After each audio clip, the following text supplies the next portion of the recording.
Hello, everybody. Welcome back to Wappleville. Welcome back to the Nords and some tattoos. Look at this. See that? See that? See that? See that? See that? It's gonna go on that. Also, this should be very fun. It's actually the last of the three guys because this was our color test figure that we did in a tutorial.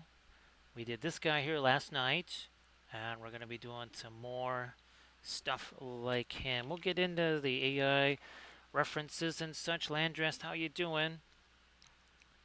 Well, Landrest, well, I guess that means that there's no gaming going on tonight. Oh, that's right. This was yeah, that was the bulletin board cork we used on that. So great to see you there, Landrest.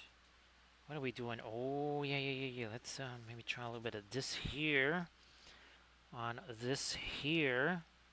Maybe not that light. Just knock, there we go. There you go. Knocking that down a little bit. We can do the glazy thing over the top of it also. So Landra has been a very busy day moving stuff around. I actually found some more stuff that I can use in the photo area. Hey there, Ryan. How you doing? Yeah, right. Well, let's see. It was mostly it was focused on home repairs today. Home repair, moving stuff around. Wasn't able to really do anything else. In fact, I only have the one printer going right now. So great to see you again there, Ryan. It turns out that Alberto next door, he has two of the same cracks in his basement. I just have, well, basically the one. And obviously the U.S. waterproofing guys were there telling him, like, well, it's going to be $2,000 at least. And he was not a happy camper about that. And then when I told him what I did here, he was much more relieved. Hey there, Megan. How you doing? So yeah, that's why this is delayed. Also, I was gonna try and start this at about 9:30, but well, then there was Alberto, then the other neighbor, and we were talking about some of the various home repair stuff we were doing. Hey there, Halligan. Great to see you there. So Halligan, hopefully you're feeling a little bit better there. I know it's been a crazy, crazy time, right? And Halligan, later on, when there's more folks in the chat, if you want to share some of your stuff there. Now I know you've got all the fabulous, well, not just all the 2D art, but you got your fabulous train work that you've been doing. That's really sensational stuff. So great to see you there, Hal, again. Appreciate you being here. And Megan, now I don't think you've posted any of the new Kathy Fig stuff to Insta, but I was gonna say if you have that on Insta or whatever, and you want to show that off later on, that'd be very cool. So Megan, hey there, Armored Wolf. That's the one metal. I've done it in gold. I've done it black armor. I've done silver armor. I've done all kinds of stuff, but I haven't done the copper stuff. Now the crazy thing about the patina, right, is that kind of happens if you're just standing there. Yeah, I didn't think it posted anything about that. Glad that you found an extra day, Megan. That's good, right? That can't hurt too much. Oh, geez. Armored Wolf says, you know what? I've been here since the very beginning. 53 months worth. Thanks, Armored Wolf. I went, wait a minute. I was like, hold on. Well, looky here. Geez, we're almost at a level 2. We're almost at a level 2. Well, we can get this part started though, can't we? I think we can get this going. All aboard that Linseed Express. There it is. What's coming right for you? Look out. Look out. There it is. All aboard the Linseed Express. Look out. Choo choos, choo choos. Ryan says, I can start a Blitzkrieg. I can start a Blitzkrieg. Couple more Blitzkrieg participants there. I think we get ourselves to that level 2. So Halligan, well actually Halligan, since you might have to head out sooner rather than later, why don't you post your stuff now? At least all of us regular folks we get to see it here. So yeah, if you want to share that, go on ahead. That would be nifty. Now we're creating again the same sort of skin fur tone that we did there. So we got what 3 minutes 30 seconds on that current hypo train there. So now Megan, of course, you don't you could put a minimal amount of patina on there, or you could just not do it, right? Not do it at all. So either way, Megan, I think it'll be fantastic for sure. And again, thanks Megan for doing that. Kind of nice to be able to have those in various paint contests right around the country and such. That's that's kind of a cool thing. So I really appreciate you doing that. Now again, sorry that this is later, but turns out that the next door neighbor, he is. I have the one that I patched up. I've been sending people a picture of that. He has two of them on opposite sides of the house. And it does explain, as I was saying to Armored Wolf, it kind of explains why his basement lights were on at weird times that they're not usually on. And that's because he was down there bailing water. So, again, that if this can help him out and save him a couple of grand, that would be fantastic because he doesn't care about the time it would take. He's already ripped the drywall off the walls. And he said, you know what?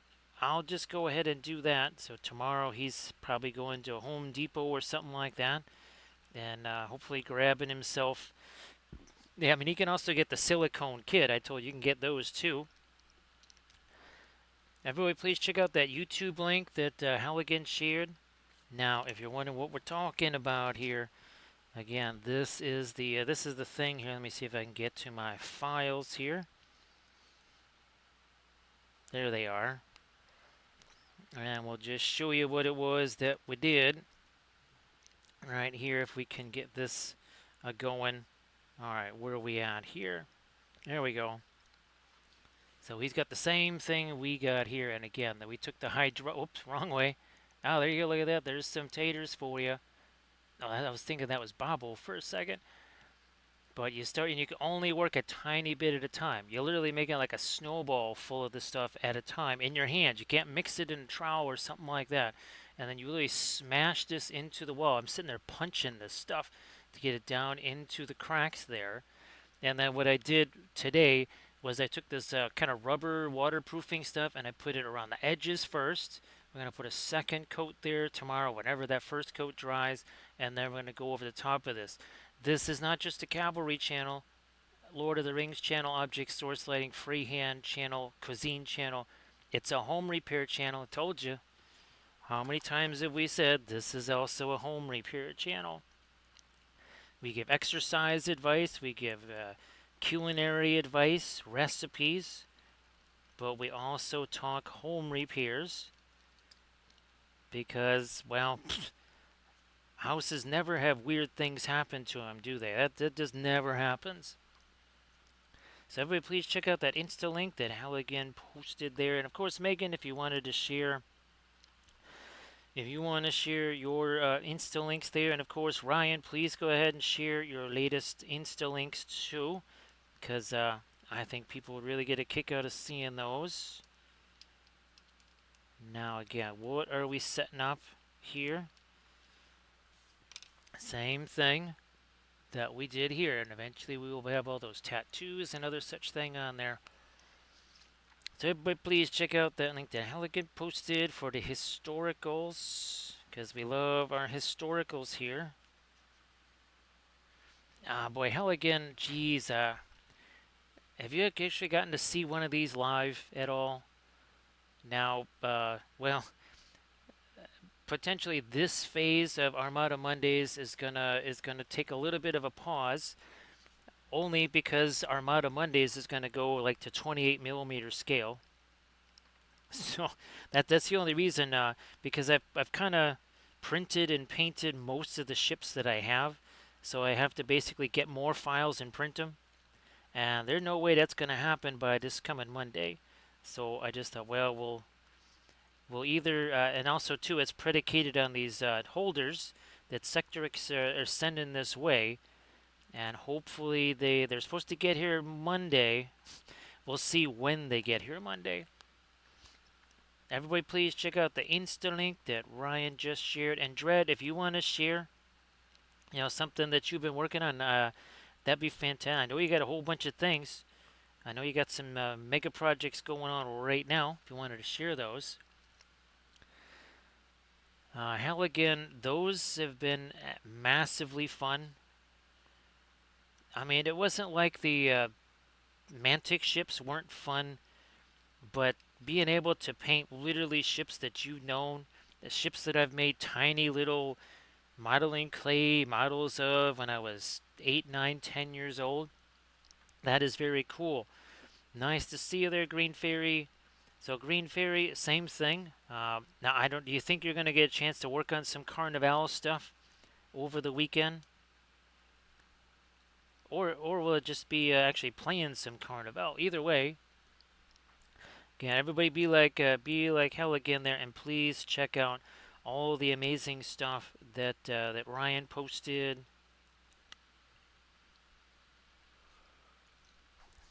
So Ryan, I'll try to send you some pictures of what I was doing during the day today. I think what I'm hoping is after the stream tonight is that I can kind of finalize some of this photography stuff because it's basically how I'm also going to photograph all of the those color charts. So I figured, Ryan, what I would do is photograph all the color charts, trim them down, do all the cropping and everything like that. Potentially, maybe put like a digital graphic name on it instead of just the handwritten stuff. So Ryan, I don't know if that's something you would suggest that we actually have kind of wipe out the handwritten part and just put essentially go into Photoshop and have it write something there. I wasn't going to do that at first because I didn't think of it, but then just now I was like, you know what? Starting to wonder if that might not be a bad idea. Now again, we're going to get all the darker stuff in there too. Don't worry about that. So Halligan, yeah, I just took literally modeling clay, and believe it or not, you're absolutely going to laugh. Those modeling clay were literally this size. They were literally 1/1800 scale like this. Part of it is, this is about the size they would be drafting. The usual drafting drawings like this, right? Your dorsal view, and then this side view. So I basically made them to fit the illustrations in the book. Turns out, right, that years later, all I had to do was just print them out. So Gigabyte, happy Friday. If you wanted to share anything in the chat, I know you got things that you've been working on too. You want to share that? Please go on ahead and do that. Now we haven't forgot about this. We got a couple of piles of Skelly friends over here.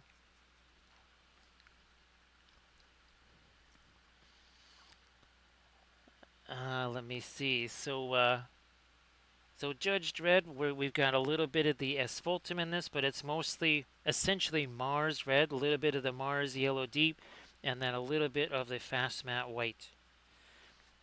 So Dredd, I don't know if you've seen this video or not, but everything that we're doing is based off of this video right here. So yeah, this was actually this is the latest tutorial video on the Patreon page. So you can see all the mix that we did here, what we used for the green, and then all of the tattoo designs too. So again, thanks everybody for the hype. Let's just do this. We got super close to this. Why don't we just go ahead and do this as well? Let's just have this going. What is this? Uh-oh. What is that? What is that? What could that be? What could it be? Hype train. Hype train. There it is. I wanted to make the screen go crazy there. So Halligan, it's interesting that Song of Ice and Fire is literally the same way. I don't know if you remember the Raptor Riders. We have some, oh, what are they called? Thunder Riders or something like that. And then remember these guys.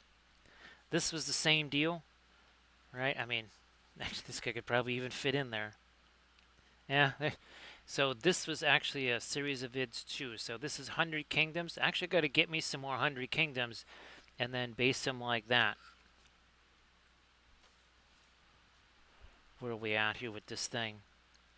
All right, let's get you out the way. Perline blacks. Yeah, no. Let's go with the Van Dyke Brown here. Okay, fine. A touch of thinner. Maybe a little more of a... Oof, okay, that was a little more than I wanted, but we'll roll with it.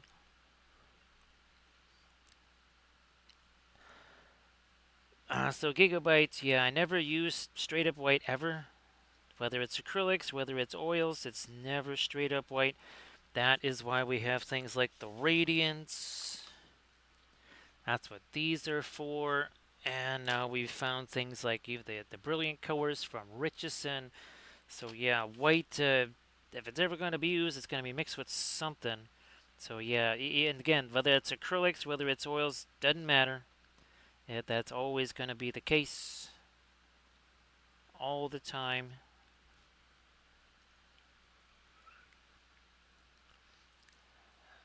So Halligan, the Song of Ice and Fire stuff, I want to say is about halfway. Now, look at this. And this is what I mean about halfway. So we have ourselves a little terrier, and here we have a horse. It's like, oh, who you calling a dog there? Exactly what you saying, boy? Now, Song of Ice and Fire is in between these two. So literally, it's if you were to take this and then this halfway in between, that would be Song of Ice and Fire.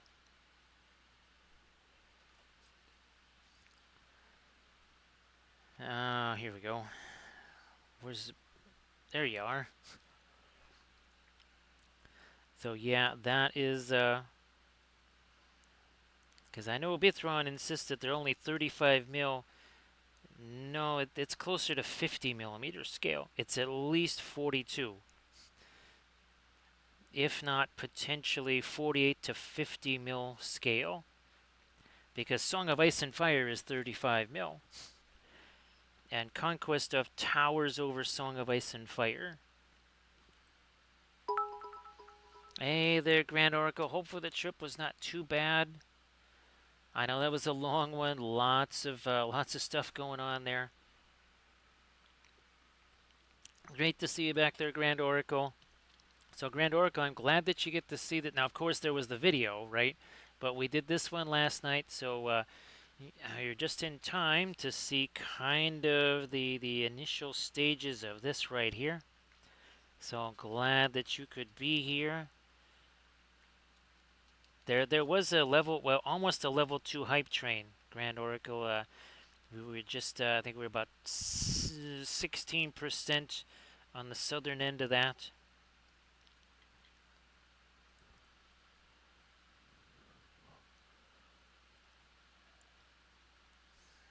So yeah, well, those cadmium colors, they put the slow in slow drying, that's for sure. Boy, oh boy, Grand Oracle. Sorry about that. Actually, Grand Oracle, I was just talking the day before with George down the street. He has some of the Patriot MREs and stuff like that, and a small battery backup like I have. That 1100 watt one or something like that. But I'm definitely contemplating getting the big solar powered one, which ain't going to be cheap, but it could, in theory, power the entire house, or at least all the essential elements like the refrigerator. So Grand Oracle, sorry that you had to deal with that. I mean, literally just as you got back. Yeah, let's do some more of this here. So Grand Oracle, well, I've been doing, I think you've seen the pictures of the home repair. I think I sent you those, right? And I was just telling folks how the next door neighbor, he has even more of those in his house. I just thought, well, potentially just the one. There's another area that may, who knows, it may kind of act up a little bit if this one is sealed because, it finds the path of least resistance. So that could, fixing this could make something else go, but then we'll just dig that out from the outside and we'll hit it from there. I mean, I might still have to dig out this one from the outside. Now I gotta start going thinner here. Gotta start in a little bit thin sticks too thick and vice versa. So this is the thinner part here.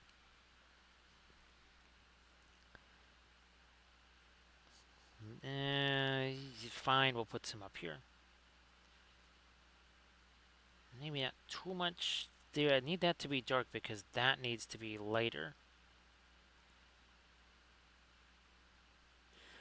Boy, oh boy, had I realized that these guys were going to have so much more in the way of trousers here, I was almost thinking, boy, I could have put some plaid on here as well. We could have done some kind of tartan type thing, but we'll roll with this. This will work. I mean, we got all the tattoos, right? I mean, that plus a tartan might be that would be quite the visual frenzy right there.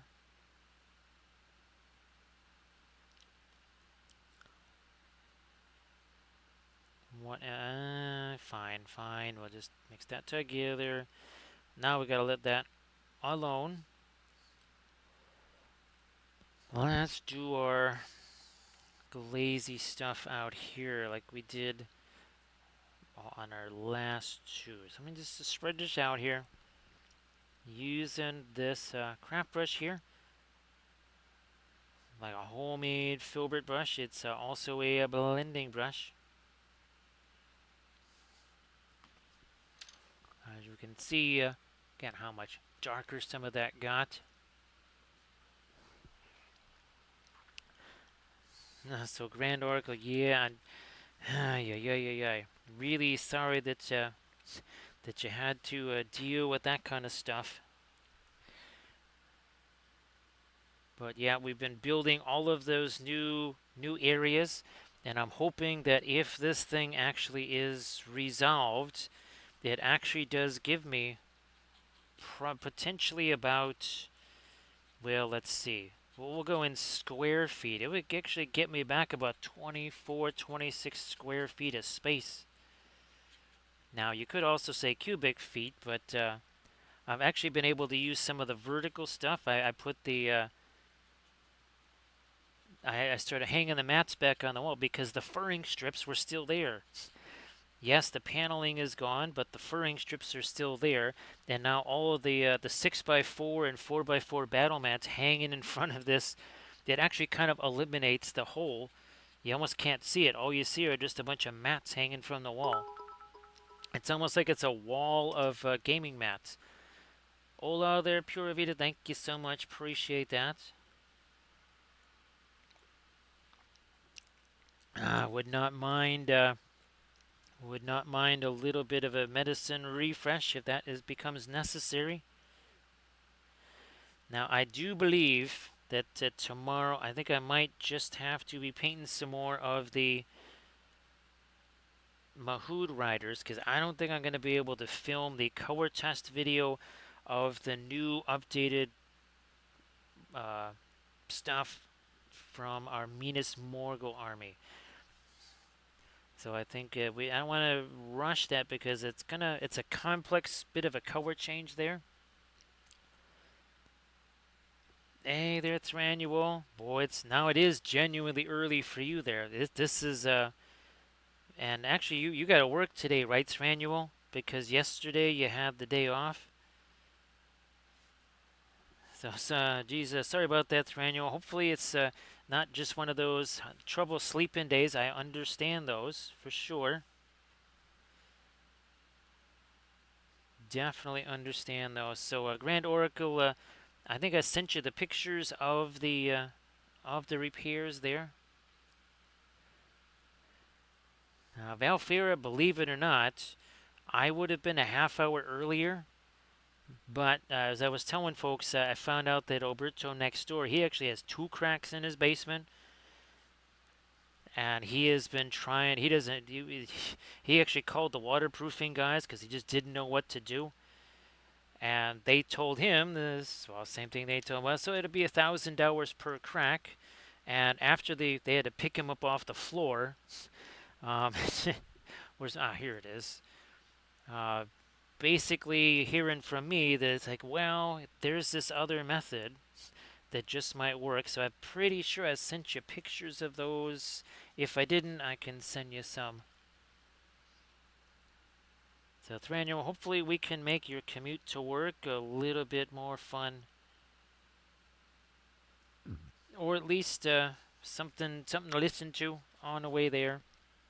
Now all that glazy stuff. See, I'm just gonna let that mix into my green here, and that's kind of becoming a little bit of our that little bit of a greenish gray that we wanted to get in some parts of the flesh tone here. Pura Vida, my sister, she's dealing with 6 of them. Yeah, she's dealing with 6 of them. And they've had to rip away the drywall and do all this other kind of stuff. Again, I think I got these loaded up here. All right. There we go. So we dug out the crack. This right here, this is probably the place where it started. There was a furring strip that went right through that, and there was a big old nail sitting there. So you can see the furring strip here, furring strip there. Well, those are floating. They were attached to a vertical furring strip, and that's where it all started. And then this is the hydraulic cement. You can only use basically a handful, literally a handful of it at a time. You got to mix it in your hands. Then you stick it on the wall, you smash it on there. And then today I took this rubber waterproofing stuff, painted it over the top of that. We're going to do more of that tomorrow. Well, Gigabyte, I'm glad that you were able to do that. I'm sure sometimes you just got to get folks to try it, right? Right, Gig? That's all it takes sometimes. Then they have a blast, and then you've got them converted, right?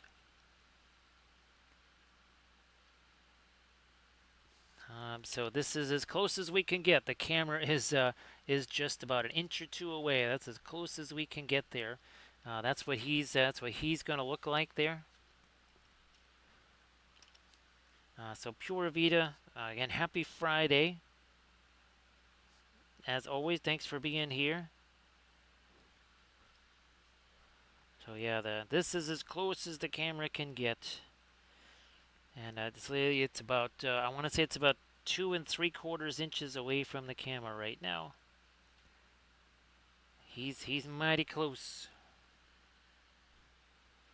Actually, I'm actually going to zoom out here while we're working on all of this stuff here, so you can kind of see what's going on everywhere else. You can see how this is mixing, right, with all that we want to give this chance to set right before we start doing all the tattoo stuff. Gonna get me some of that over here.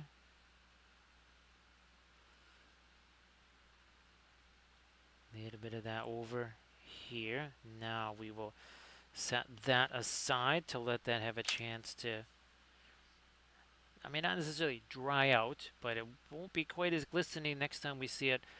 Again, this is the same exact steps we did on this.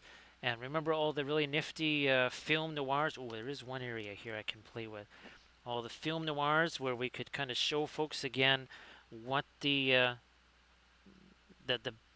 how important it is to have things like color contrast, temperature contrast, because these are basically the same that even now. Well, here we go. Let's just do a gratuitous film noir, right? As soon as we get any more light on the trousers and stuff, look at this. The only way you can really tell where the pants end and the skin begins is the tattoos. Otherwise, not so much. Until we do this. Oh, looky there. Look at that difference. Yeah, oh, that reminds me again, for folks that are going to be at Dragon Con, if you're going to be at Dragon Con, be sure booth 2707, 2709, that is where Armored Wolf is going to be. So again, if you are going to Dragon Con, be sure to stop by the Armored Wolf booth and get lots of stuff.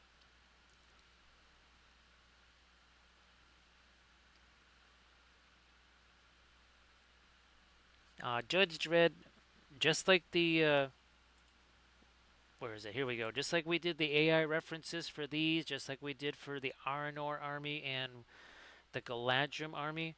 So Judge Dredd, I would suggest. Now, are these classic Dark Elf metal figures, or are these kind of more the newer Dark Elf? But in any case, they're Judge Dredd.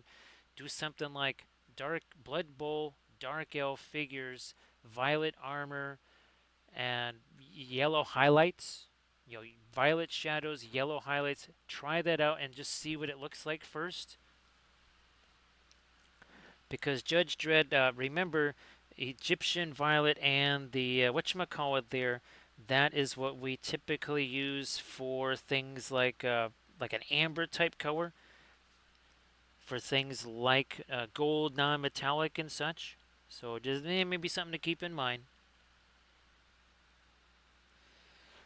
So Judge Dredd, yeah, just give that a try. Just Dark Elf Blood Bowl figures with violet shadows on the armor and yellow, bright yellow highlights or something like that.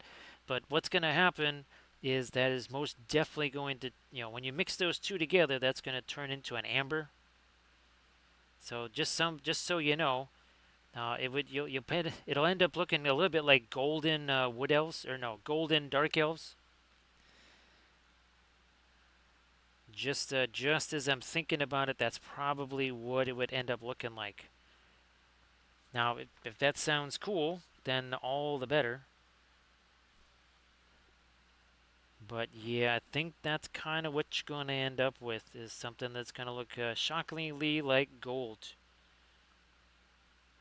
Which again, might just be fine, depending on what it is that you want. There's another little pile of skelly friends over here.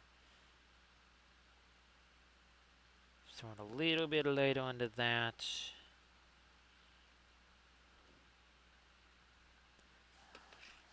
Now we're back over here. Let's start messing with some of the green again here. Some of the radiant green. Remember the stuff that's kind of up here, we were going with more of a warmer green.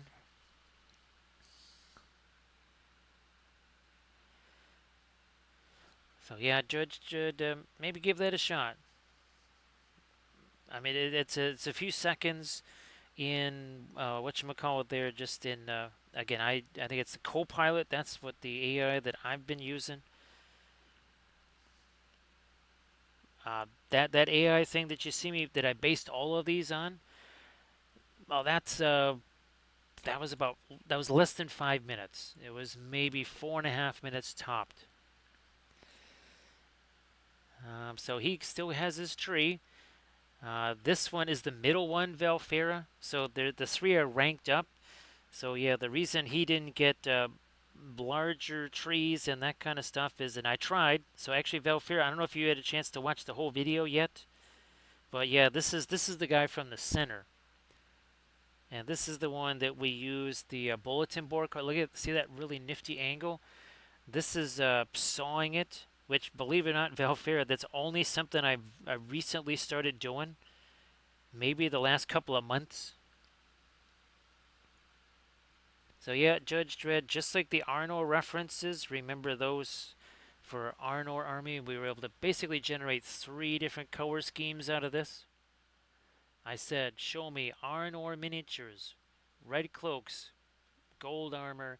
It put the black in there, and that's the common element between all 3 of the armies.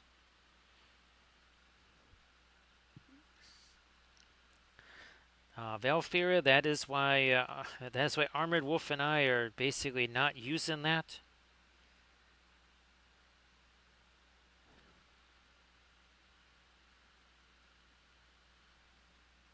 Now,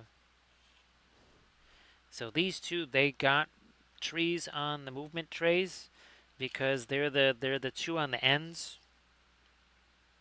So there was a place for that to kind of hang off, because generally you're not going to have these things be 4 wide. You might have them 2 deep, but you're not going to have them 4 wide.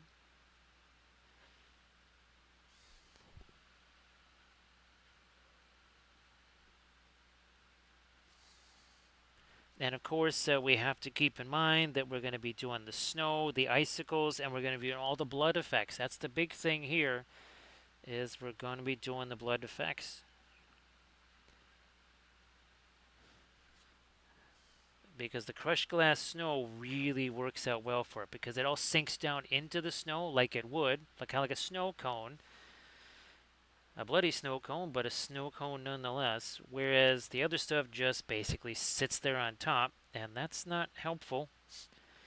There is a video on the Patreon page where we compared the two, and the regular snow that people use all the time, basically, it just looks like red dots. It looks like red dots of paint on there. Then you get to the crushed glass snow, and then it actually looks like something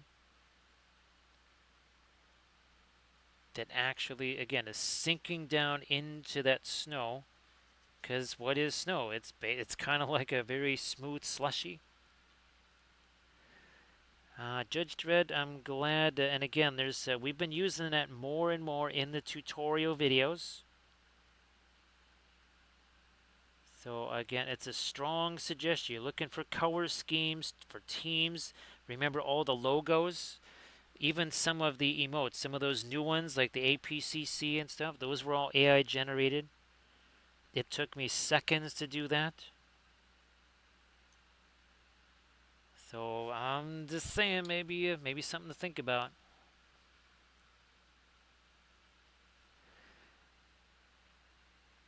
Boy, so sorry about that, Velfira. I know that's an extra little pain that you didn't need, right? That's not a full-on mustard container. That's a glancing blow there. Not quite full-on mustard disaster.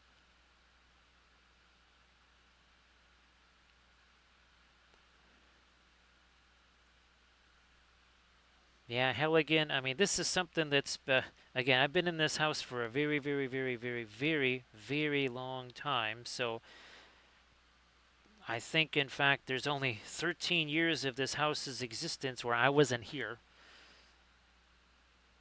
And this is something that even when I was a kid, it was something that was there. It was not a problem because August was not the way it is now.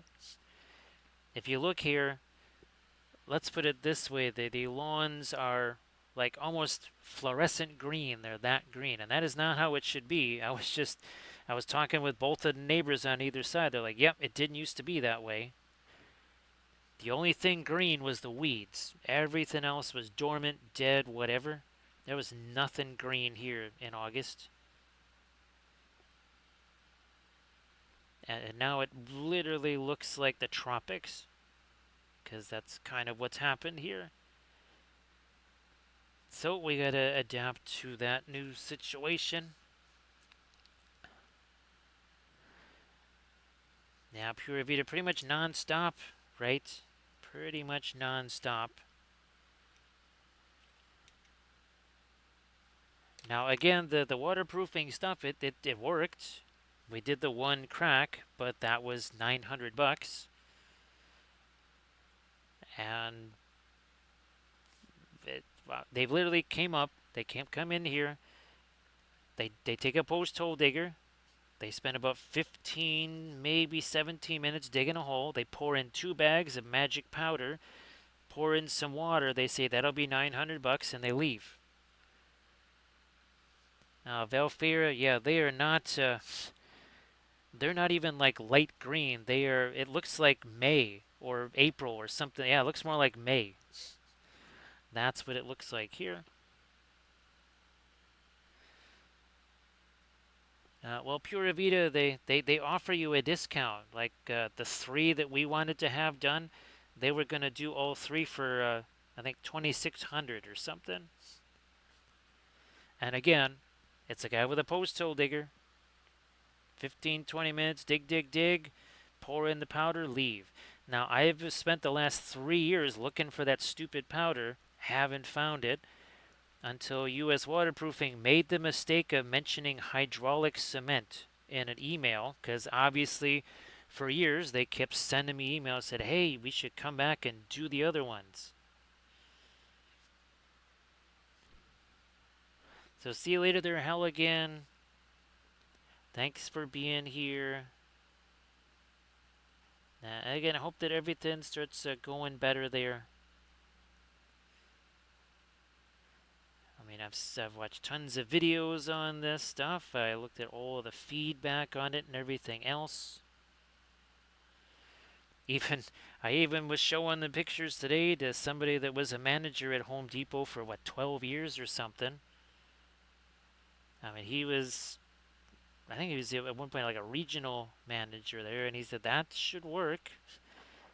And again, if it only works for 5 or even only 3 years, it's still 3 years. I don't have to worry about it. And so I'll just spend another 40 minutes and 12 more bucks worth of stuff. Well, I'm also going to dig the outside, so that'll be the next step there. So our green starting to look much more ready to go. Let's start working on this again now to get this ready for tattoos. Judge Dredd, that's why we say this is not just a Lord of the Rings channel or a cavalry channel, nor is it just a object source lighting or a freehand channel, because you're getting all kinds of stuff. You're getting freehand and home repair advice. Everybody check out that Insta link there to see what Copilot was just doing for Judge Dredd. And that was just was that 1 or 2 tries, Judge? I think it was just a couple of tries, right? Nice to see you there, Stevie. Happy Friday. So, Stevie, I hope that you're doing very well. Great to see you again, of course.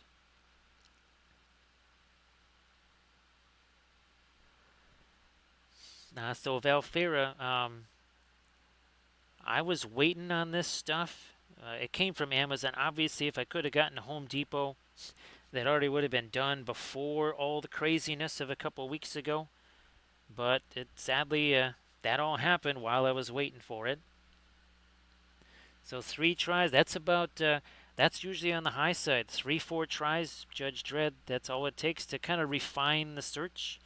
And you end up with something that's kind of usable, right? Well, happy Saturday morning there, Stevie. We still have 1 hour, 15 minutes of Friday here. So hopefully it's not too early on a Saturday for you. Although it's pretty darn early. Well, like say for Thranuel, on his way to work, it's mighty early on a Saturday morning. Yeah, Pura Vida. Again, like you were saying there, you could get this stuff at Home Depot and stuff. I have no way to get in there because again, somebody decided to borrow the vehicle and then destroy it, right? So no vehicle here. But at least getting it, at least I could get it off of Amazon, right? That's better than nothing. Not ideal, but at least we got the stuff and it's on the wall. Oh yeah, let's get some later stuff down here. And not too light though, right? Because we got to get the tattoo stuff on there. Oh, by the way, this is 44 minutes in. I should, in a level, we'll just call it a level 2 hype train. So Megan, I hope that the painting is going good there. I don't want to jinx anything. Yeah, Stevie, I was when you said Saturday morning, I'm thinking that's going to be an early Saturday morning right there. Of course, I got no sleep last night because the neighbors. I did tell them that essentially I worked the night shift, but they kind of forgot about that. But they called me because they were, I don't know if it was fumigation or whatever they were doing, and they wanted, well, I think they wanted me to have Lula over here just for an hour or two while they were doing that. Because as I learned today, the Lula next door, basically for whatever reason, even like the other people that live in the house, Lula does not have the same fondness for them that Lula expresses for me, to the point where Lula will actually walk up onto the porch here looking for me. So they thought, well, who better to just watch Lula for a little while we're doing this stuff with the fumigation folks or whatever. But I had only gone to bed about 3.5 hours before that tops, and then there was deliveries that showed up at 10 or something like that. So yeah, the sleep was very, very much interrupted. So hopefully no sleep streaming, which we have done. Everybody knows the legendary story of the Alka-Seltzer plus cold medicine, which, word to the wise, it doesn't just cause fatigue, it causes extreme fatigue, which I did not see that as it's written in giant letters. This was some stuff that Kathy had gotten me when she got sick over at the chemo session, and then coughed all over me, and then gave that to me. And I hadn't had anything as like a cold even in 5 years, so there was nothing here but cough drops. She couldn't find any of the standard kind of cold medicines that we had used. So out of desperation, she got the Alka-Seltzer plus cold medicine, which worked very well.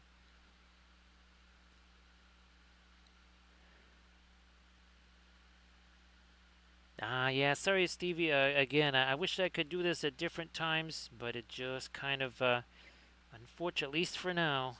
Yeah, at least for now, it'll just kind of have to be at this time. Which again, that's hope maybe someday that will alter.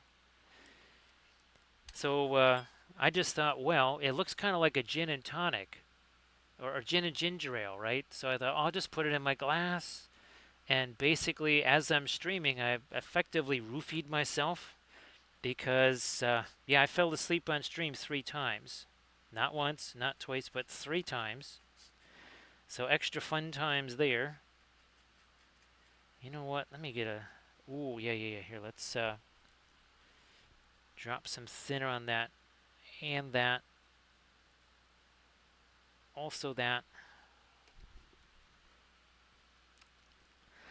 So yeah, Velfred, that was. Well, it was. I think it was on the main package. I was just looking at the individual. Oh, that's it, Velfira. I was looking at the individual package. This was on the main package. So basically, main package, I just ripped it open, grabbed out the small little packets of tablets. Yeah, it doesn't really say it on the tablet, at least not that obviously. That's for sure.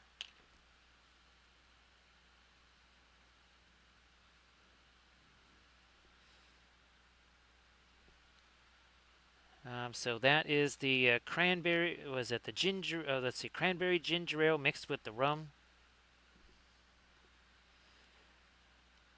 There was just a little bit less of the rum in this one here, so that's why it looks a little bit lighter than normal. Again, doing a little bit lighter stuff here, and then we're gonna blending brush that to make it a little bit less bright. But this is the old plop and push, right? Green Fairy Studios.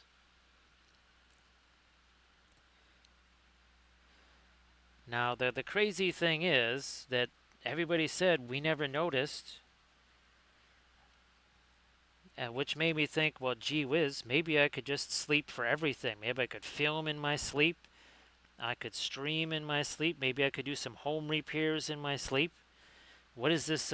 What is this really fun ability to be able to do all this stuff in my sleep and function 100% normal? Sadly, it didn't really pan out that way.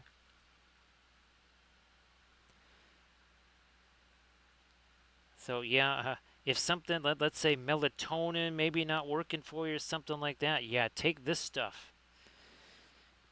It's the most effective sleep medication there is.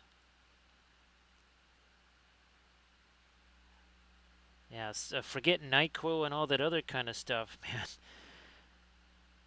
You take this, it is lights out, baby. Party's over. It is all over. Now, if you recall, here we go. We don't want to go too bonkers with the shading there because we can backfill that with what we did here, right? Because that is what helped us sharpen up all of the freehand designs. Nah, let's get some on the. Ooh, yeah. That is the next thing that we will fool around with is stuff like the claws. We haven't really done anything with those. So we'll do stuff with that. Maybe try to get stuff on here. Ostensibly leather.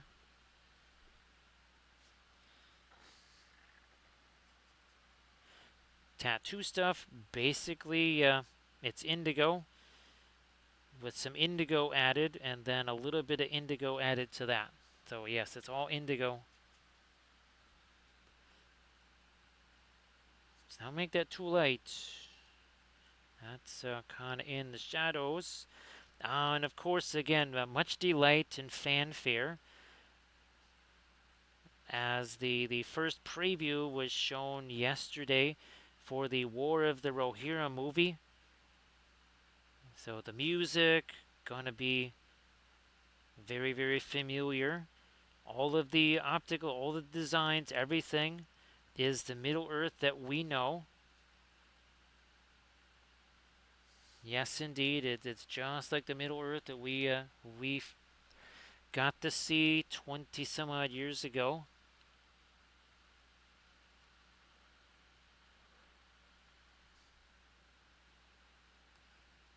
Michael, if you want to share your Reapercon stuff in the chat, please go ahead.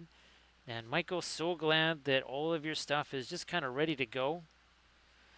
Just a little tweaking here and there, and you can just kind of go there, enjoy stuff, not have to fret about, also not be exhausted, right? Showing up there absolutely wiped out. So that's fantastic there, Michael. And again, if you want to share your Reapercon events, like all your classes, please go ahead and do that.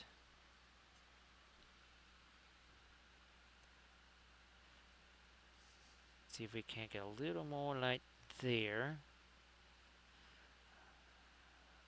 Like we do. All right. And again, we're gonna get those other straps there. Now let me see something here. So this is last night's guy. He's dry. He is dry. So again, we're doing this guy now to match up with him.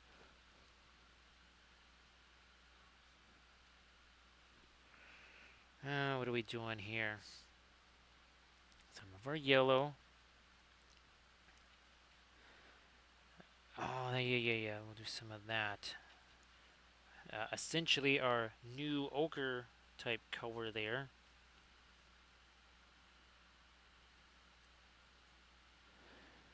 Velfira, I saw that, but I'm not super thrilled with them because the one Kickstarter that I did with them, the only files I ever got were just like the vertical things. There was no horizontal files. So I was a little bit displeased. I saw the octagon ones. Unfortunately, while that looks really nifty, to me that would just be costing me storage space. So yeah, and also too, printing wise, I would rather just print out square things because at least that way I'm kind of maximizing what I'm getting for each print. So yeah, the Omni stuff, I was really turned off by that whole, well, here's your files. Well, wait a second, what am I going to do with just a bunch of verticals? and and nothing, no flat pieces. It's like where the miniature's supposed to go. And I looked on that thing so many times to try and find, well, the actual printing files, right, for all the horizontal stuff. I'm like, yeah, I think Omni is out of the picture now. Yeah, Michael, I was wondering there because I have sneezed, right, Michael? You've heard me sneeze and almost blow everybody's head off on stream. So I'm like, well, gee whiz, maybe I fell asleep. Maybe I fell asleep. Now here we're using that lightest yellow green right here.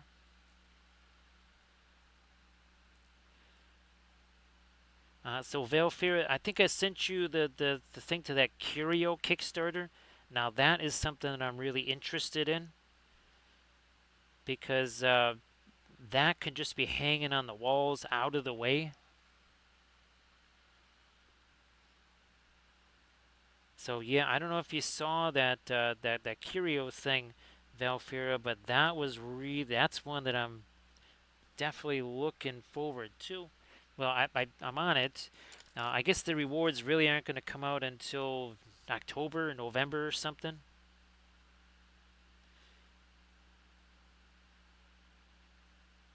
So yeah, Velfred, if there's some kind of solution to that or whatever, and you know how to do it, that would be cool. Because again, yeah, I was not super pleased. Go to print, I was all excited, and all there was just verticals.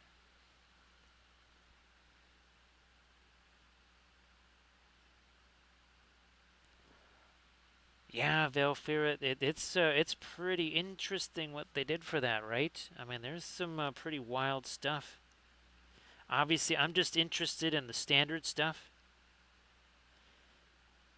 Believe it or not, not so much necessarily for my stuff. It's something I was hoping to use for Kathy's stuff, especially because a lot of mine, it has to go in, basically organized with all the armies. Now, maybe some of the other stuff doesn't have to quite be that way. The other nice thing is this curio stuff. It can just be sitting on a table. Doesn't necessarily have to hang on a wall. So there is that too. Just throwing that out there.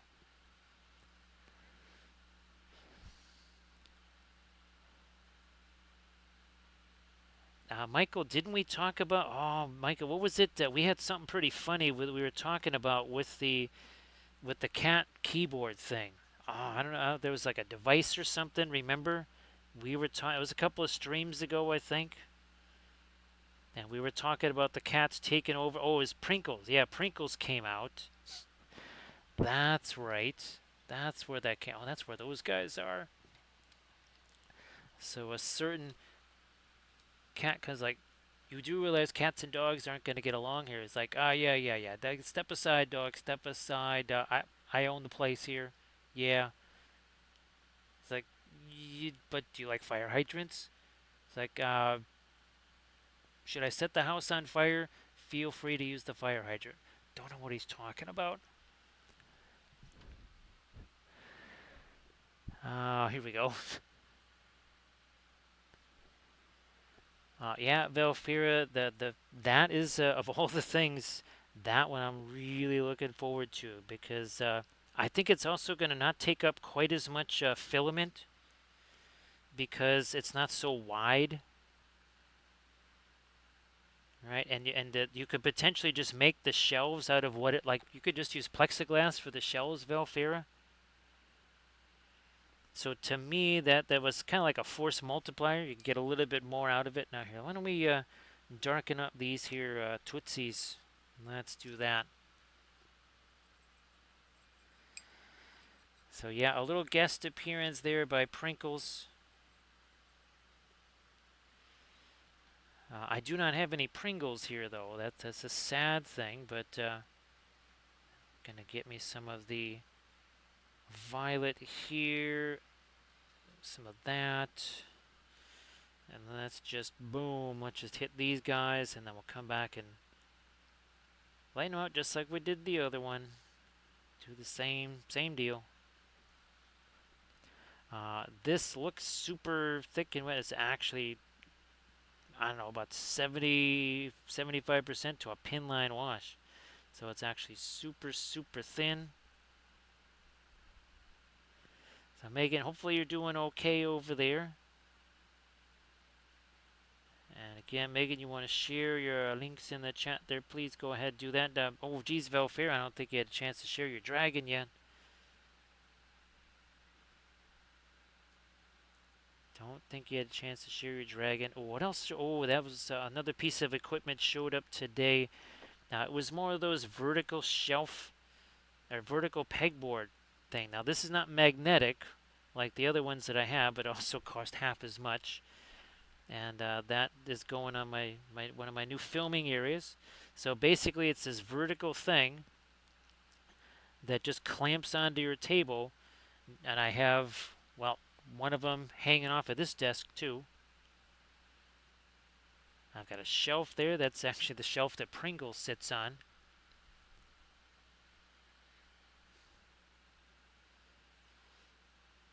So thanks so much, Armored Wolf, for posting a link to the Patreon page. I will be filming the next video, but the latest video is this. The latest video is this. Obviously, we take it through all of these stages, but then there is another stage. Again, I wish I had the thing that I drew, but that's not quite where I can reach it. But this, we drew it out, and we're going to be doing a lot of this on this guy here, where we do these heavier bands and then fill it in later with this kind of filigree. We did do it on the other two. I think we did it here on this piece. These couple of, see right there? That was a big old band. You see here too. Again, that was a heavier band that we went back in and popped all that that lighter stuff in there afterwards. So we did those. We're gonna get some more of this dark up here on the fur, such as it is. Hello, little hobbit. Spark my gun. And we're going to welcome our newest little hobbit. Thank you so much. Noid used. Well, we don't want to avoid the Noid. But, what was the company? I don't even remember what pizza company that was. It wasn't Pizza Hut, was it? I would like some pizza. Like, so would I, man, with extra humans on it. Not a human. Wait a minute, are you from Angmar? Well, what's Angmar? I think you're in the wrong universe again there, dude. It's like, don't blame me, man. I blame the pipeweed. So, we got our first roll here. What's going to happen on the big Gandalf 6? Dominoes, that's it, right? Well, look at that. Not a bad roll for old Gandalf. So again, I think the last stream we had a 6 on the very first roll. So Pura Vida, these are Nordic tattoos as opposed to, well, this is more the Latin version here of the woad and stuff. So remember these guys, and we will be doing a bunch of these. We got tons more of these to do. But as you can see, it's much more of a circular, right? Lots of the swirls and everything. Whereas here it's a little bit more angular. You also have some runes in there. So you got the runes over there as well. And again, here's the AI thing that we did. Again, so no, I thought that one I was going to have one of the other images in it.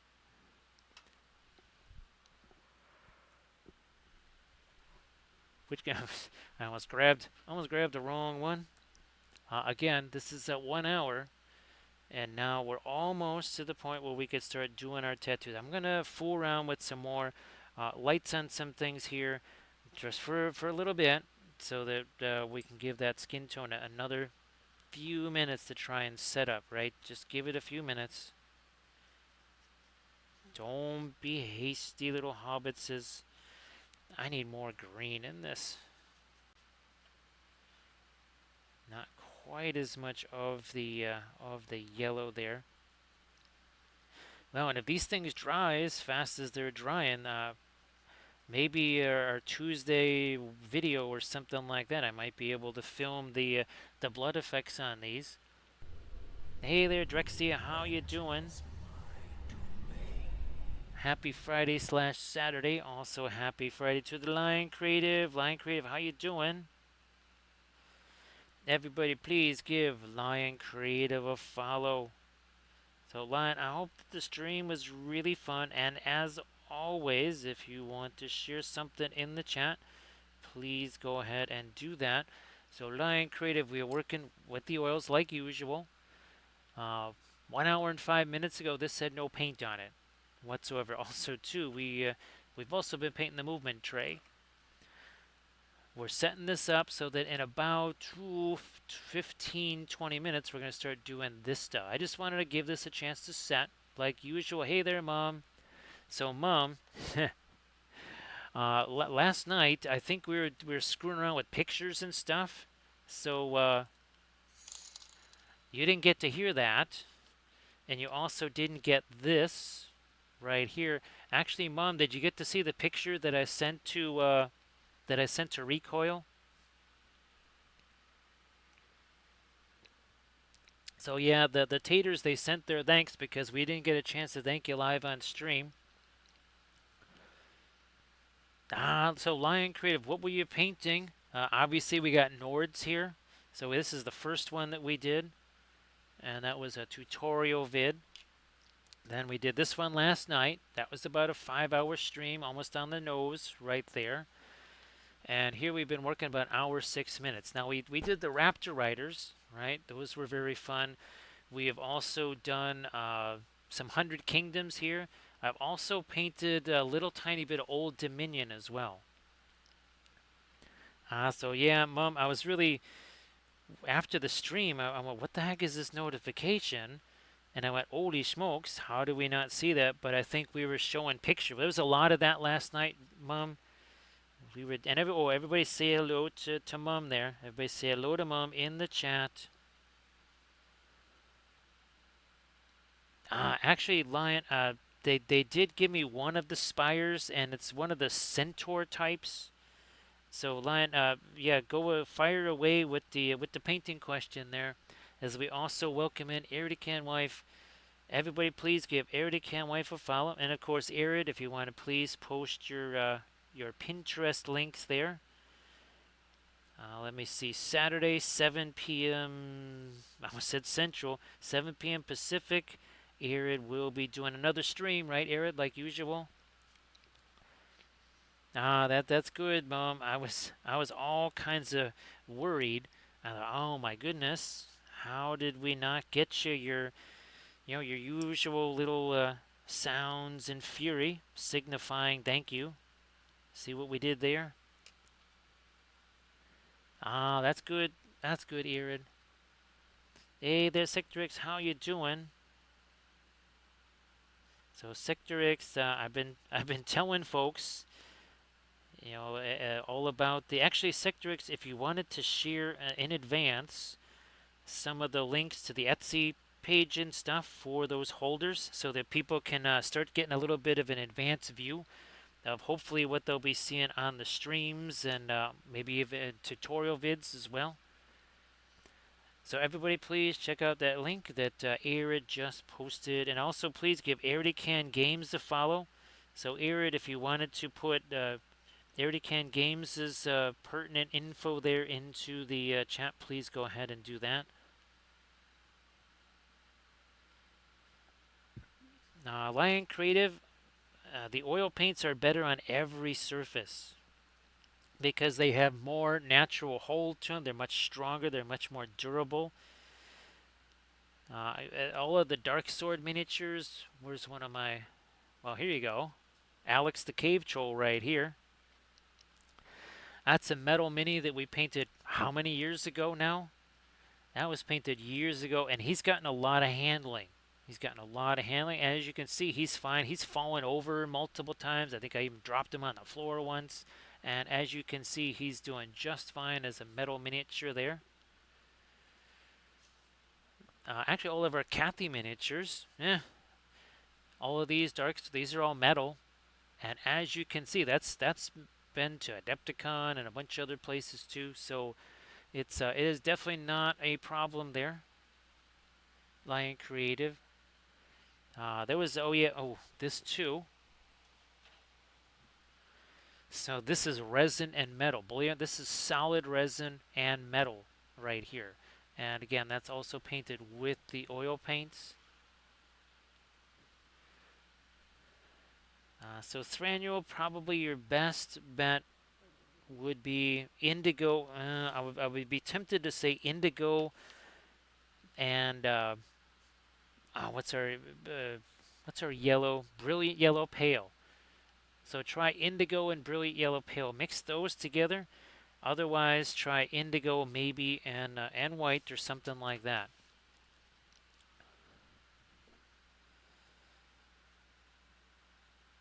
So yeah, hopefully that's helpful there, Lion.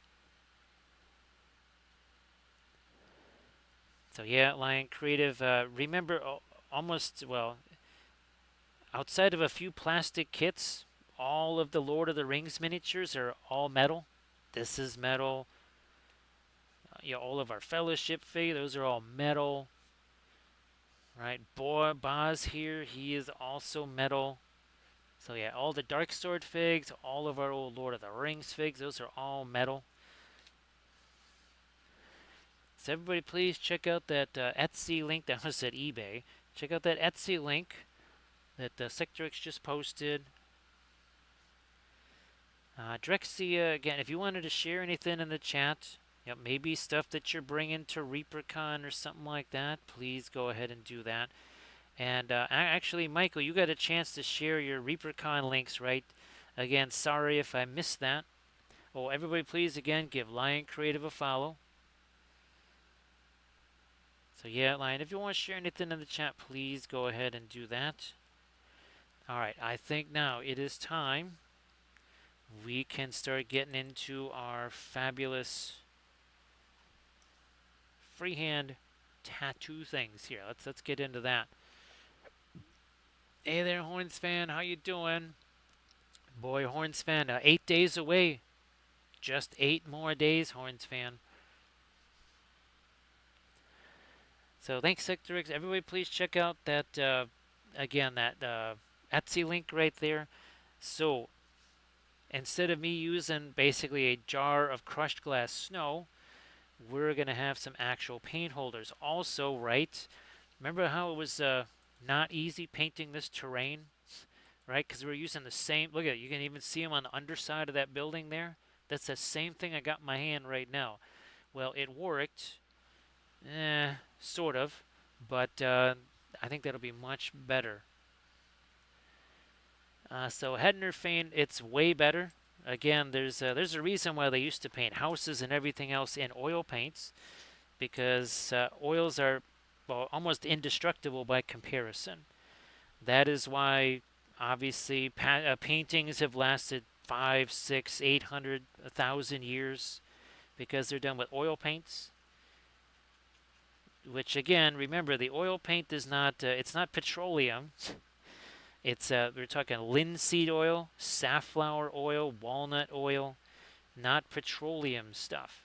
So yes, it's when you think oils, think more of a natural oil as opposed to a sort of again a polymer or something that's coming from crude oil.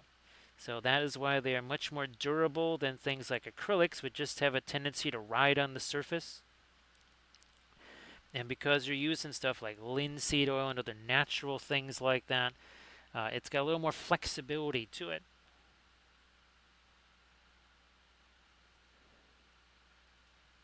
It's getting so close, right, Horns fan? Oh, hey, Horns. Well, we're going to be jumping the gun just a little bit early, but I will be painting some more of the Far Harad stuff tomorrow, only because there's no way I'll be able to get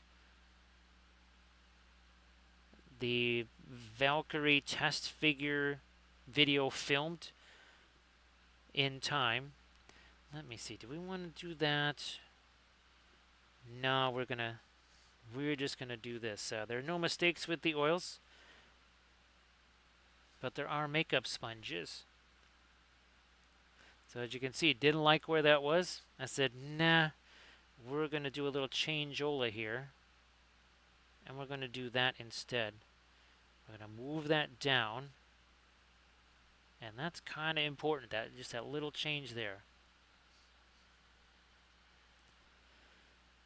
So that is the beauty of the oil paints, is that they are so much more durable, which is evidenced by the only time I ever put any kind of varnish on them or whatever is if, say, phthalo green, quinacridone magenta, some of the shiny colors stay shiny.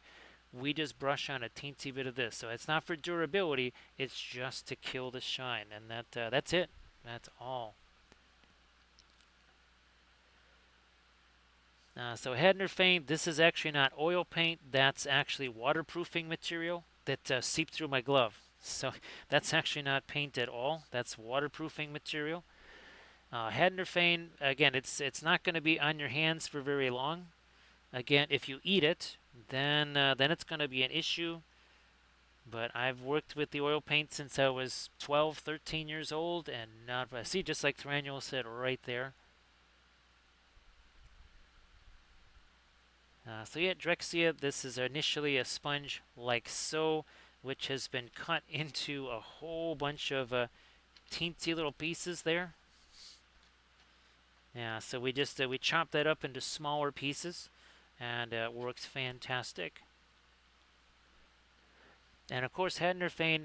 Now, the one thing, obviously, if you've got the oil paint on your fingers and then you touch something, then you might be spreading it around. So if you don't want to do that, you could just we all have gloves for printing, right?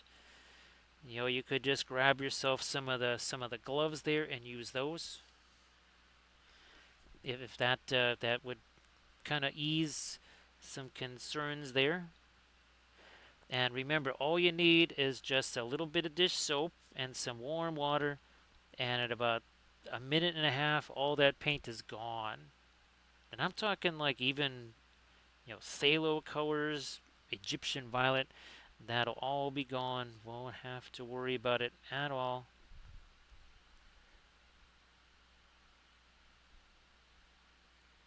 Let me see here. So Hednerfane, yeah, that's the nice thing about the oils. I've actually painted on plastic miniatures with no primer with the oils, and had no problems with adhesion or anything like that. The oils are very amazing that way. The durability, the flexibility of them, it never ceases to amaze. Actually,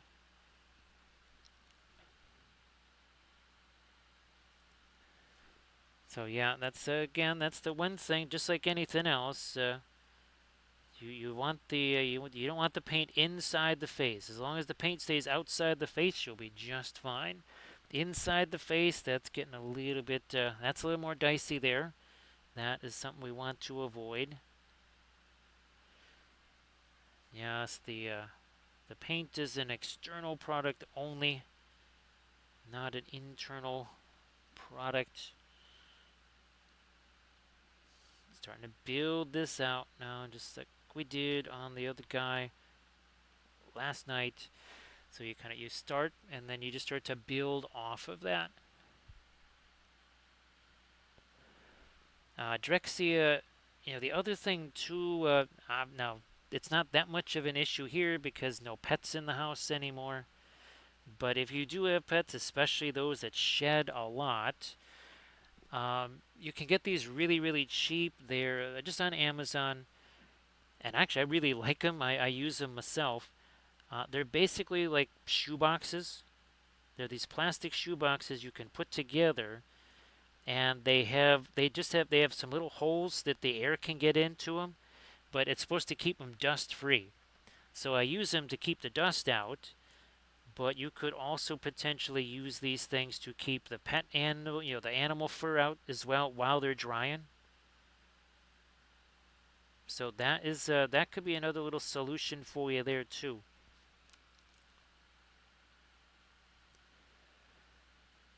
So Horns fan, uh, that game against GWS, that is going to be very, very difficult. It's you know how it goes, right?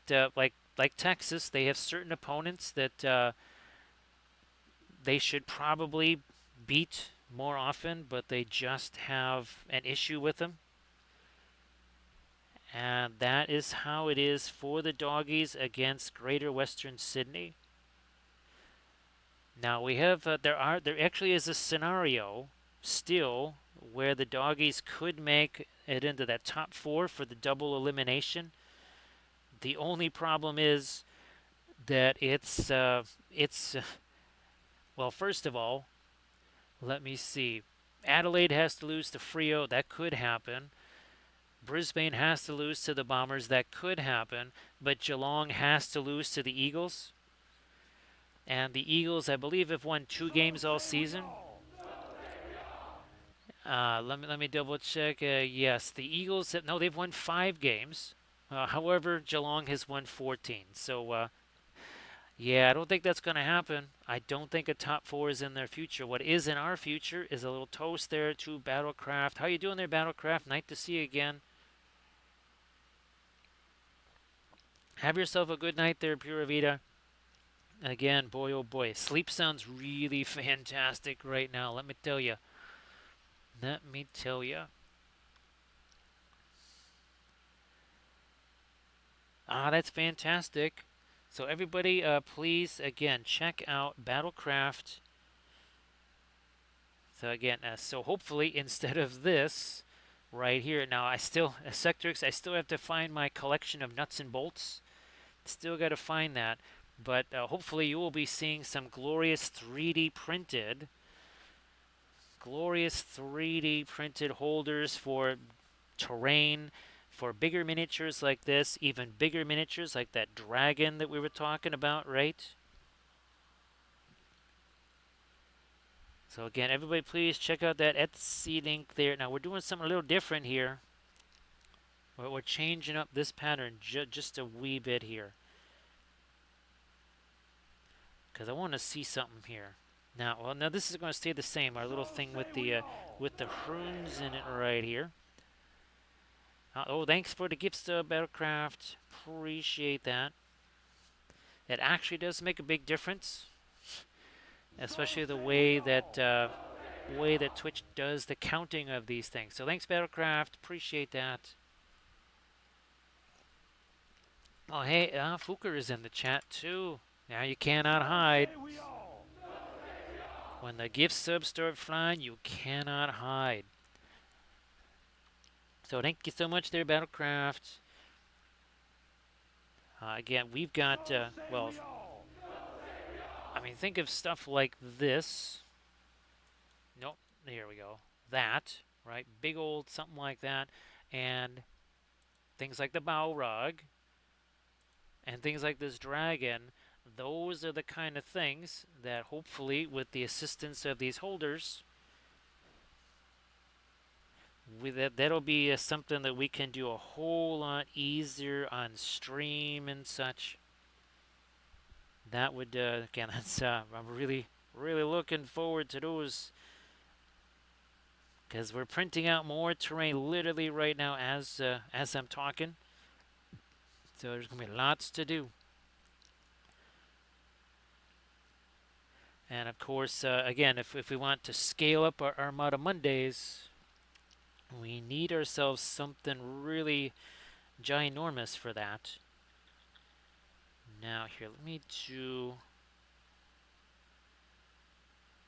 Remember we were talking about those bigger pieces, and then we fill in, right? So here, this is going to be the thicker, heavier pieces that will be filled in with the other elements here. Now again, we're trying to build off of this. Not too much of the thinner though.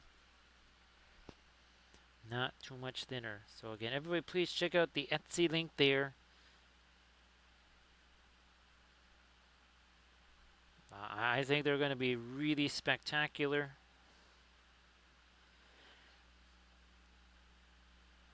They'll they'll take some getting used to because I've basically been using junk all this time. I mean, well, here's the this is all we've been using: Dead Reaper paint jars, and then these things. That's all we've had. Think of something like our like Cetra here. right? That's still metal. Oh, speaking of metal and oil paint, yeah, that's metal. Obviously, these are 3D printed, but that's that whole chariot thing there and Cetra. That's all metal.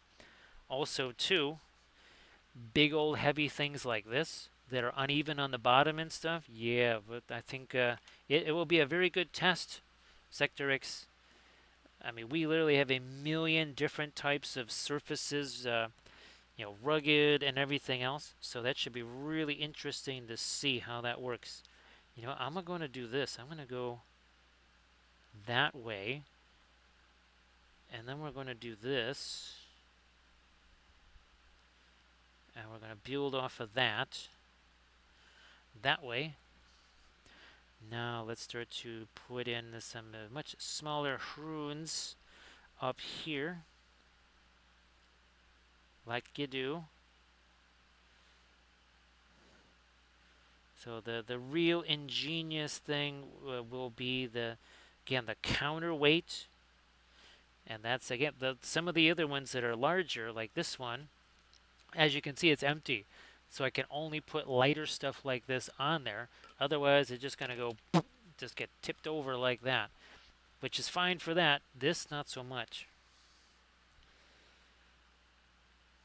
So I think they're gonna be very, very helpful for all those different aspects. Now here, remember, we're gonna be coming back in to tighten up a lot of these edges.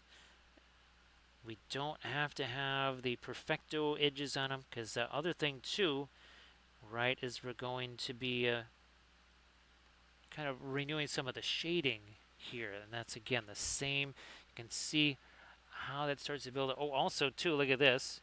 Now again, this was last night. This is dry, and you can see how it's not super shiny there anymore.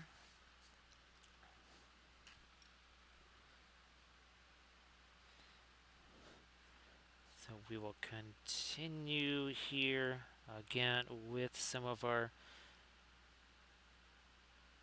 starting out like this, and then we start to build off of it like that, and then we build off of that, and then build off of the next thing, and the next thing you know, you got yourself a whole lot of tattoo stuff all over the place. So Battlecraft says that anybody that does do some orders tonight is going to get some extra prizes, win fabulous prizes. Now here again, we had a little bit of an oopsie there. Oh look, uh, does that look any different than it did before we put that big old blob of our indigo on there? I don't think it looks any different. I think it looks quite the same. Now we're going to get into again some more of our pattern building here. You do have to kind of look at the surface itself and say, well, like here, there's a lot of complex shapes going on there. Maybe we don't put any really complex stuff. So you can tell, right, in the easiest areas, like here and here, that's where the most complex stuff goes. Where it's the easiest to see, also the easiest to paint, right? Because, I mean, you don't want to be getting all frustrated, right, trying to paint that stuff in there, do you? Again, life is frustrating enough. We don't need to tack on extra frustration. Let's not do that. So again, you can see that, and of course, if you want this to be more subdermal in appearance, all you have to do, you just let it dry, and then you could come back with some glazy things, and next thing you know, uh, it kind of looks like it's set under the skin just slightly. Now, yeah, let's leave you to do your thing, and I'm gonna try and bring up one of my references here. Let me see if we can do this. Come on. That's not doing it there. Okay, for whatever reason, it's being a bit persnickety there. I'm looking for. Is it? No, not that one. What about this one? Yeah, let's try this one. Let's try this reference here. So, can you see what we're doing? Yes, you can. Hey there, Bithron. How you doing? Boy, Bithron, this is working out really, really well. Obviously, like we were talking about, right, the Valkyries and the everybody else doesn't have quite as much of this, obviously, area to do it with. But the Jotnar, right, Bithron? I mean, geez, I think he's got mostly just bare arms and stuff, the typical kind of giant, right? I think, Bithron, we have to do that on, well, even though the other Jotnar is not exactly, shall we say, an overpowering gaming thing, we might just have to get him anyway so that we can still do that same tattoo thing. Yeah, I think we might still have to do that. So the mountain Jotnar is relatively unclothed, shall we say? If that's the case, if he's just like this guy here, that would give us a heck of a canvas, wouldn't it, Bitron? I think that could be super, super, super fun. So again, everybody that's interested in holders for much larger things, stuff like this, or even bigger stuff, please check out those links. And again, if you get something off that Etsy store, while we're doing this stuff here, use that discount that was put in the chat by Battlecraft. You'll get yourself a little extra little surprise in there. I think you might want to do that. Again, we're doing this, right? And we're going to be adding. Now we're going to try and flatten these out. Make those angles a little sharper. Now, what does this almost kind of look a little bit like? It almost looks a little bit like a doggy, doesn't it? It almost looks a wee bit like a doggy there.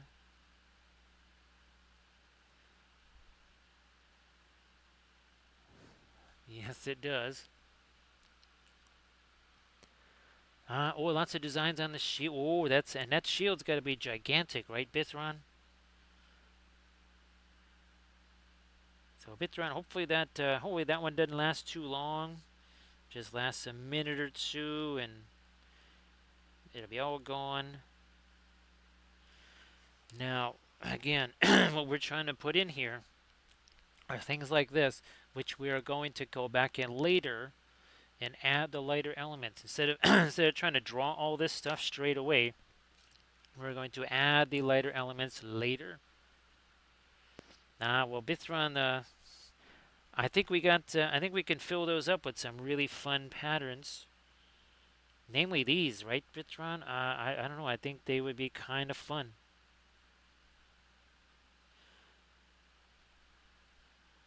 Let me do this here. You know what? We're just going to do that shape. I think that would still be easier to do.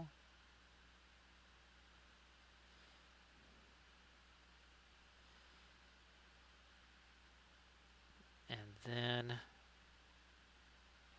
get another kind of semi-squared off shape here.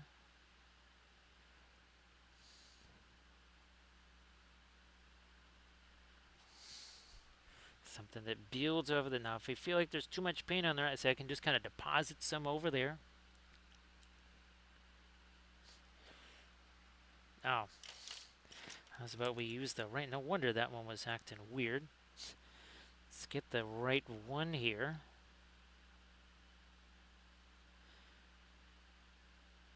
Now, is that going to interact with this shape here? We're going to have it go like that.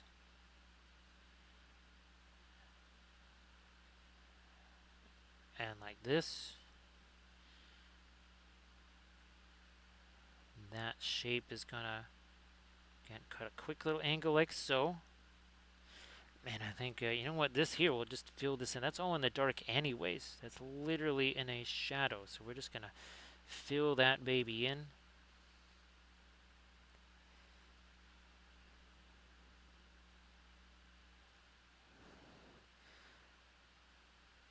Draw this out all the way to here. And then again, put a little bit of a hook on that. Square off some of the edge.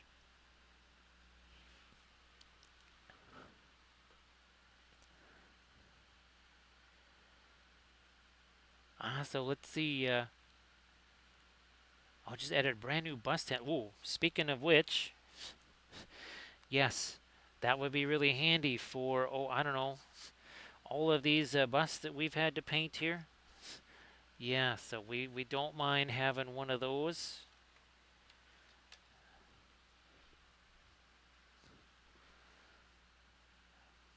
Back to this. You know what? We're going to, oops, okay. Here, let's deposit some of the excess there. Okay, that's better. Now remember, we are trying here for something a little more angular. Yeah, I should maybe just keep this over here. Does this have the... Oh yeah, here we go. So see how we got all the swirls and everything? We want something that's more angular than that. Not quite as circular.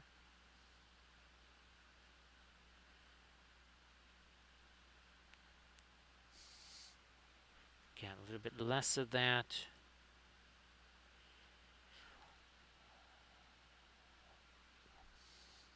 Let's see if we can have this change directions here. Like that.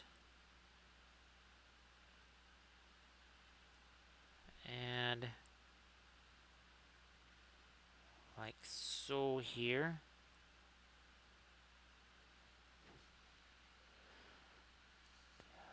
So here, again, there's that discount code.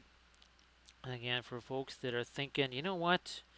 I also need to do way bigger stuff. Literally like vehicles, pieces of terrain. I don't happen to have a bunch of containers of crushed glass snow laying around. So maybe I'm gonna get me some of these actual holders that are purpose built instead of homemade, because you know purpose built sometimes can be good. Much as we love to MacGyver everything, that might be a bit easier. Now here, let's get some of those runes on this open area right there. So you can see we're kind of going more with the larger pieces. Now you know why we didn't go bonkers, right? Trying to get all of the shading super precise at the get-go there. We said, you know what? Let's leave some room for our tattoos and such because, well, there you go.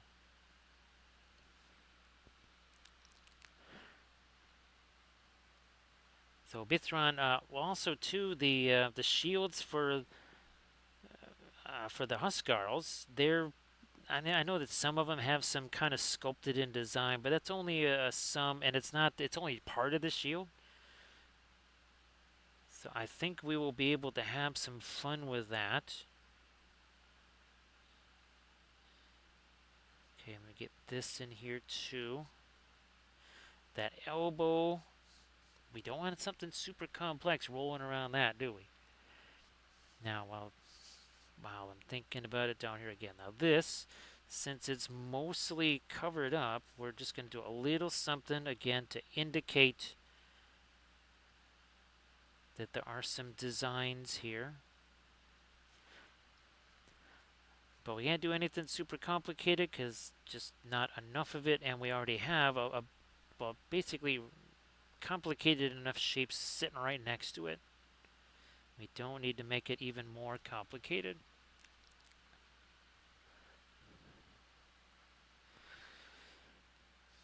So Bithron, it would just be like some little things like this, kind of in between that sculpted in stuff. Now Bithron, the other thing I had actually at one point thought about just scraping that stuff off. I only say that because that's what I had to do here, right, Bithron? But boy, it would have been a lot easier just if there was a printable flat option for these. Would have been a lot easier, wouldn't it? Now, of course, I can't design those because I don't know how to do that yet. Oh, hey, Sector X Armored Wolf found me. There is, and it's a relatively commercially viable 3D scanner out there.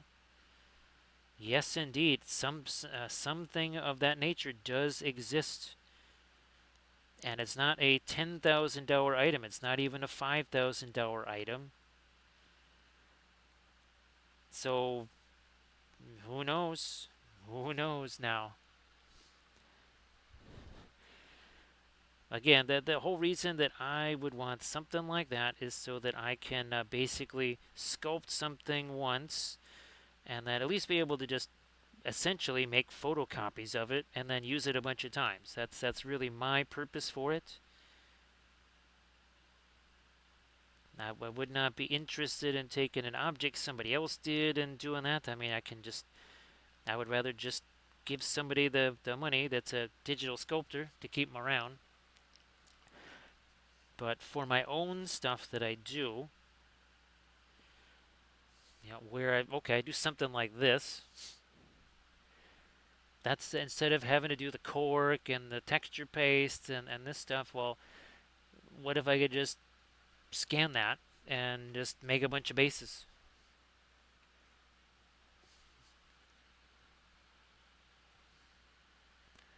Sector X, that was the next question that we had. Was okay. Is it? It's about the same price as a Bamboo X1. Is it as plug and playable as a Bamboo X1? And that was my next question. Is it plug and pray or is it plug and pray or plug and play? Sorry.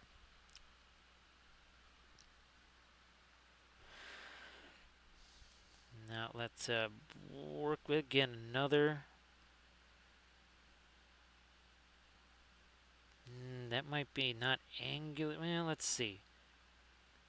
Let's see if we can make this a bit more angular and yeah, we can. Okay. That was getting to be a little bit too circular. I mean, a little bit of circle is okay. But see, even here we can make that circle more of an angle right there.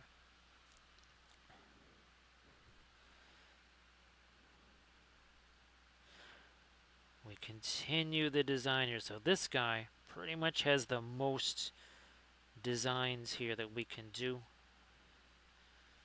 The most surface to work with. Obviously here he's got himself lots of clothes on, right, Sarge? So Sarge, tomorrow is a long day. How is it looking on the Tigray there, Sarge? I hope it's still going to be okay.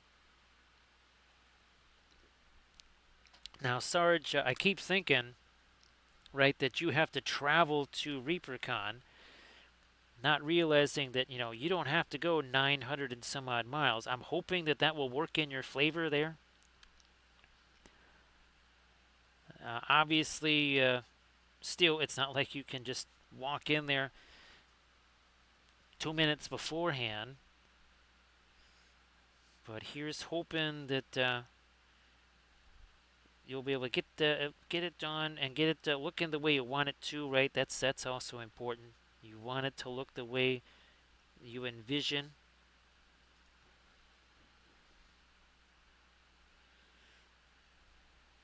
Let's see, I'm gonna roll with more of these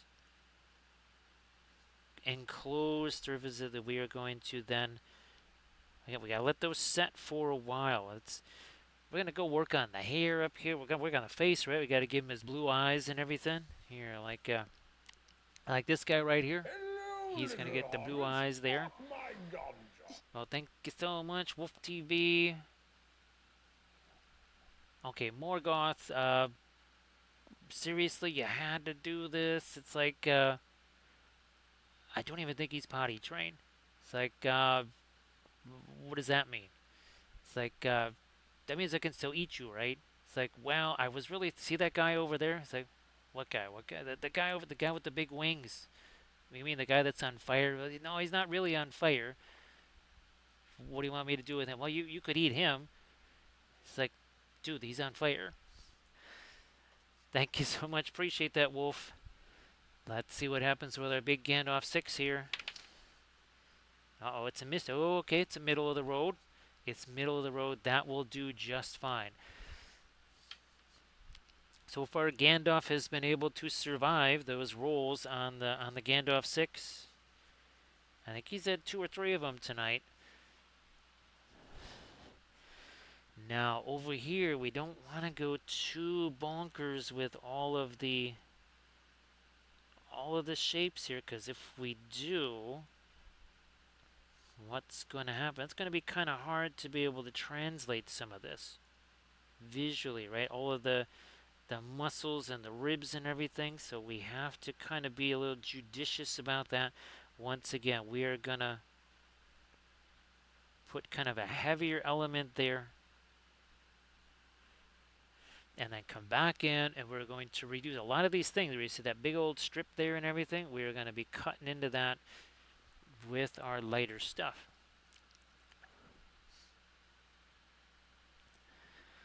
Yeah, Sarge, I was, you know what, just after last night, I was kind of hoping that you just say, you know what, let's not rush this, right, Sarge? I mean, how many track links are in there?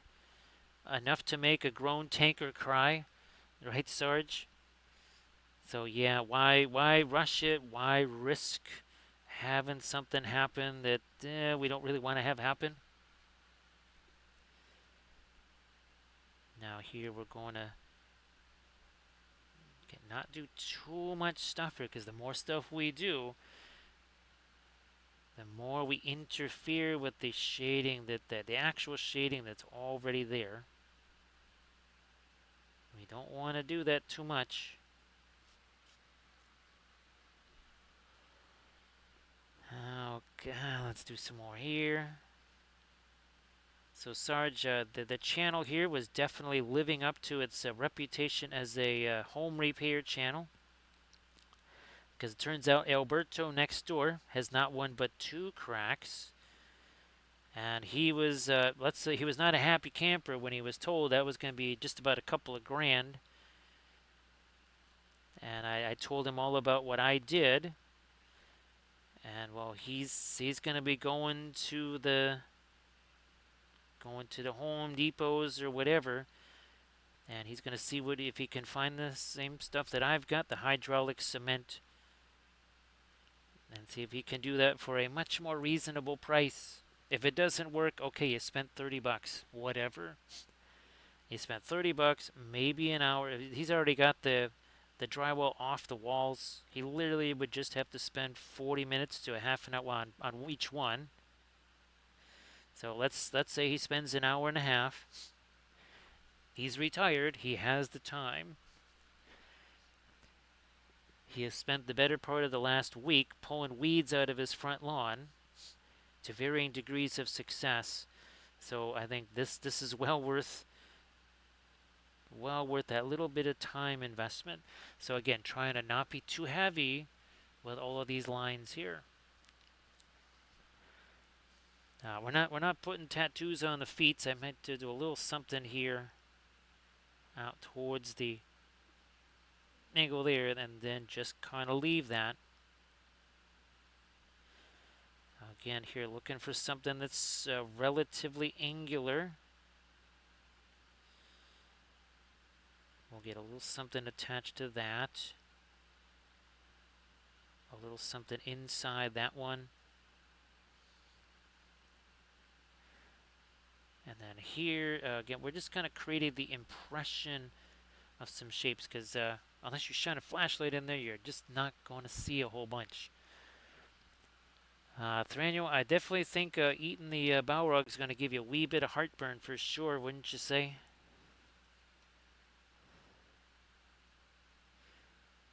Now, of course, we've already had an interaction with Prinkles here earlier.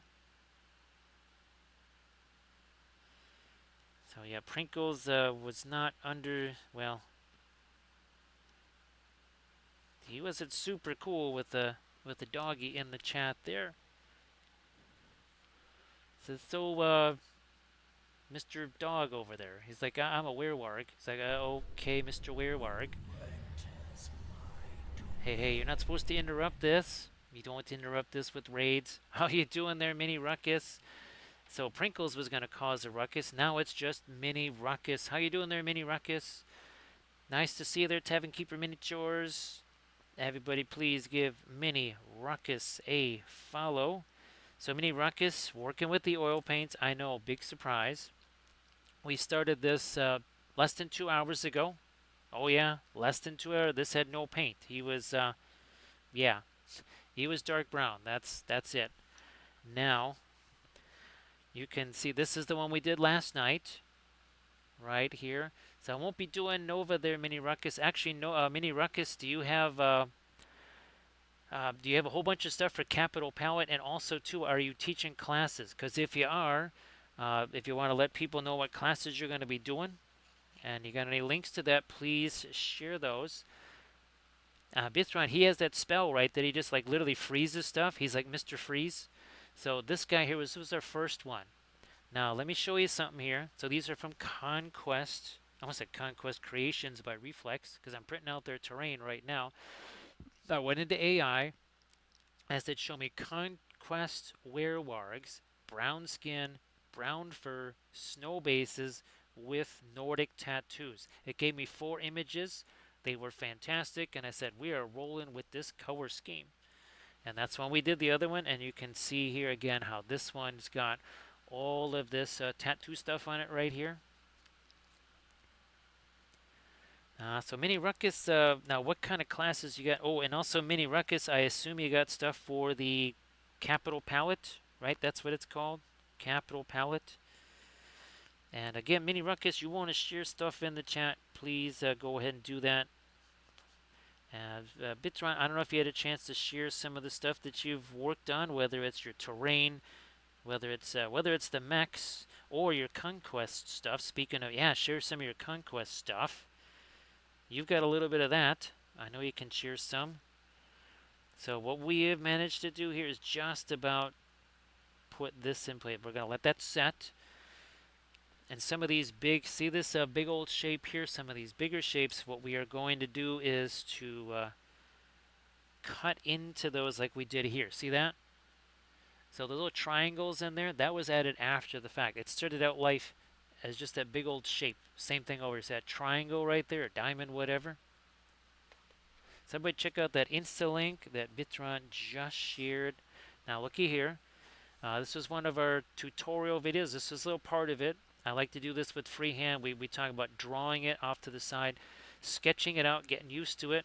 Again, this was not drawn in on the figure. I just did a big old little smiley thing here and then did all of that rickrack shape inside. It was so much easier. Same thing over here with this stuff.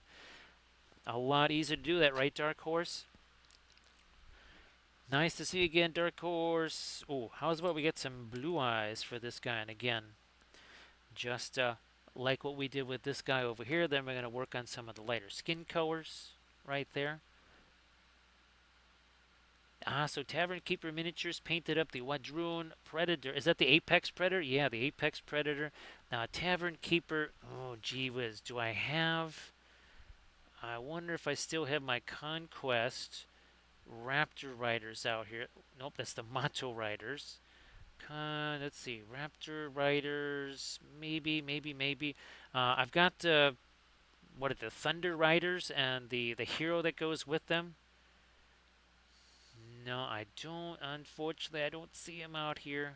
Sadly, But I painted the Raptor Riders. We did those, most of them on stream.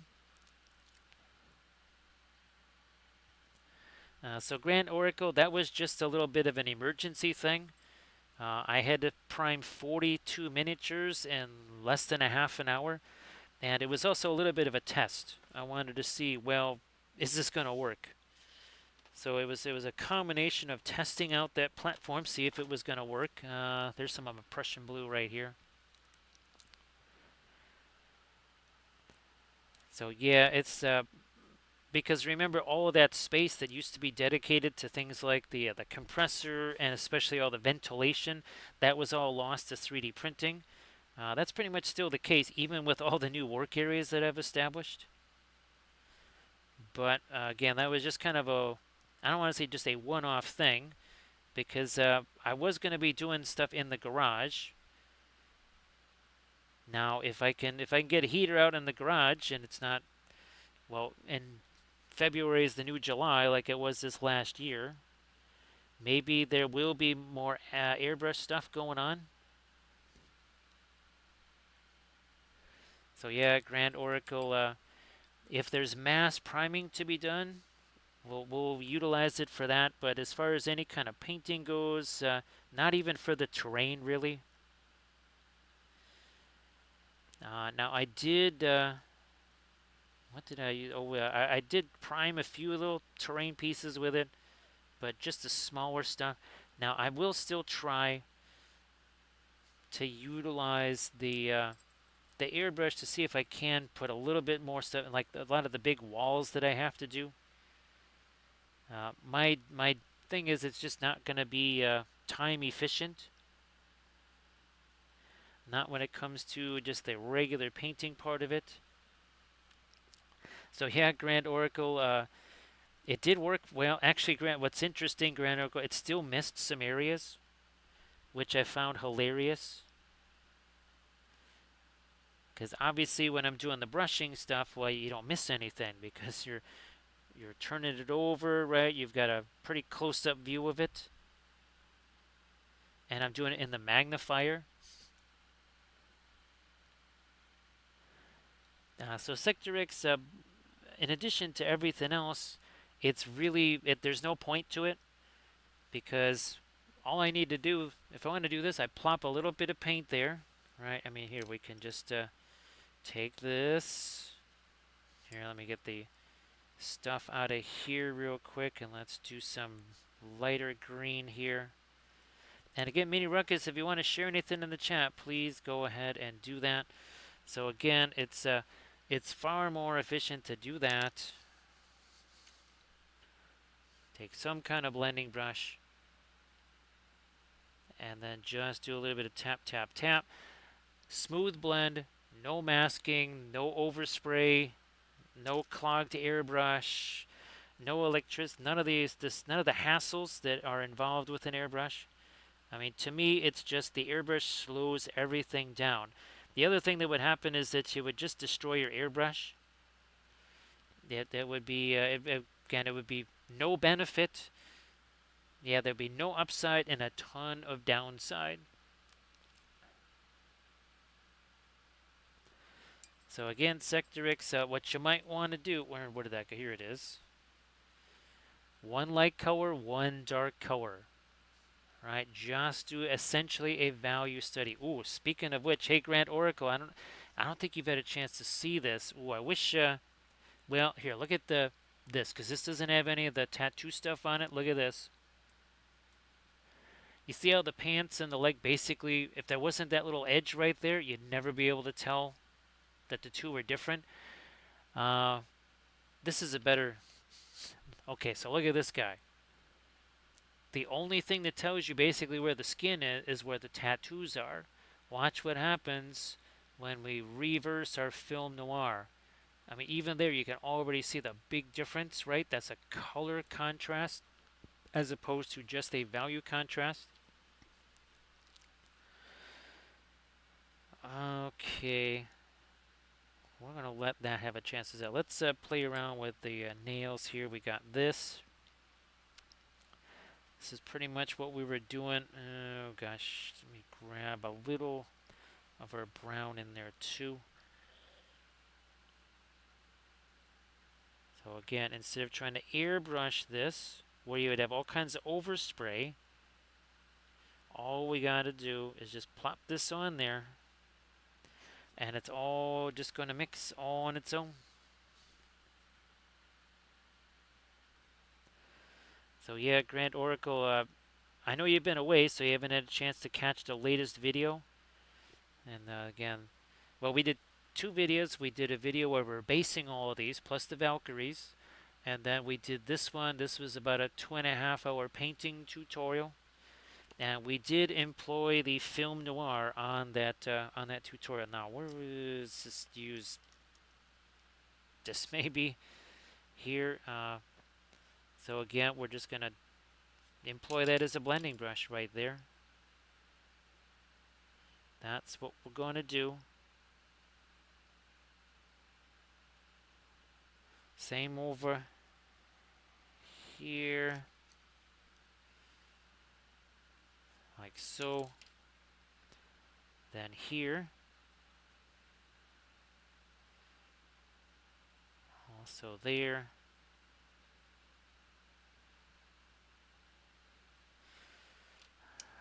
Blending brush, then we'll go lighter, because that's what we do.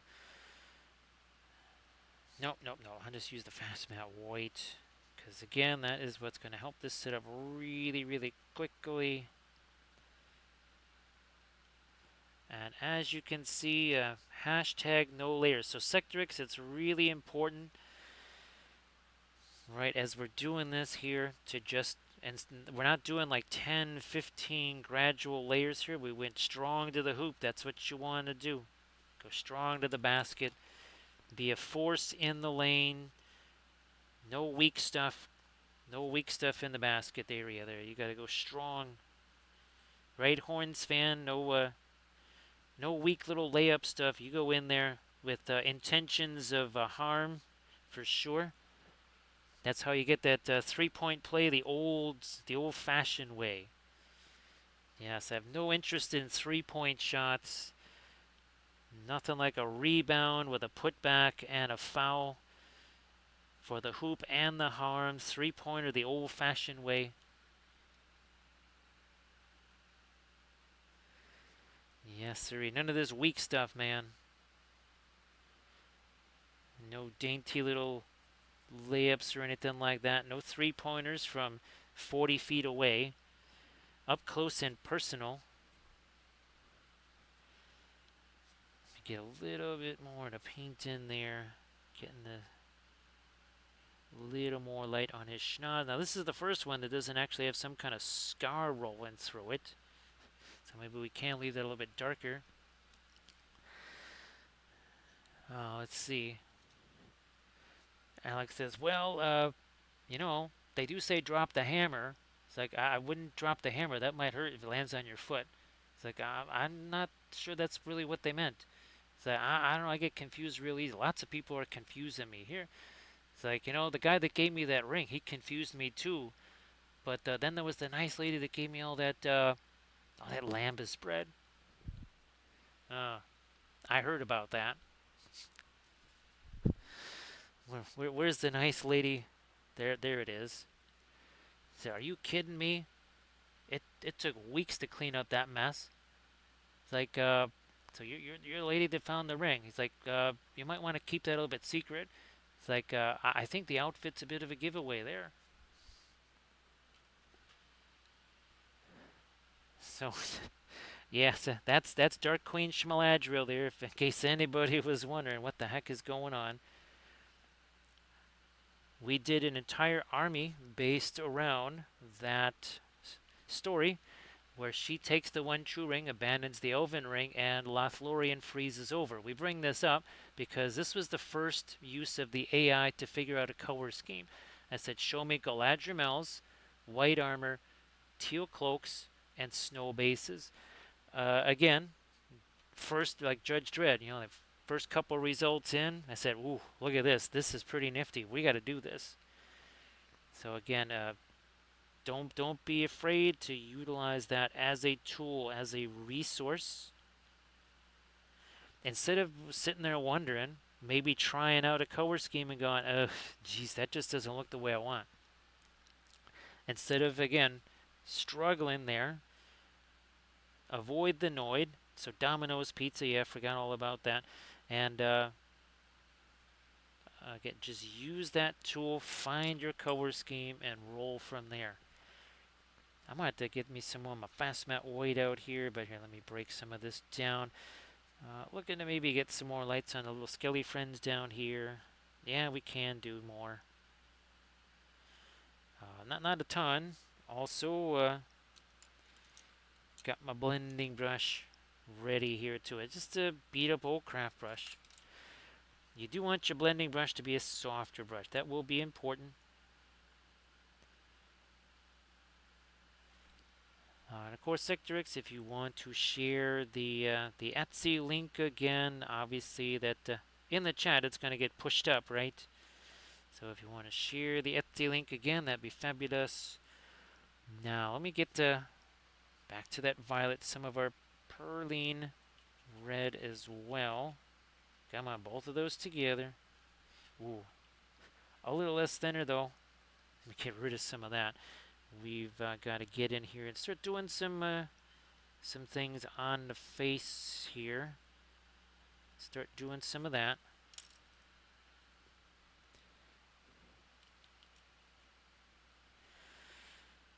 That might be a little too much thinner for doing the tongue, but nah, that was too much thinner.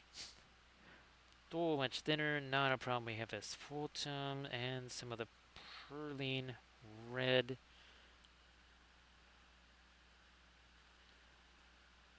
Which will just kind of go in here.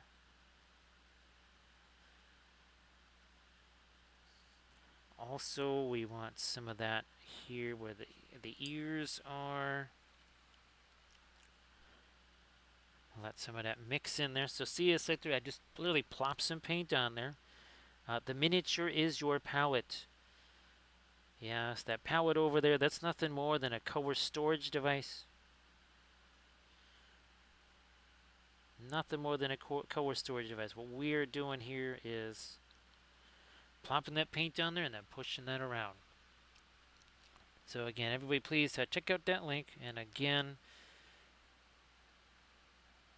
you do that while the stream's going here. You get yourself maybe some extra little goodies in the package. Oh, also too, again, not everybody has themselves a 3D printer. And you say, well, geez, that's great. I would really like some of those painting handles, but I can't print them up myself. Well, not a problem, obviously. Not a problem. So again, everybody please check that out.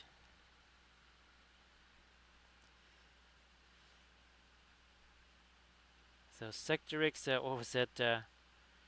It's like the NFL, oh, Hard Knocks. That's right. Yes. That's the best academy, right? Sector X. Not the easiest academy to graduate from, but you know what? Let me see if I can make sure to get a little touch of that yellow in there. Trying to get some of the lighter stuff here on this on the face now. Let's start to do some of that over here, around where the eyes are. We certainly have lots of the dark in place. Oh, and by the way, 2 hours and 8 minutes ago, this had no paint on it at all. It was just primer. How did we accomplish that? Well, hashtag no layers. As in no layers. Oh, also too, thin over thick, vice versa. So we just thin down that paint some more. That's why it sticks there so easily. Hey, there is a Valendar the Red in the presence here. So V-Red, how you doing? So V-Red, I don't know if you have some of the stuff that you had at Gen Con and the painting contest on your Instas or whatever, but if you wanted to share some of that, That would be fabulous. So great to see you at Gen Con, of course. And of course, Valendar, now I don't know. I know you can't share the stuff that you're sculpting. That's a little got to be a little bit top secret right there.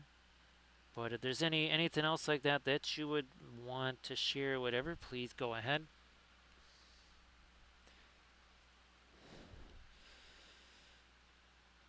So Quantum Reveries, great to see you. Sorry, I think there was a raid right at that moment. So Quantum, I hope that you are also doing well. Well, now it's a happy Saturday. It was a happy Friday, but now it's a happy Saturday.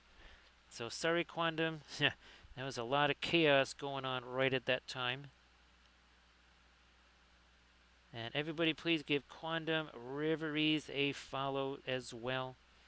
So, Quantum, if you wanted to post anything in the chat that you were working on, please go ahead. Now, I think this has had a chance enough to set. We're going to rotate around. We're doing the lighter stuff on the skin here.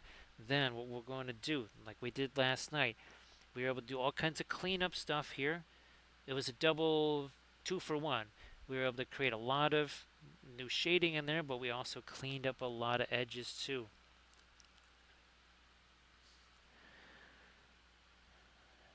So that's fantastic, Valendar.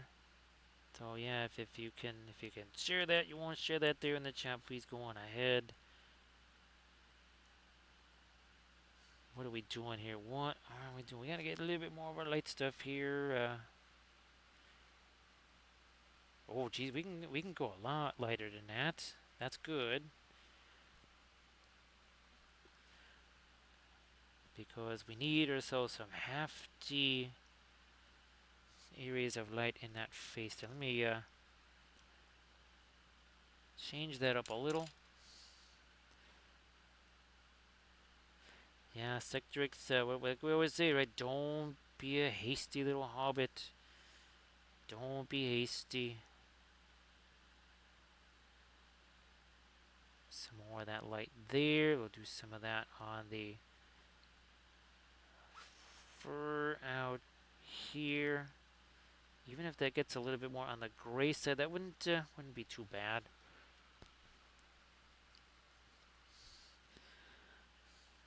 Now this is a little bit tougher to get in there because well, the hand's kind of in the way.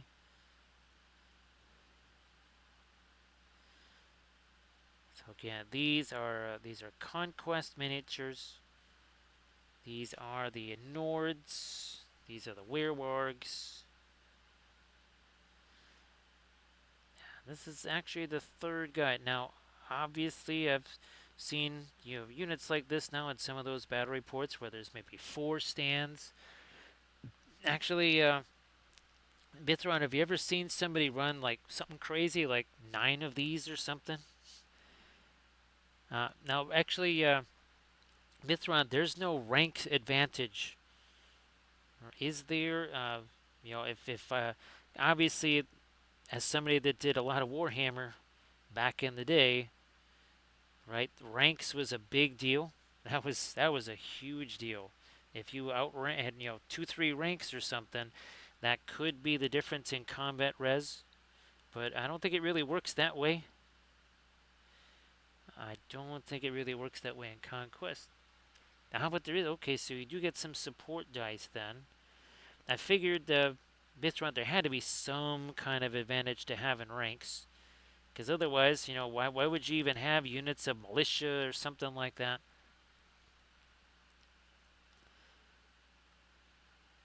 I think Bithron, maybe it's just that the charges have been so devastating that the unit just gets wiped out. Although I have to say, some of the reports I'm seeing, they have units that are big enough and maybe the guy rolls poorly enough that the unit actually does survive more than one round.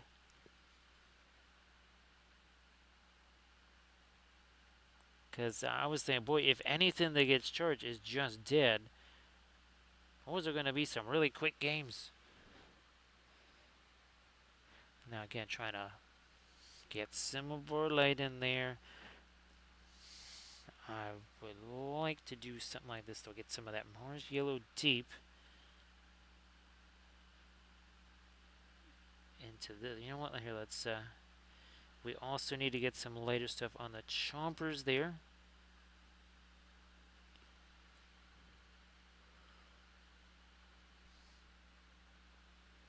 Now, okay, well that's yeah. Bithron, it's been now, I want to say about 4 days or so since I've last had a chance to catch one of the battle reports. It's just been that level of crazy busy here. So hopefully we can start catching those again. I think what interrupted it was all of the War of the Rohirrim stuff, and then there was yet another reveal from Gita. Obviously, it was the Angmar book, which I'll just get that anyways, because who knows? Maybe I am just gonna want to say the heck with it. I'll just stick with the old way. It really does depend. Now, you know what? First, let me see if the eyes are set enough so I can take some of my indigo here.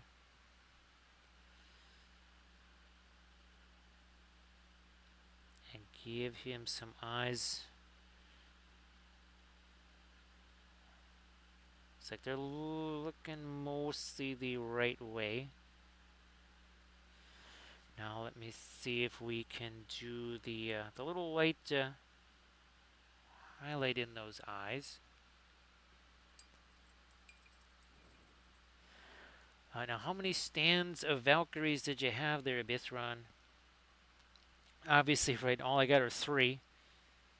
I think with the unit of Valkyries, Bithron, would you want to go like 2 ranks of 4 or 3 ranks of 3? I know that 3 ranks of 3 would be cumbersome, but I don't think I've seen anybody go 3 deep. And obviously, well, there's that you can change formation and such too. I keep forgetting about that. So again, trying to get some lighter stuff here on the chompers, such as it is. Now let me get some of the paint off of this brush here. Thin this down even more. See what we can do with this here to make this little. Oh, with vulva.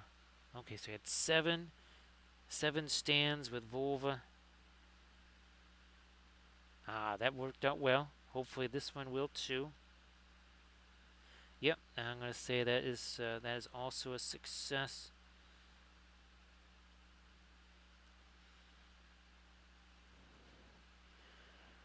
Yeah, we'll roll with that. Now, how's about we maybe start to get into some of those, some of the lighter stuff on the skin there. Back to the same skin tone that we had. Very simple here. Now we're gonna bring back some of the lighter colors, but also right there. See it? Look at it. See how that also really solidifies the edge of the tattoo design there.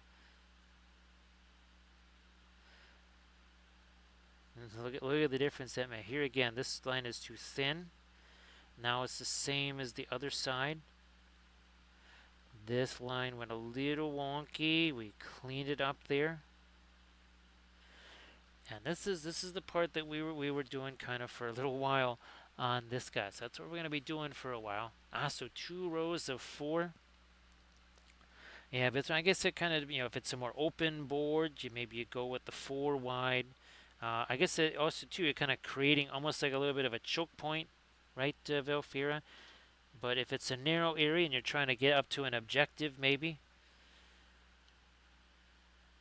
that is where you go 3 wide and 3 deep or something.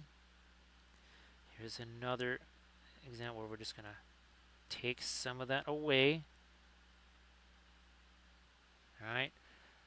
See how that starts to get sharper and sharper. Yeah, Bithron, I think there was one of the battle reports where they could actually like destroy the objectives or something, or turn off the objective. I think it was a little bit of each. And one was you destroy the objective, the other one was you turn off, and the other person doesn't know which one you're trying to turn off. So it kind of tries to encourage, obviously, to go for all of the objectives because you don't know which one's being turned off.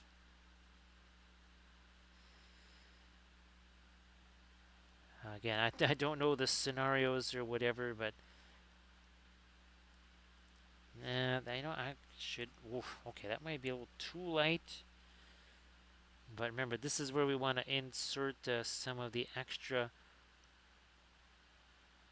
light in here. So see, look at this. We're gonna do 1, 2, 3 little extra things. See how easy that is instead of trying to draw that out separately, one at a time.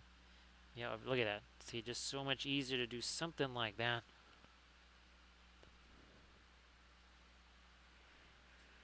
So yeah, I guess like you have to, well, you roll dice against it, and it has what, 4 wounds or something. And obviously, getting used to that whole you gotta roll low type of thing. People have already said, "Wow, you'll be fantastic at that game. Ones are great." No, if I need sixes, I'll get ones. If I need ones, I will get sixes. That's how it goes. This is another example. We're gonna shave off a little bit of the extra there, and now we will do the same thing we did on the other side here. We're going to deposit 3 little extra shapes in there. Boy, that's just so much easier. This opens up all kinds of nifty stuff for things like the tattoos and everything that just was not possible before. Yes, again, there's a little bit of cleanup over there. Don't want to do too much of that in the shadow area. We're trying to focus more where on those upper surfaces where it's going to attract more of the light. Now here's an awful lot of fur over there. I don't know, maybe we need to just get to something that's lighter here for the elbow. Looks like, yeah.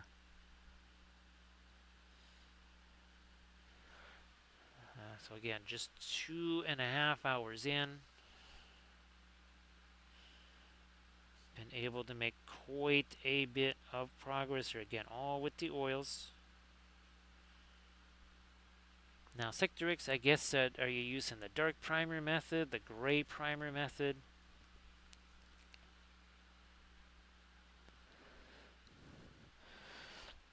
Now, Bithron, that's just, you play MESBG, right? All you're going to get is the 2s and 3s and everything else.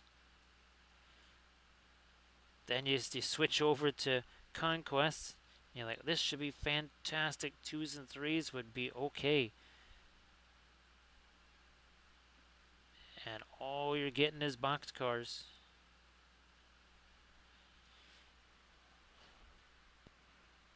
See, even this is not the lightest skin tone color that we can do here. This is another place right here. See this? Not only does it bring in the lighter area of the skin, but what does it do? So it cleaned up all of that shape in there now. This is where we want to do the little triangle thing that we did on this guy here. Let me show you. So it's right there on his arm. Now, Citrix, hopefully you can get yourself a nice little pre-glaze going. And of course, only certain colors are staining colors. And remember, stuff like those, the Winton paints, they're just in general going to have less staining power because they have a lot more linseed oil in them and a lot less pigment. So just a little something to keep in mind. So see, we added the 3 little triangles in there. So much easier.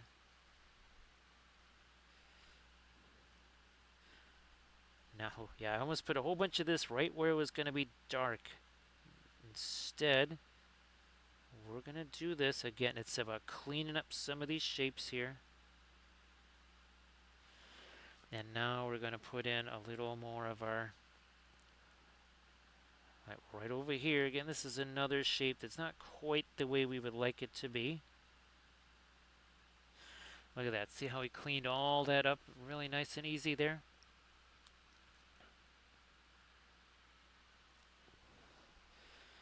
And of course, Sectorix, as we like to talk about the color charts here, right? Those have so many benefits. So many benefits. Let me get back to my reference here. One sec. One sec. There we go. Okay.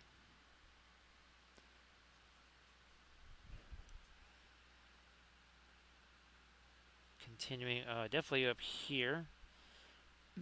We have a whole bunch of shapes to figure out. Is that actually part of his shirt there? No, no. We'll just say that's fur. So here we gotta clean this up. This line too. Also this shape.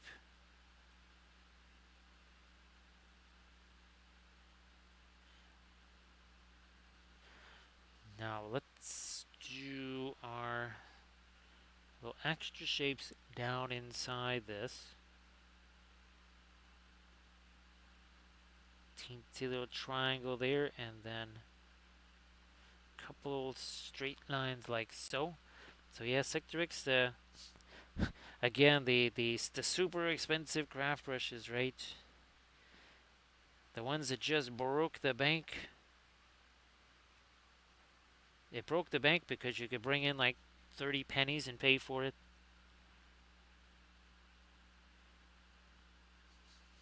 Once again here. We got to do that one more time. Okay. Now we've got that. And last night again, we mentioned multiple times where okay, you spend a couple hours to get to the point where you start doing the tattoo stuff, and then if you want to spend 3-4 hours just on the tattoos themselves, well, you got there so quick, right? You have that you can spend of your 5 hours, whatever that you're spending on the miniature. You're able to spend most of those hours on the more glorious parts. Get through all of that initial placement and values and everything. Get to that quicker. Then you can spend way more time on the snazzier stuff, if you want to call it that.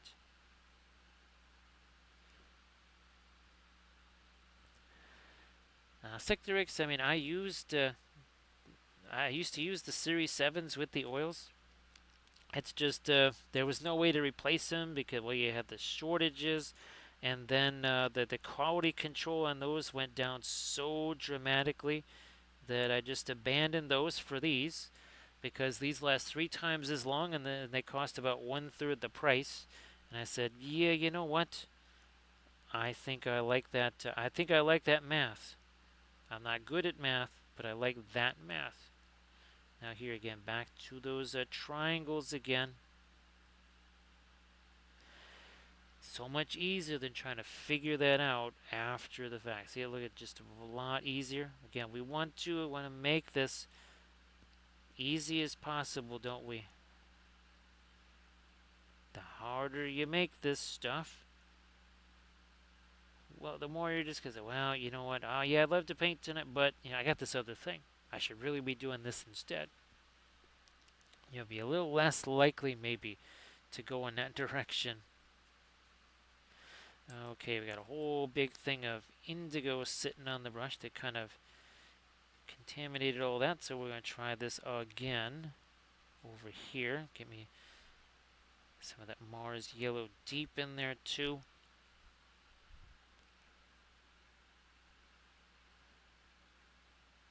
Trying to find a little, there we go, more of the lightest light up there on the arm.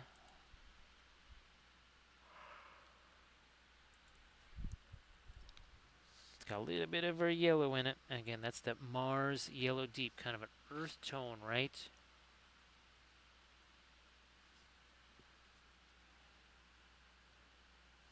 This, okay, here. On this arm here, we're going to start to clean up some of this.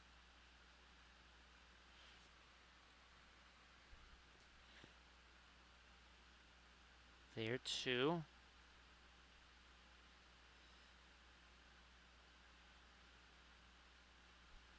Little later there. This is another one where this line needs to get cleaned up a little. Now we have to go a little darker here. So we're going to get a little bit more of the Terra Rosa in there. Now let's clean up all these edges. And some of this here is we're just kind of redrawing it too along the way.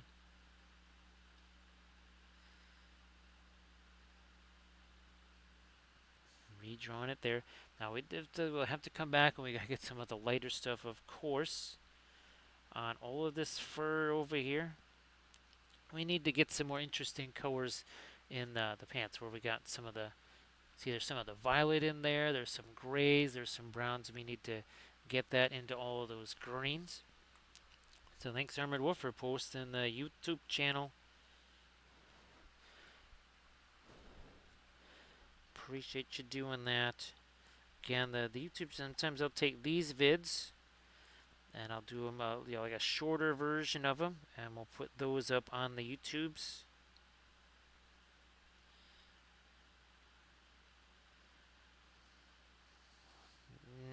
Sure, I'll do something on that.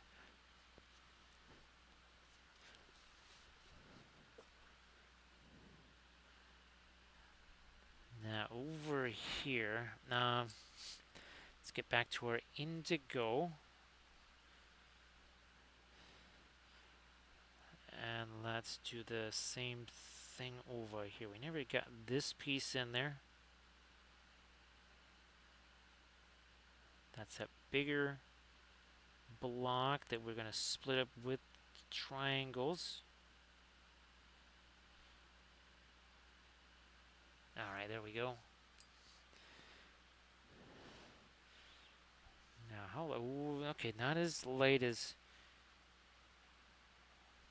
what's over here, but let's try again. Let me look at what we got there. Okay.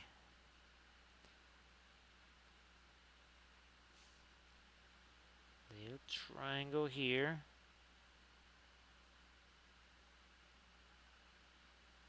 And there, and then we just kind of let that just have a chance to set there.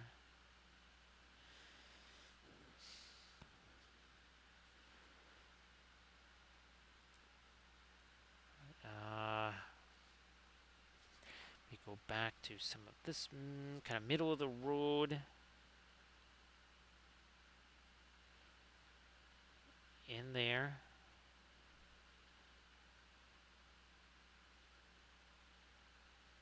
Sharpen up that line, and then we do, this is really just to get some of the light in there. We didn't need to sharpen up that edge too much.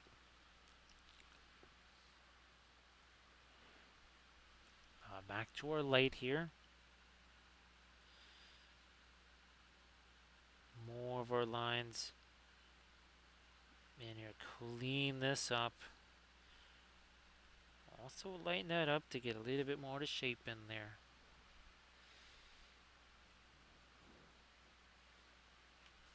That might be about as light as I want to go for stuff like the skin here. Try to get some of this on the elbow.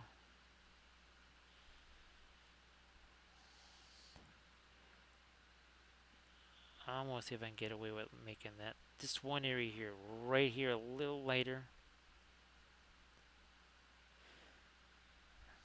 Yeah, because again, shadow there, so see that you can really see the definition between those two muscles. Also, helped out with the definition of all of the freehand lines on top of that. I mean, it's not just for things like the tattoos. It works for all kinds of different freehand, right? Even on the yurts, right? They work there. So again, that's a this freehand, this freehand. It's no different than this. It's all the same. The pattern right here is more again freehand is just a pattern. It's all the same thing, all the same approaches to it. None, again, nothing radically different at all.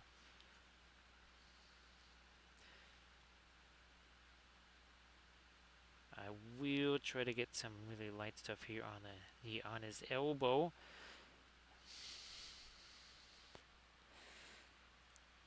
I'm going to try and get some of this, some of the naphthol scarlet here. We'll mix it with that, and there we go. So on the ear here.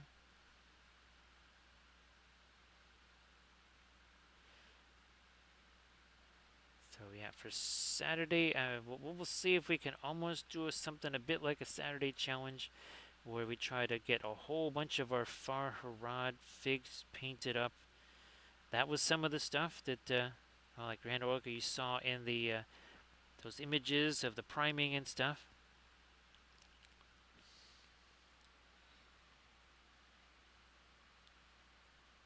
That's even a lighter pink right there.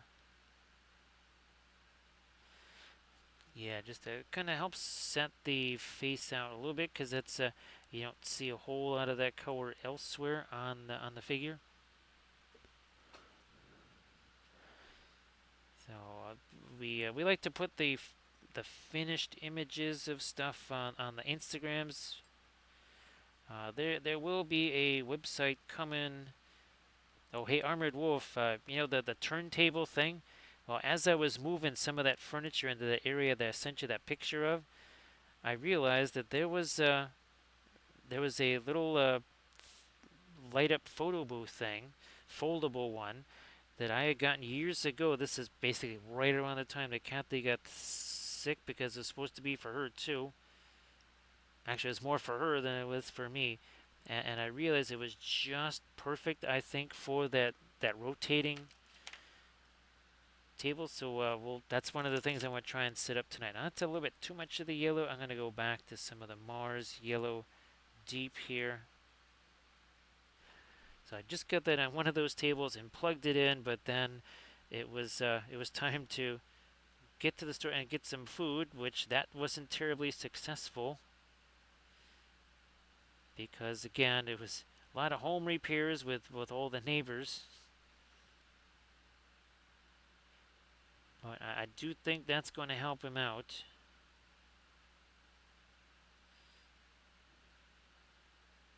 Now here we're just going to chuck in this on its side to catch some of the edges. We can't really do a dry brush on that.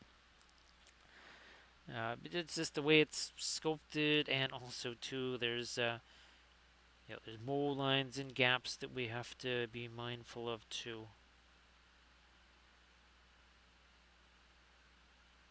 Now, as we do this, though, each of these brush strokes it's collecting some of the paint that's already on the figure.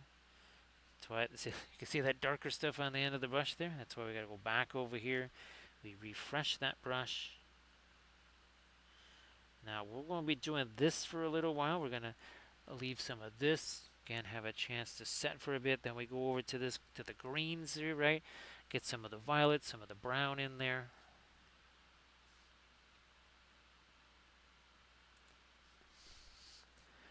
This arm needs some more light here. Like this. Yeah.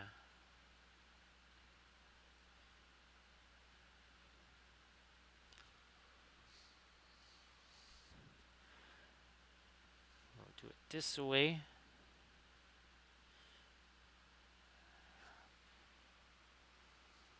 Yeah, picked up a whole bunch of that indigo again. That was not what we wanted. So we'll go over to the clean area there.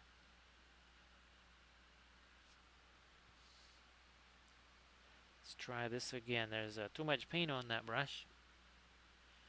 I think that's going to be a little better.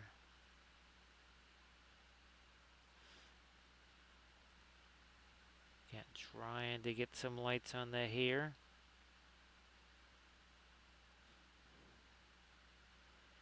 These will be just about our latest lights. I can always go back there too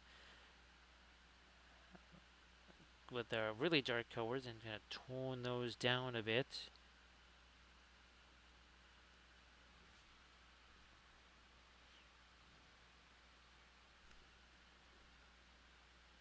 We never did get the layer stuff on the fur here. However, let me get there. Some of the well, it's our default burnt umber. I think it's called brown ochre. It's one of those reclaimed earth colors.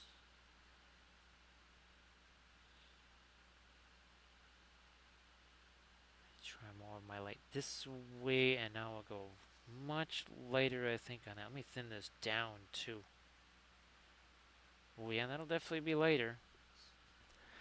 Also, since these are very fashion conscious werewolves, they have little earrings here. Still might, yeah, there's still some stuff we have to do on the teeths.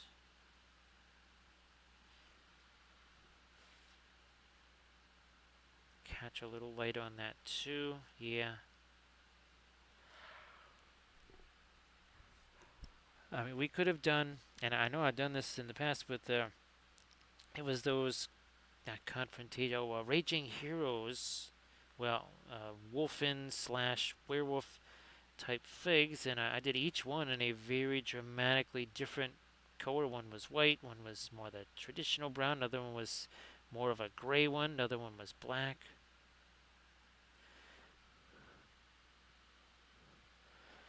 Hey there, surface tension. How you doing? So surface tension, yeah, very interesting. One day later, after the big reveal of the Lord of the Rings movie, it should be very fascinating to see how this all plays out in December. Surface tension, if you wanted to share your painting links there in the chat, please go ahead and do that.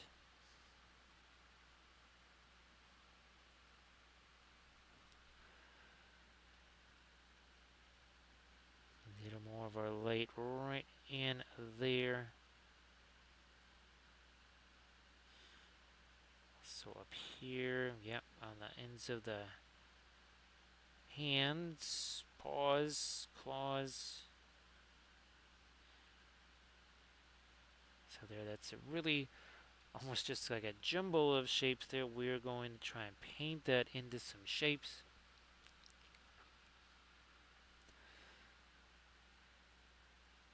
Now, surface tension, we'll see. Obviously, it's an anime style, right? So that does kind of give him a whole lot more freedom with the miniatures.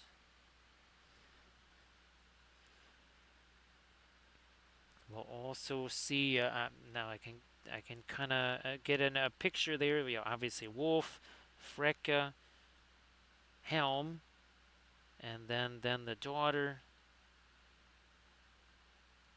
Those will be I'm sure those will be the main heroes or whatever you want to call them in the starter set.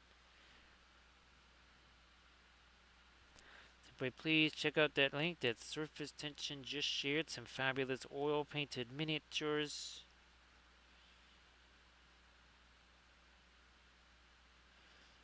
So Surface Tension, great to see again as always. Trying to find me some light here on this. Now again, we got ourselves more of the old-fashioned bots there.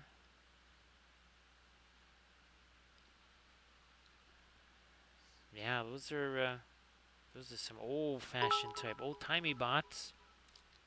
Thanks, surface tension. We could use it. Oh my goodness, we might even need a little bit of a refill. In fact, yes, we might just need ourselves a refill on that. So thanks, surface tension. Appreciate that. Surface tension. I still haven't had a chance to get back to the resin printer to get the more of the Tomb King stuff. I would really like to hit the. I wasn't really a fan of the carrion birds. I printed those out. Obviously, they're trying to go with a little different aesthetic and stuff, but yeah, not a huge fan. Actually, all of these snakes, they're so tiny. Right? I mean, obviously, this one, believe it or not, was more in tune to the size of the GW one, whereas the Highland Miniatures one, those are kind of on the tiny side. Now he shows them just being on 50 millimeter square bases. Those those snakes are supposed to go on 100 by 50s. So yeah, that was a little weird seeing that.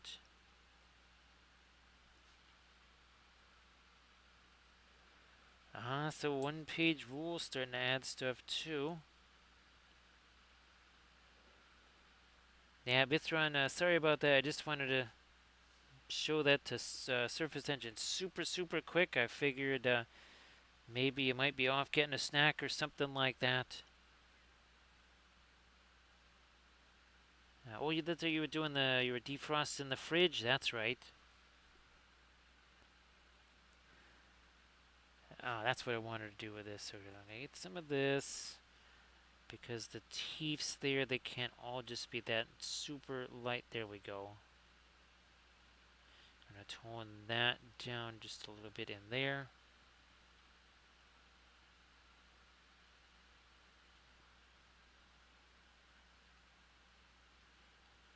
And here,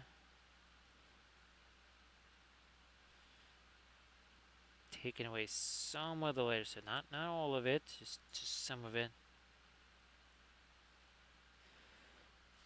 I think we no. We were talking about this earlier, right? The violet and the Indian yellow to create sort of an amber color there.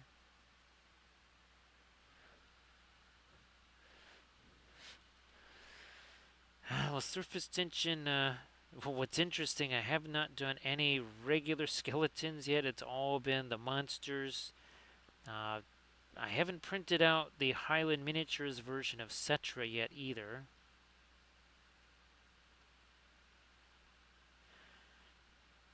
Because if I have too many Cetras, one of them is bound to be an etc.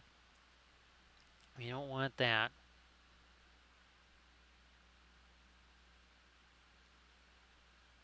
This stuff here, where's my... Yeah, those crazy little ball things there, that was getting a little weird. Now, let me get some more standard gray here, like Van Dyke Brown and some of our blue here. Radiant blue, Van Dyke Brown makes a gray. But one that's got a little bit of warmth to it, if that makes sense. Good. We'll have to restore our edge in the bottom of that probably. Yeah, surface tension.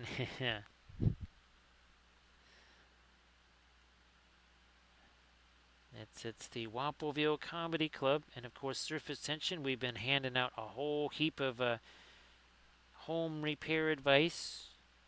Lots of that as we were helping out the next door neighbor. Who again, he's got way more of an issue to deal with.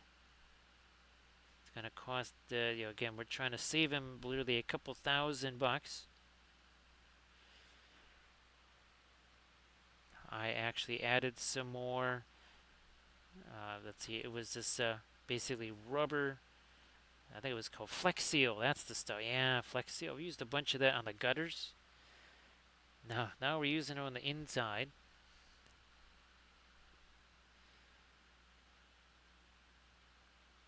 Yeah, That's the pun and paint. It's if you can walk and chew gum, can you pun and paint at the same time? Getting ourselves a bit of the light edge on the top of that. Now here, again, maybe a little bit less of the yellow, more of the this kind of grayish color here, because that's really getting too close to the skin color there, or the fur. So that's we're taking away some of the yellow here by putting in this kind of bluish gray.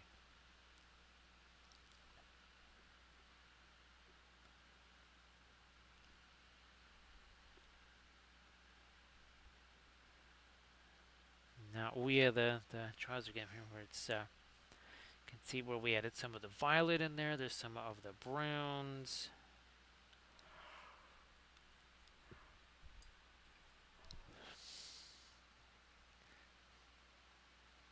Trying to go much later here. Maybe this will do it. Got to get some thinner in there. Again, I got to avoid too much because then it'll just become a pin line wash.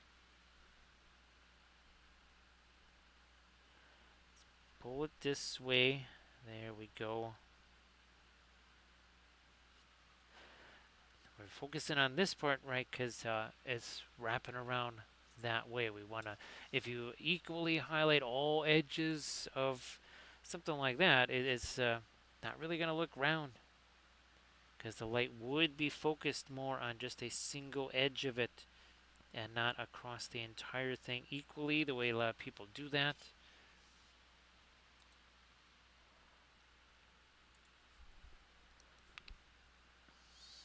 Now I was considering trying to do a little bit of light up of that green down there. However, if we do that, not really going to look very much like it's in shadow at all.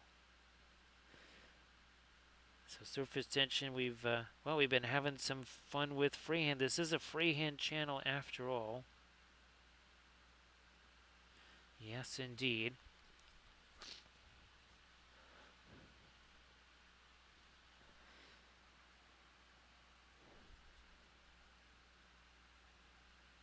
But I think we've actually done just about all of the light that we can do there.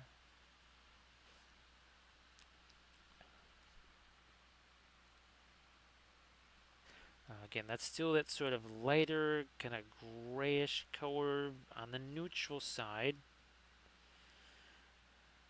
I might see what I can do up here to lighten that up. Again, if I do it too much, all the snow effects, they'll look really dingy by comparison. We have all these really, really, really light colors right next to it.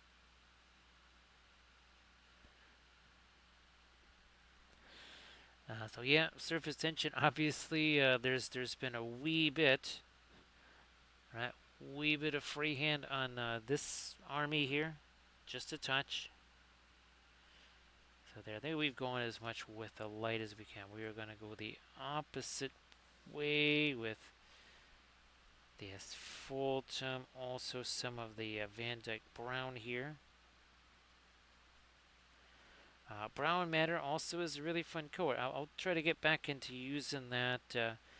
Maybe, you know what? Maybe we'll use it on our. Oh, well, that was what I was using from the skin color there on our far hurrah. But maybe wouldn't be a bad idea to just hit the brown matter alizarin. Well, sorry, brown matter. Apparently, brown matter alizarin is just the watercolor. But for the longest time, that was always one of my favorite watercolors. It was a very different kind of a thing. It sort of had a chemical reaction with the other paints and basically repelled the other watercolors away from it. Anyone that's familiar with watercolors and the whole trick where you throw out some salt on the paper there while the everything is still wet. You say, what in the world is that all about? That is trying to, especially things like the sky, whatever, where you're trying to have those wild little random effects that might look like clouds.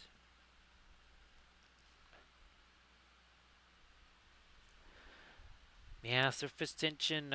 I was part of me that was wanting to do the tartan thing on maybe the Valkyries, but I think there's too many undulations there, too many folds, won't necessarily be very readable. I do have more of the Midbury Miniatures fiefdoms figures for the was it the Clansmen of Lamedon? I have some of those.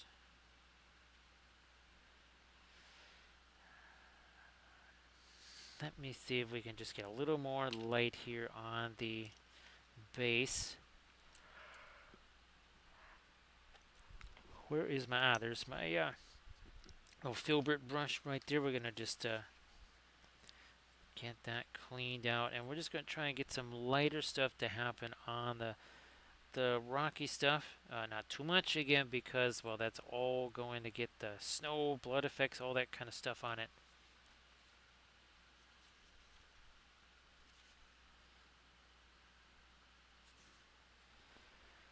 I might settle for some of the ice blue there, and maybe even a little bit of this super absorbent surface here, which is a bulletin board cork. Again, look there, that is a massive dry brush right there. And that's kind of how you know when you've been able to, I guess, sort of really figure out just how much paint should be on that brush. You can always have an extra little paper towel or another palette, something like that, where you can maybe get rid of some of the extra paint. I could do that on this, right? Get rid of some of the extra paint to dry out the brush even. Yeah, surface tension. I do want to get more of, oh, here he is. I need to get more of these on the bases so that we can do some more of, well, the blue woad and the more traditional type stuff. For sure.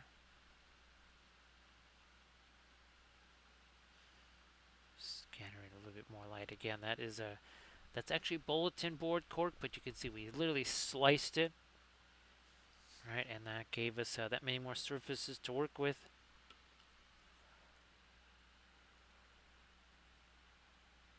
Throwing a little something on there before we get down to, you know what, let's get some of the rust on here. I knew we were forgetting something here.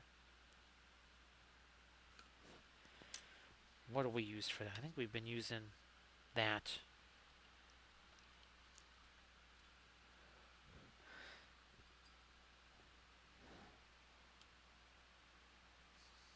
There are Mars, red Mars, yellow deep to create some rusty stuff. Lots of thinner, poof, poof, leave it.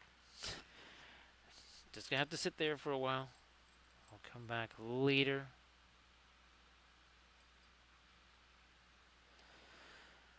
So the fun thing about the bulletin board, yeah, is just pulling off individual little pieces of that to use it as rocks and such. Again, that's what we did here. That's just a little leftover piece of the bulletin board cork that ended up being a rock over there. Same thing over here. Same thing over there. So that's some of the pieces that we tore off of here. Did it here. Now, we also used our texture paste to hide the fact that this is two pieces of bulletin board cork. Again, both of them cut. Right, so see, it's going all the way down to here. Of course, we're also using the texture paste to hide that gap there as well. Now, I wonder if I can get a little bit of indigo into that. Maybe, I think we want to go a little bit lighter actually. Speaking of which, I'm just kind of trying to put some little cuts or whatever in the cloth there.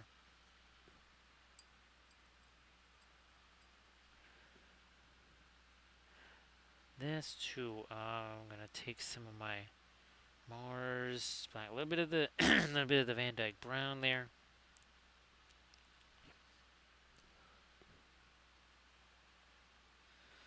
little bit more of that.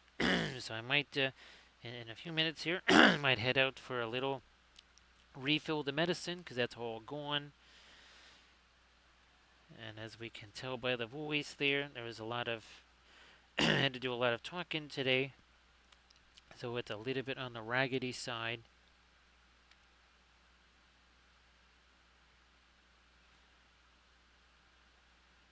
Okay, yeah. So again, what I think I'm going to do is just again grab a quick little bit of a refill there on the medicine so that we can keep going. I'm going to try to add more lights here on the face, I think. And then just like we did here, right, some of the violet there and some of the browns into the pants here. So don't go away. We're just going to get our I'll be back screen and we shall return in just a little bit.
We have returned.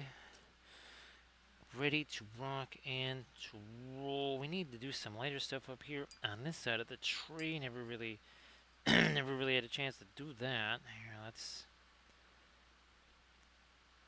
do a little conglomeration of this. A little more thinner into that too. Start breaking this down. Might, I might also, might even be inclined to do another little darker glaze into some of this too. That's right. There is no. That didn't have a tree on the movement tree, or the other ones each have a tree, and I'm thinking I need to get to the tree on that movement tree, and there is none. I got a blending brush around, and we'll just use this. Okay, there we go. There we are. Any brush can be a blending brush, of course. Sometimes they're really big. Sometimes we have the micro blending brush.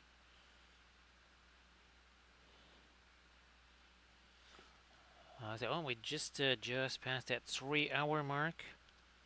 I might try to go a little bit later on some parts of the skin tone there.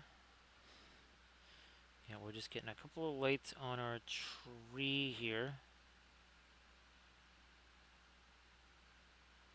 These are 3D printed from Make It Epic Basing. Obviously, the figure itself, that's from Conquest.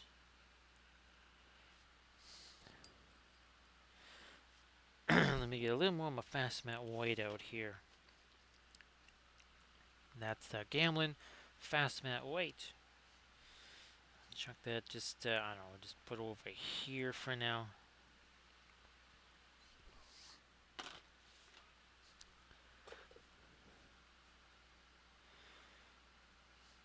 Let me start to break that down over here.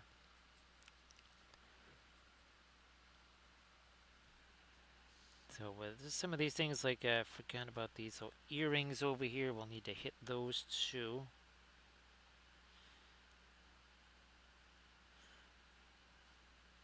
Couple little lights on the end of the fingers here, like this. Especially up here where the hand is raised up. It's higher than just about everything else. It should probably catch a wee touch of that light. Yeah, surface tension. All you got to do is just ye old paper towel, right? And that's nice because now you don't have any of the moisture in there. So instead of cleaning it, kind of like you would with an acrylic brush or something like that, we're not doing that. Trying to get a little thicker than we wanted it to be. We'll just take that brush and smooth that out. Then try some of that down here. No, it's just too much. Well, here we go. Here's blending brush time. Doing a little bit of blending brush action there.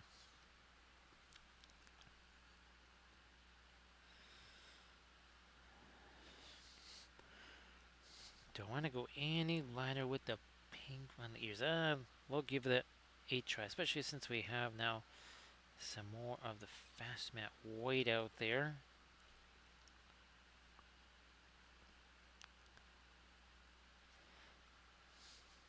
Let's not add too much thinner to that.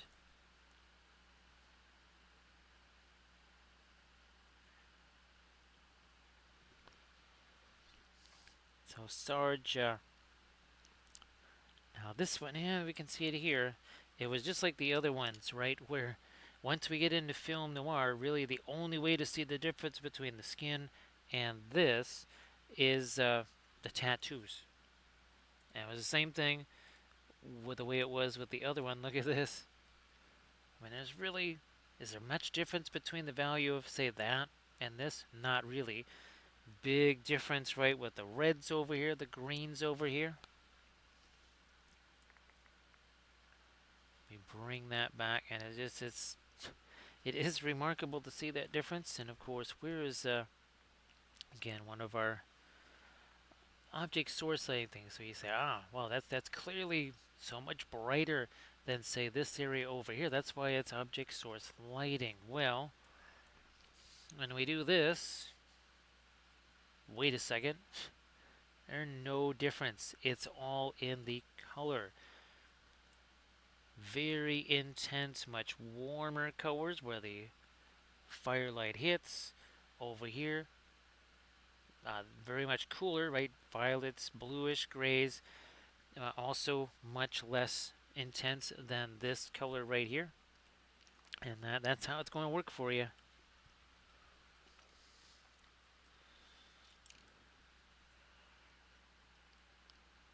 More of my light down in here on that on the tree. Now we did do this on the other one. I might do it here. Let me try to do the little teensy bit of reflected light right there.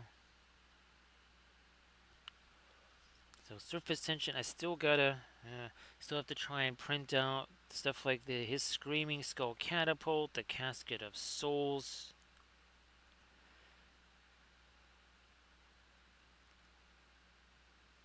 And again, that would be the Highland Miniatures Tomb Kings. So if we do any of the cav, we'd be getting into the more skeletal type cav. I think he's already released that too, the more the skelly type cav.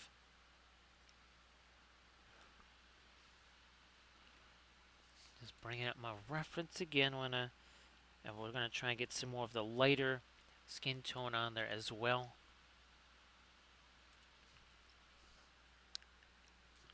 Now this is our lightest light here. Gonna try and get that on the ends of the teeth here where I can.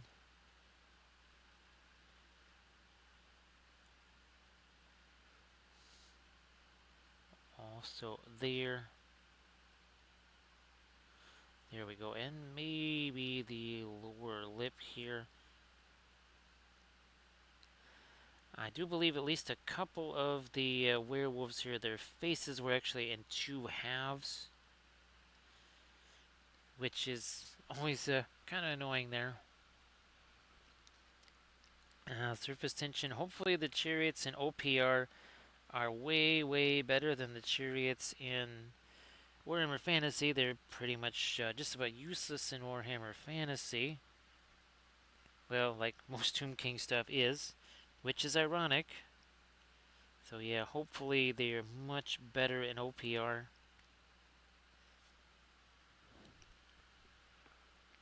I do think OPR tries to avoid the whole useless unit slash useless armies kind of thing. Since selling armies really not what they're doing, right? They don't. There's no latest greatest thing. I was hoping that maybe kind of helps curb some of the excesses. Now is that what we're going to have to get used to with MESBG now, where there's going to be all kinds of power creep and everything else. That is possible. You know, whatever's in that new starter box might be kind of like the big, bad, and nasty now. Just because they want people to buy that starter box.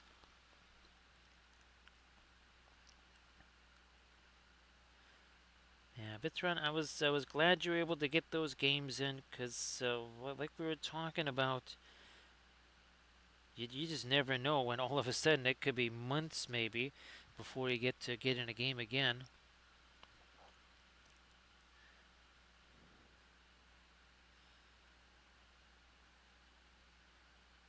So yeah, surface tension. It's a little bit trepidatious there about what's going to happen with MESBG. It kind of took a while for a lot of us to just say, you know what, it's actually a good thing that it's being left alone. And a lot of, especially the ones of us that are really, really, really doing it, we just say, okay, this is how it's going to be. They're just going to, with the occasional tweaks or whatever, that's what the system will be. It'll never be new additions or anything like that, and we had basically kind of said, okay, that's how that's going to be. We'll just we'll do it this way.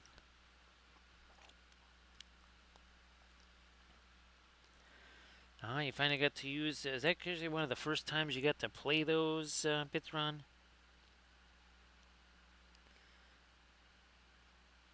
Up here, trying to really get that really light stuff going. We should probably do it there too. Also here, where that's also gonna. I'll have to clean up some of that freehand. We're gonna do some of that over here now. Sorry you weren't able to use the T-Rex there.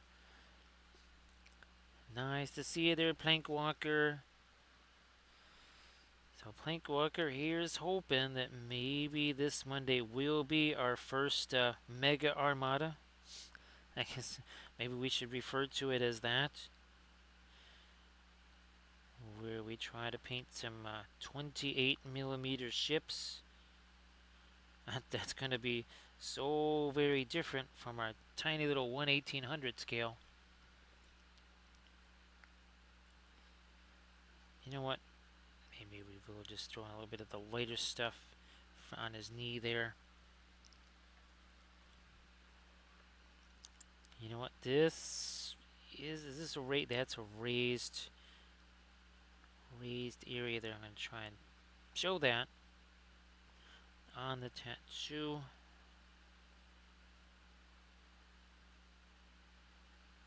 Fixing that, cleaning that up a little.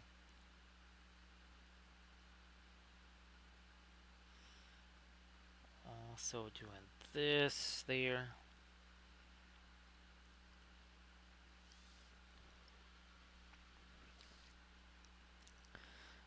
Now, speaking of lizard men, I did, as I was moving a bunch of stuff around, I ran across some arch-villain lizard men that I printed out.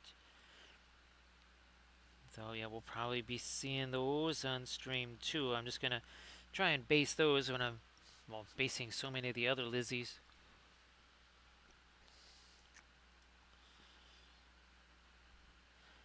Now, this is one thing I was showing in the vid. So we have all the bulletin board cork here, but I have one little thin kind of sheet of tree bark, and to make this more like the other bases, which were tree bark, I just took that little bit of texture on there. It's all the rest of it's filled out with cork, but in that one area, that's where you've got the tree bark. Again, just to kind of show that there is just that little bit of similar texture. Now here I'm going to try and break this down. We're going to try and create another little bit of glaze stuff here. Let me get a little thinner into that. There. This will be for the base here, for some of the darks in that base.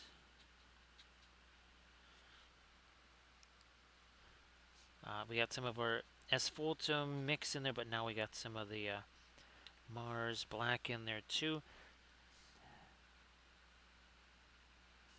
And that's just for this stuff down here. Touch and go, right? Just touch the brush to it, let it flow the rest of the way by itself.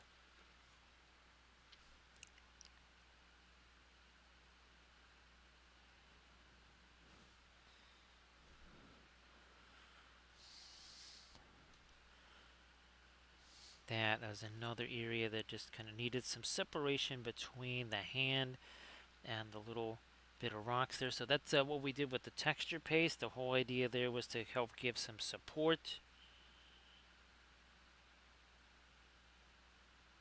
Because we just hot glued these guys onto the base. That's usually what we're doing to get our guys glued on these days.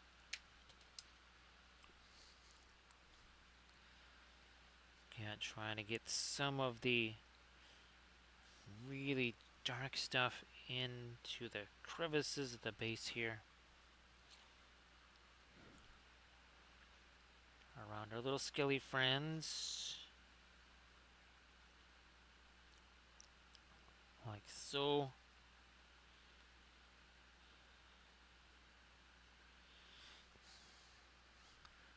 A little more of our right there. Okay, there we go.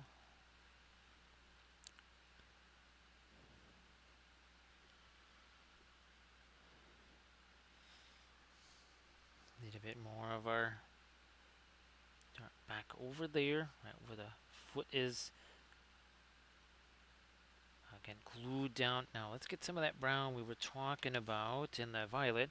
See this here, the violet there, the brown up there. Let's put some of that on the pants here.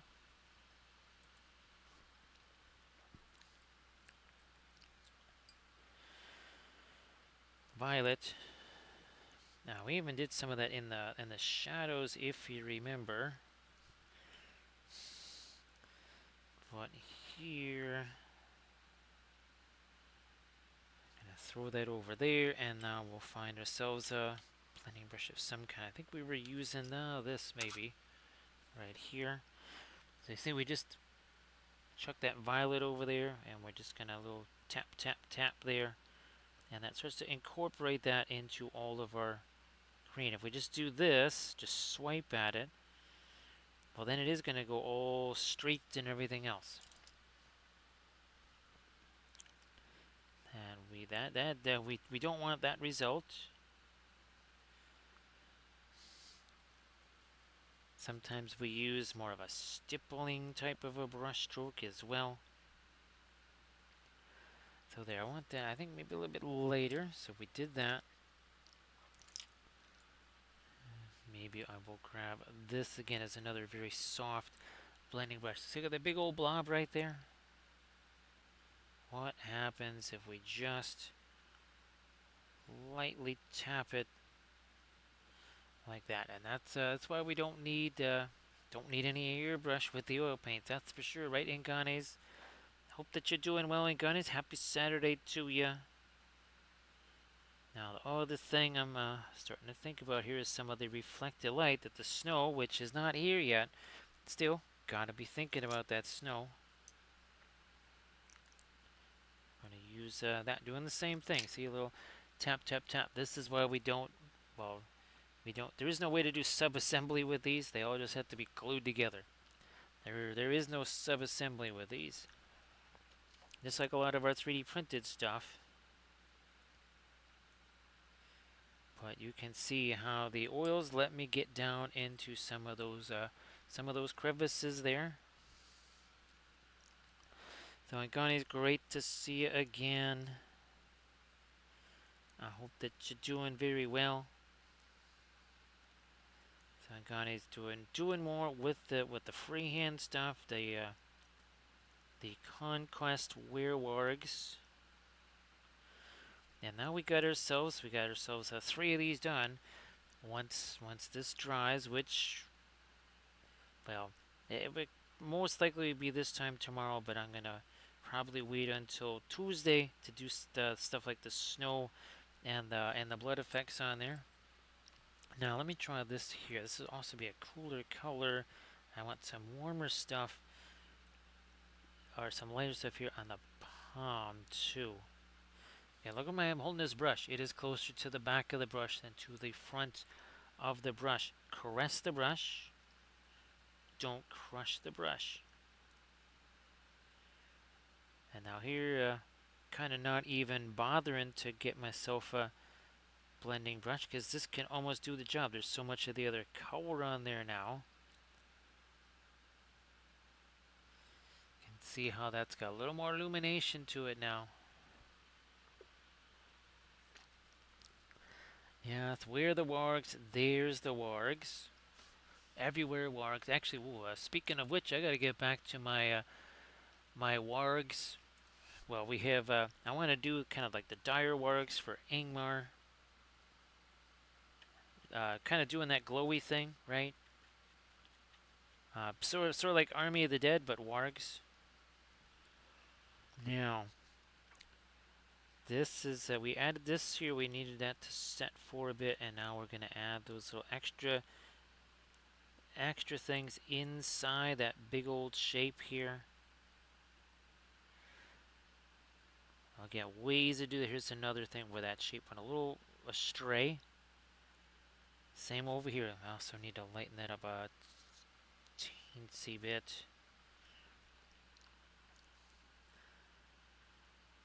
Again, gotta have a relaxed grip on that brush. So here again, maybe doing that little bit of a triangle in there. And then some smaller shapes inside of that.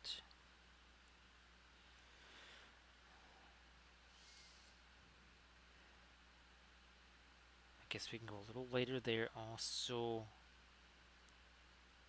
Here.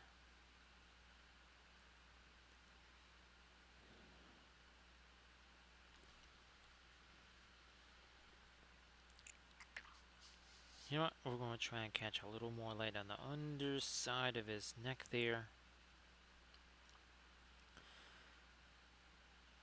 Just a little bit, because again, he's so low to the ground. Now we gave him this upward angle, right, so that we could actually get to some of this. But the other thing it did, you look at this, that footprint is much wider than this base. He would just be hanging off of it. But as you can see, we've with the way we've got this here, he can go kind of base to base with things. He's not going to be running into stuff. That's for sure.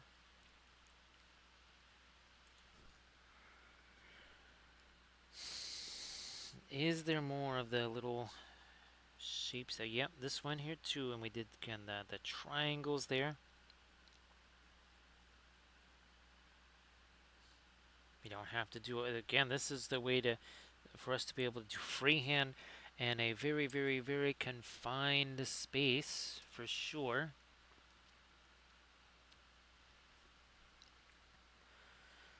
I'm gonna get a little bit more on my indigo here to complete some more of our shapes.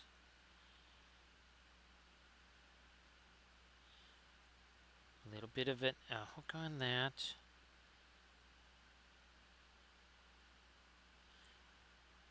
It's gonna come down this way, another one of those darker shapes there.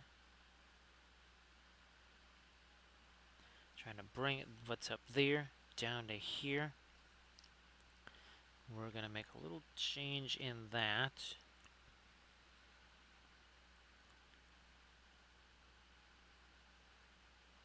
Okay.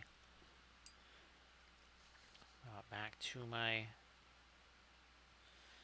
that somewhat lighter skin color, more of a mid-tone there. Because right here, this is another spot where I need to cut out a little bit more of the lighter skin tone in there.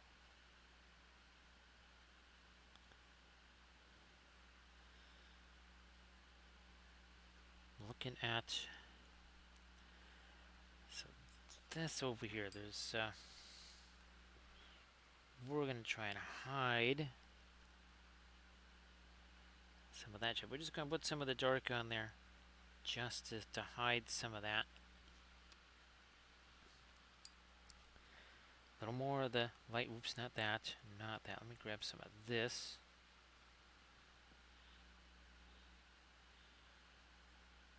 Right here on the top part of that skin.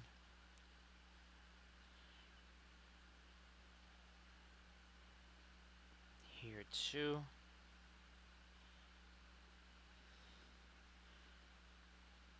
Now that, oh, that is a scar. Now what we tried to do with those is we'll take sometimes the perline red and the violet, mix those together, and let me see if we can kind of do a little bit of scarring on this. So there's a purple, there's a perline red. We will mix those two together. A little bit more of the violet here.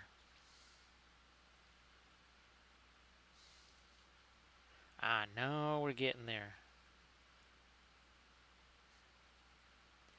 Now obviously stuff like purple matter or even the rose matter deep. That's the Richardson color. No, rose matter. We have to get back to, I want to use that again. in one of our vids. Now, it's going to come down here.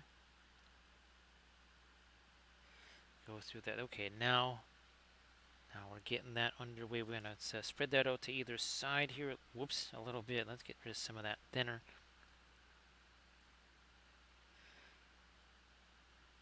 A touch more there. Okay, there we are. So again, see that just changes that around a little bit there.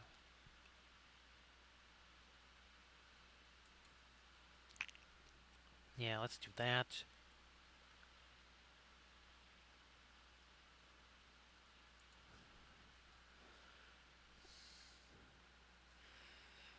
Now in the oh, so how many did we do the green? And we did the green in between there. Let me I might actually just try some of this in between there also. Yeah. Essentially we have something that's really, really dark that just kind of cuts into something that's super light and not a lot of midtones in between. And midtones, I mean, that's so important for every miniature because guess what? Most every miniature is just midtones.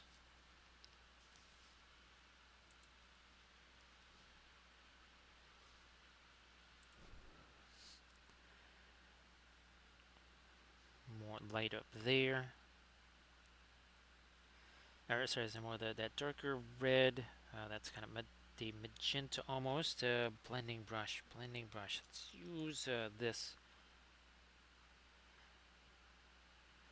Now here, of course, there's some of the. It's a little bit beat up because there was a mold line there, and we were scraping that away.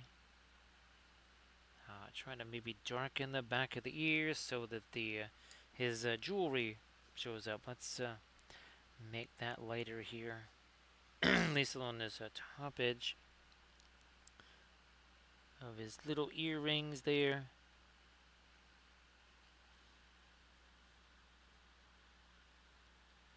Like that.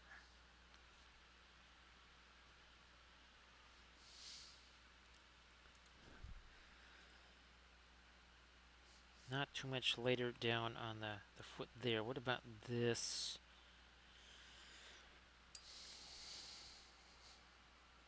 Okay, that's not the asphaltum. That is that brown ochre. This is the stuff from Gamlin. It was the reclaimed earth colors. Or was it reclaimed? Well, yeah, reclaimed earth colors.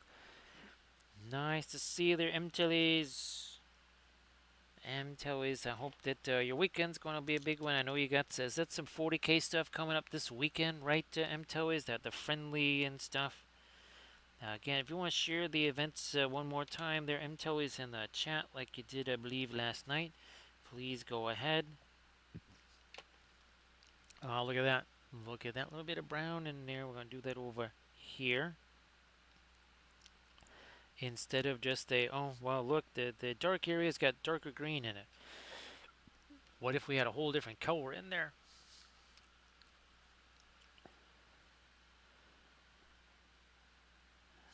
We'll be throwing, or sorry, MTLEs, I hope that you'll still have some fun with that.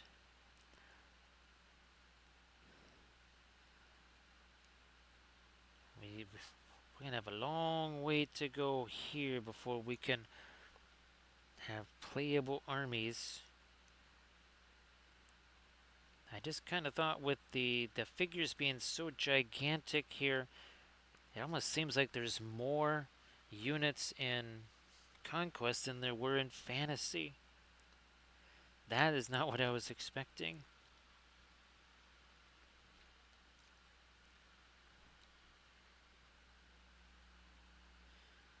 Did we get everything? We did get our that little bit of magenta stuff, and I'm trying to get some of that on the palm. Where's just going to use that as a blending brush.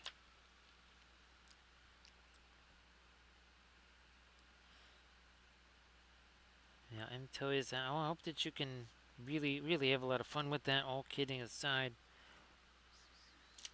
Now, here's one of our somewhat smaller blending brushes. Thanks for doing the clip there, Bitron. Appreciate that. I know there's well, let's see what we're not quite at 88-88. That's what I was looking for.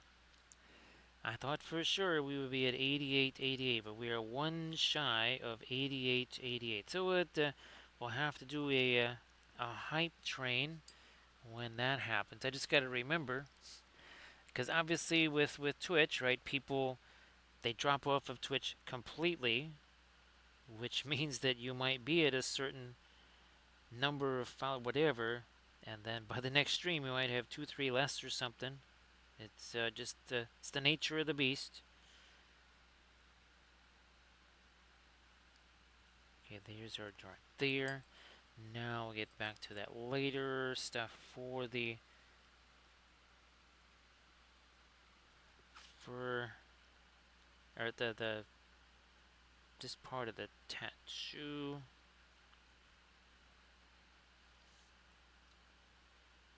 So a little lighter there, and then maybe push that off to the side of it. This should probably get a little lighter.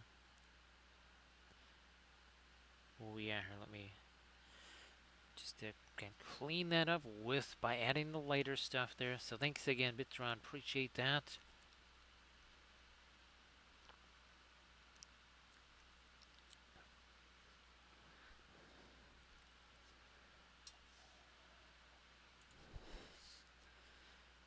I'm gonna try for some super light stuff on the face here. Let me get that really light. Almost got a little bit of that yellow in there too.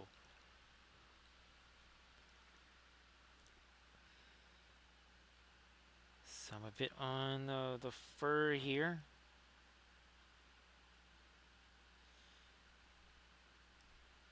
Not too much there. Also too, there's a bit of a gap in there, and we're trying to kind of use the paint to Maskorovka that.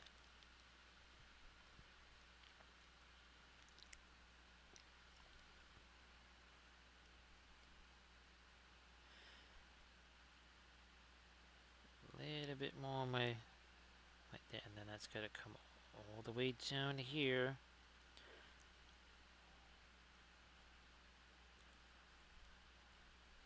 Remember, we got the scar over there.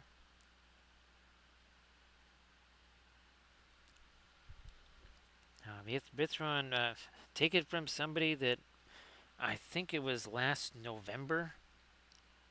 Or no, maybe February. Yes, I think it was this last February. That was the last time I got to play anything this run. So take the opportunity when it is there. Now it is possible maybe September 2nd we try to do this again. Apparently the people that I did the mural for, I guess there's going to be a second addition to the family there, which when they sent me this picture, it's like, well, wait a minute, that you guys, it was very difficult to do that the first time. Apparently the second time just kind of happened all on its own, pretty much, unassisted. So I was not aware of that.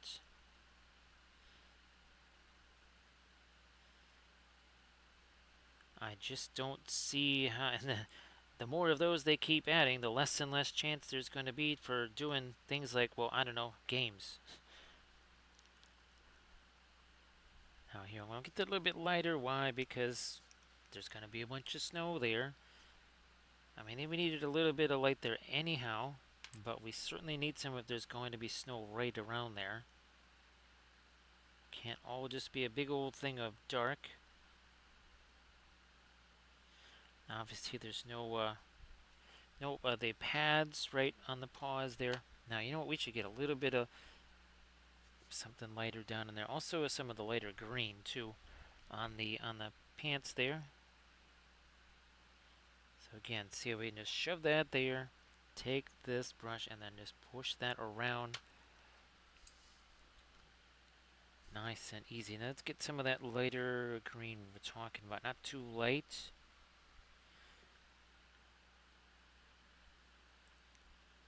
just a few little areas in here. Again, remember the snow will cause a little bit of reflected light to get in there.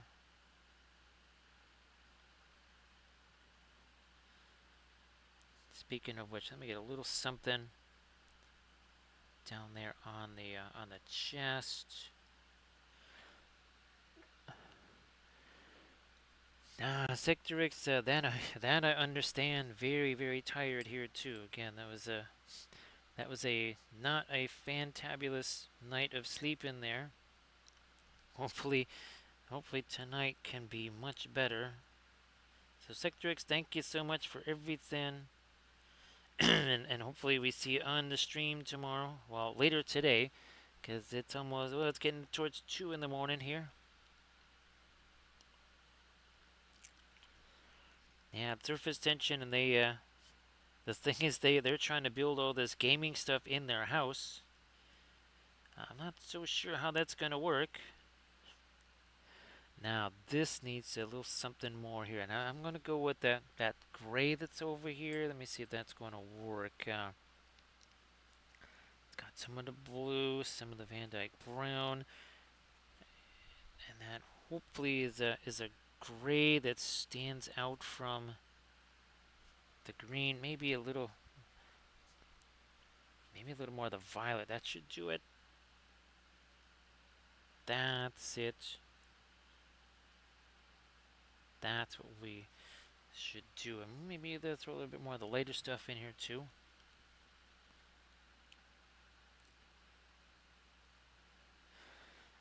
So yeah, Sector X, see you later. So yeah, I don't really imagine these folks will have any sort of time for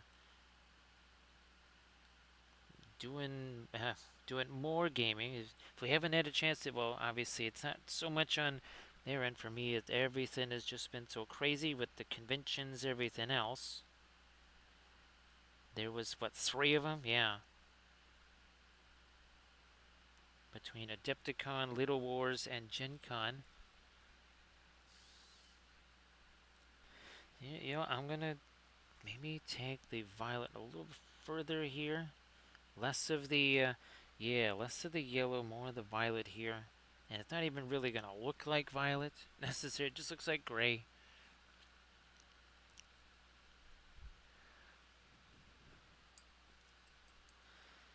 So see you later, Sector X. Thank you again.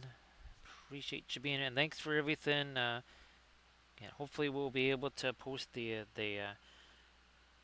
Etsy link some more tomorrow night and get that ball rolling. Obviously, it'll be easier once we're actually looking at those things here, and people can see what we're using to hold the stuff.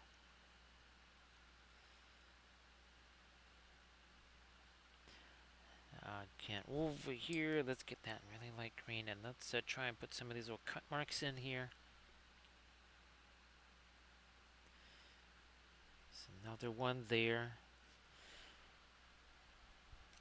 Fine, let me get a little bit more of that fast matte white. Boy, we really need to break that down. Almost there.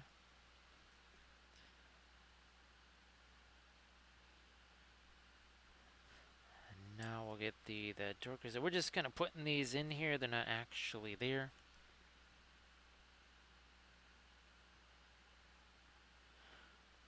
Again, another little something that maybe is a hole, cut mark, something like that, just to break up some of that space.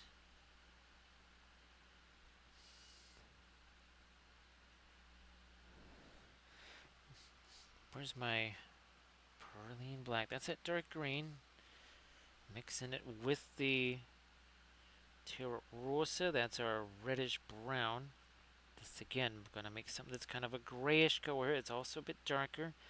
So instead of necessarily just reaching for a burnt umber or whatever, I do like to kind of make my own browns like we did there.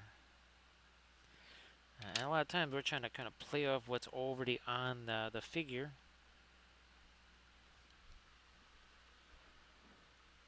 So Grand Oracle, I understand that for sure. And Grand Oracle, again, sorry that you had to deal with the whole power outage thing when you came back home. That's just insane. Hopefully, all that stuff just is going to be in the past for a while, and you don't have to go traveling again for at least a little while. Well, that is until swimming starts up again. So thanks for doing that there, Armored Wolf. It's really crazy, right? And I talked to other folks, and yeah, there's just kind of an uptick in those again. So at least, so both Angelas there, they both say, yep, they've had a whole ton of them.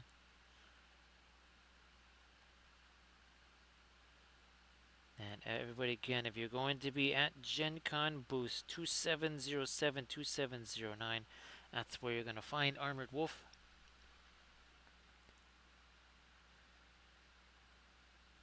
Speaking of no sleep, again, we are legally obligated to make sure Armored Wolf never gets any sleep. Best way to do that is to head to the Armored Wolf booth, buy everything.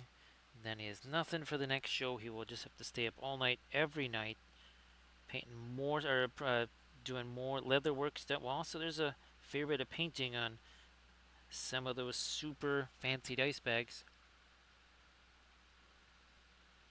Now next week it's both.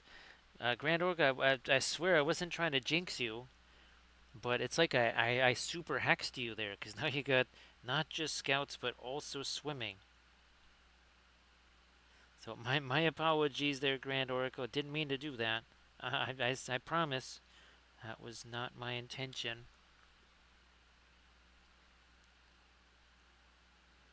But again, I really hope you get caught up. Well, both of us can try and get caught up on some sleep here.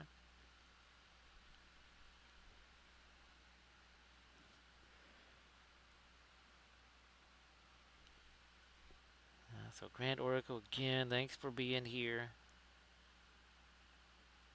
At the very tip top here, we're going to try and lighten it up. And then also here, whoops, not quite enough paint on there. So we're trying to go with the thin over thick kind of thing here. So there we go. That's what we needed. Where's our other? Yeah, so again, just trying to do what we did there on this.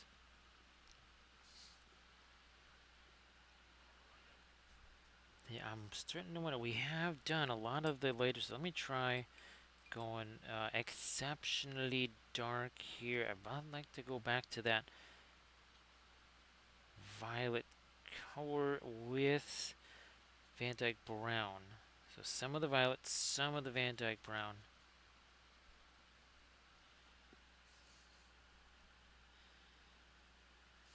Come on. In here too. Blending brush.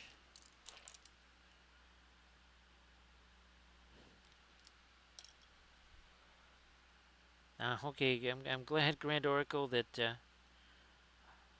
I did not actively jinx you or anything, or hex you. Speaking of hexes, I think it's from Hexton Hills, or at least kind of the successor of Hexton Hills.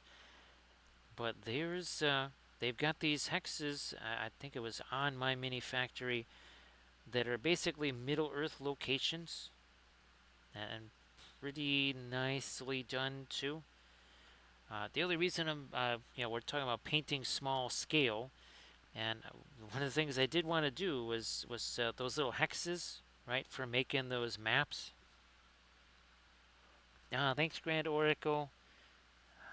Well, I mean, we're gonna have to be making more of these, and plus two on the like Grand Oracle was saying, the Yutnar would be another good place to, a figure to try and do that same sort of thing. So basically, just gonna show, hey, look at what we got here. How's about some Yatnar so that we can do this on big old giants?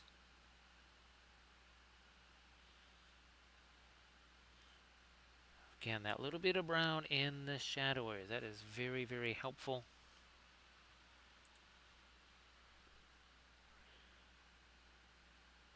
That does not, that's a little, yeah, you know, we're just going to kill all that. That looks a little weird. So we're just going to darken that down. Sometimes, again, when in doubt, just make things darker.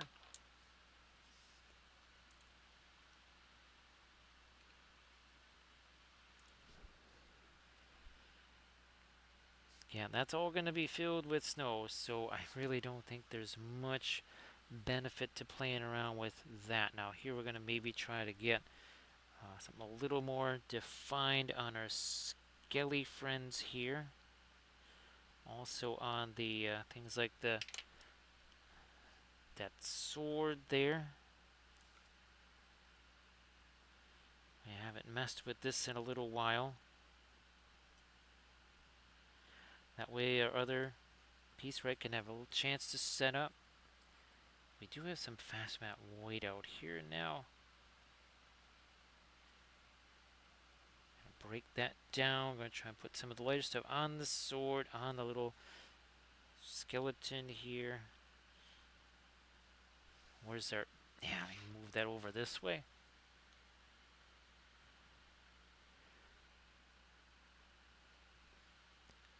Oh, that should be very cool.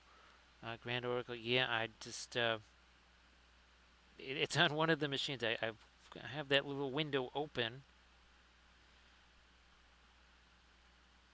and I thought that would be fun to try and also do some of the foliage on there, right? So that would be an extra little challenge, not just painting it, but actually trying to get foliage or whatever little details in there. So this, speaking of printing, this is from Make It Epic Basing right here. I used to have to try and take a whole bunch of different skeleton bits from the, was it the Vampire Counts, Ancient Vampire Counts plastic sprue, glue those together just so, which were okay for maybe regular miniatures. First of all, you couldn't do too many of those because there was only so many bits you could use from that sprue. But it was also way too big for MESBG. Yeah, I mean maybe not way too big. No one ever really noticed. But still, these are definitely more sized that way.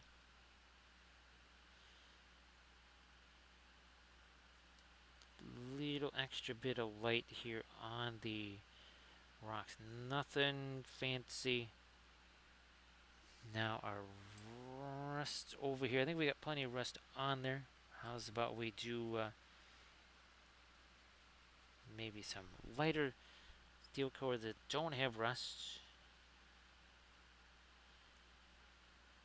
Like a little touch of that. Where's our amber color here? That not really much of an amber. Indian yellow. Some of this. So now we've tinted that a little more towards the yellow. Now we have to definitely get some dark in there, which this might just do the trick here. Yep.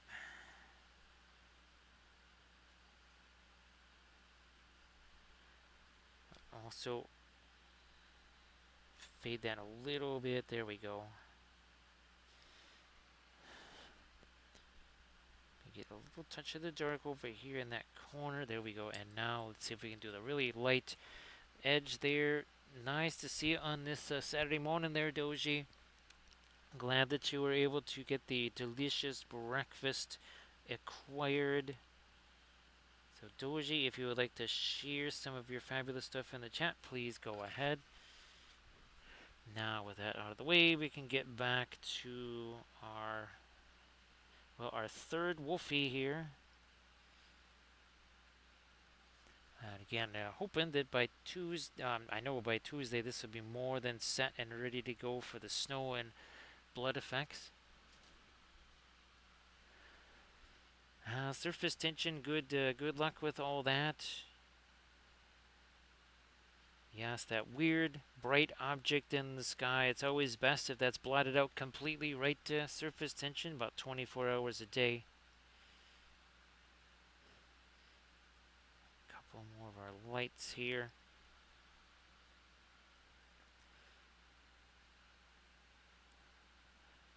So Doji been really enjoying this idea, and that's it. We're going to do some of that here. Just we're waiting for those to set a little bit more. We are going to take that a little bit of skin tone there. And where we've got these larger blocks, we're going to subdivide them. Like so. Into some smaller shapes there.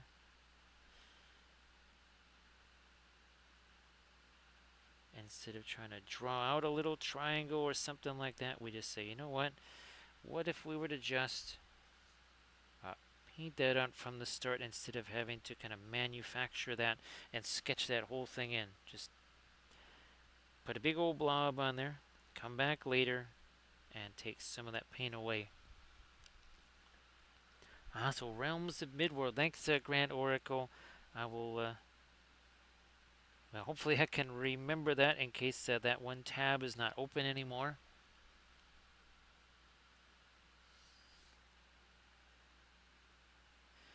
Yeah, Doji, and of course, again, if you wanted to share your stuff in the chat there, please go ahead. Those fabulous oil-painted miniatures.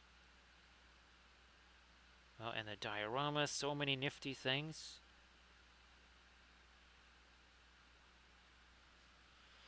Okay, yeah, that stuff on his knee is now been cleaned up.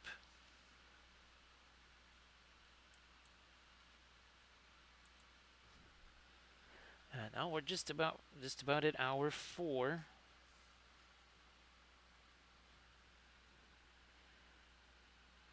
4 hours ago, it was just dark brown primer. There was not only was there no color shading, no tattoos, there was nothing. Everybody, please check out that Instagram link that Doji just posted.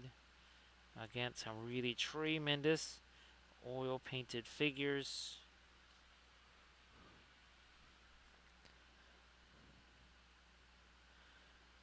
This might have to go further towards the further. Yeah, okay, that makes some more sense. That should probably be lighter there too. Now we got the some of the hair over here. We also have this little thing on his chest. Try to lighten up a little bit of that.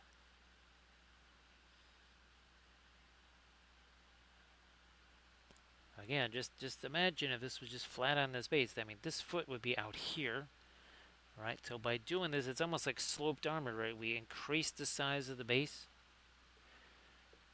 So thanks for doing the lurk thing, Stevie. Appreciate that. That'd be fabulous there, Doji. Of course, in my fatigue and everything else, I read that as vanish the Moonstone minis. I'm like, oh man, what happened to the Moonstone minis? We don't want to vanish those. Yes, there's a little bit of lack of sleep here. This is causing some hallucinations, I guess.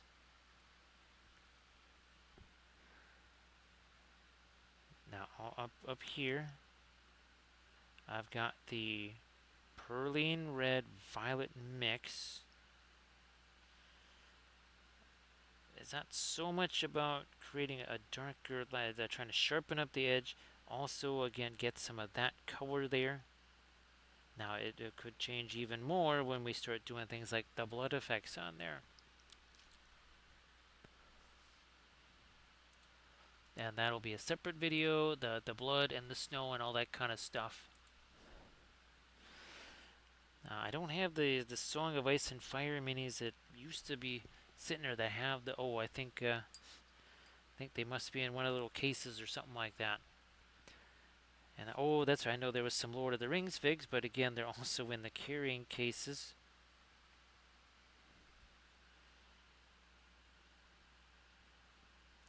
This is another one. We're going to try and break that up a little. That one a little too far, but now that we've got the idea of the shape there, we'll just play off of that. And again, see, that's much more compact. It also looks a little bit like this. Oh yeah, that was also added via same thing, just taking that little bit of the lighter skin tone color and drawing that little bit of just cutting out some of it. Here again, we can do another level of kind of cleaning things up.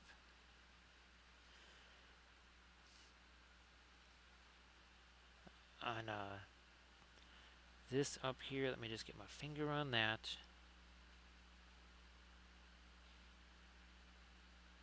I'm going to try to do a little bit more with these little triangles right here. Yeah, Doji, it seems like all of the violets, well, the magentas too, right? They just have that little nasty habit of being slightly on the shiny side. You know what color doesn't do that at all, Doji? There's a magical color that does not have any kind of shine to it, yet in its own way rivals Egyptian violet in power. We know what that is. So Doji, this is only indigo. This is something that I very, very, very frequent. It's kind of like the number one choice. Even when I was using acrylics, I would use, what is it, the Reaper Blue liner, which basically was indigo. It's just like in the tutorial vid right here, like with this one. Again, just use the indigo.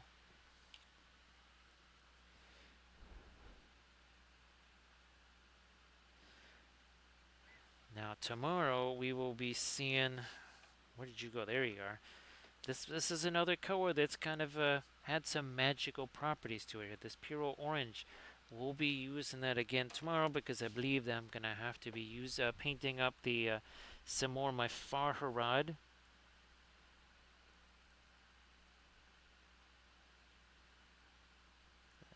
Again, hopefully Monday we'll be able to continue our Armada stuff. Only a much larger scale.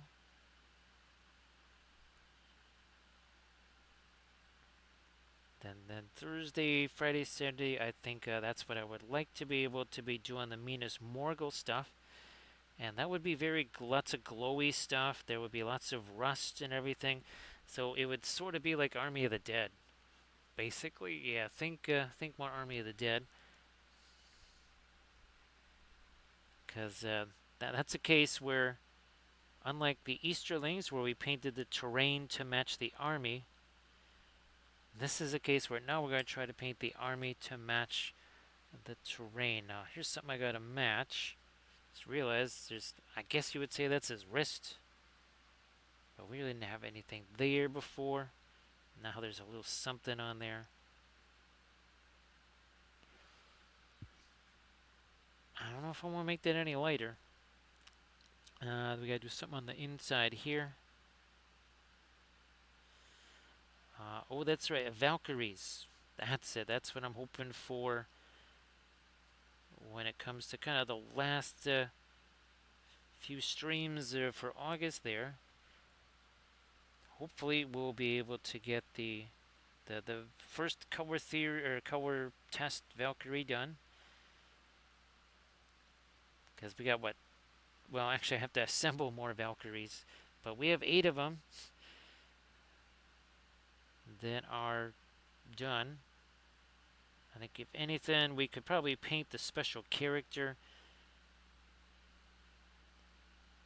And it's not Volva, it's another special character, but it's got mostly fur on it. Nice to see you there, Thousand Young. I hope that you're doing well. As always, we got our eye on you. Bithron, well, that's really cool. If you wanted to share those, same thing there, Thousand Young. If you wanted to share some stuff in the chat, please go ahead and do that. I know you have some the new stuff that you've been working on.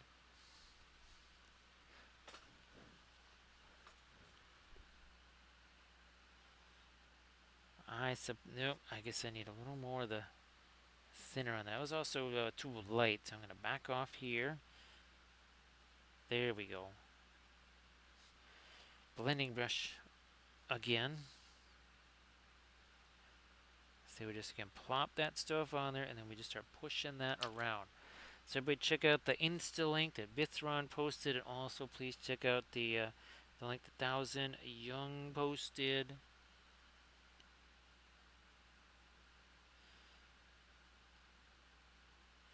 So yeah, Bithron.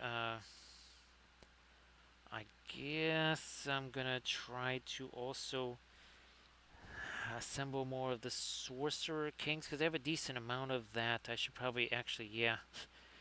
Instead of doing the Wadroon, I think I'll do the Sorcerer Kings, or get to assemble more of that stuff. Alright. That we need this lighter. Okay. But it cannot be too late because, again, that is all basically in shadow there. So everybody please check out the link that Thousand Young posted. So Thousand Young, great to see you here. Happy Saturday. So Thousand Young, oh, I don't know if you were in the stream. I was showing that 6 foot backdrop that I painted. Just basically using the spray cans. I am also going to try, among the bazillion other things tomorrow, is to get some the more the details on there with some other paint. So yeah, let me see if we can find that here. Yeah, well, I mean, here's our that's been our little home repair project that we've been doing, right? With the that's with the cement there, the hydraulic cement. All right, let me try this again here. Okay, here it is. So that's just made out of cardboard. Look at my precision tools there. Yeah, that's torn paper towel, torn cardboard. And as we backtrack here, you can really see it's just a piece of cardboard. Look at this. Yeah, it's just a piece of cardboard there. Well, a couple pieces of cardboard, anyways. And start to finish, about 32 minutes to construct that and then paint that. Using the same spray cans that I've been using on the printed terrain pieces. I mean, again, it's not a super finished oil painting or something like that, but it's a photo backdrop. Too much detail in that would actually be a bad thing. And anything, I would want to actually just take my backdrops and essentially just fade those. For my Easterlings, what I would like to do actually is try and cut out more purpose-built backdrops. So basically print out or draw out or something like that the silhouettes of buildings, kind of like a skyline, and then make a mask out of that. Just cut the mask that way and then just spray it like that. Because I don't think there's really a whole lot of mountains in the land of Rune, which of course that's just the Sindarin word for east. So yeah, that's not really a specific kingdom or anything like that. It means east.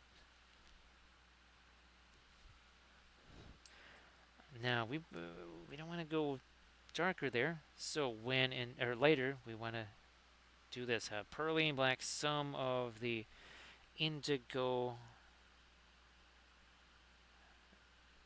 making that darker. Now again, of course, with these things, the details can be a little bit smushy at times, especially in certain areas. So we have to kind of draw in some details here.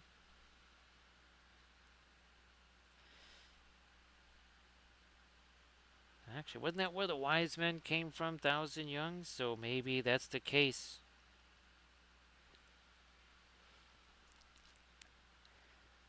Now they're not done in holiday colors necessarily, although the GW one, or the ones in the movies were basically red and gold. That's kind of Christmassy, wouldn't you say? We'll see you later there, Doji. See you later. Thanks for being here, and hopefully we see you on your Sunday. So hopefully Sunday gonna be a fun day.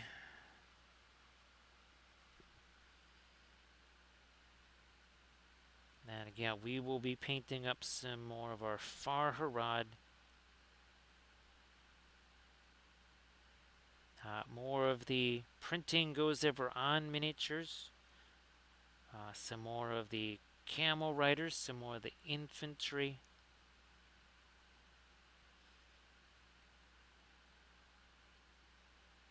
Do I need to get more dark in between the fingers? I suppose so.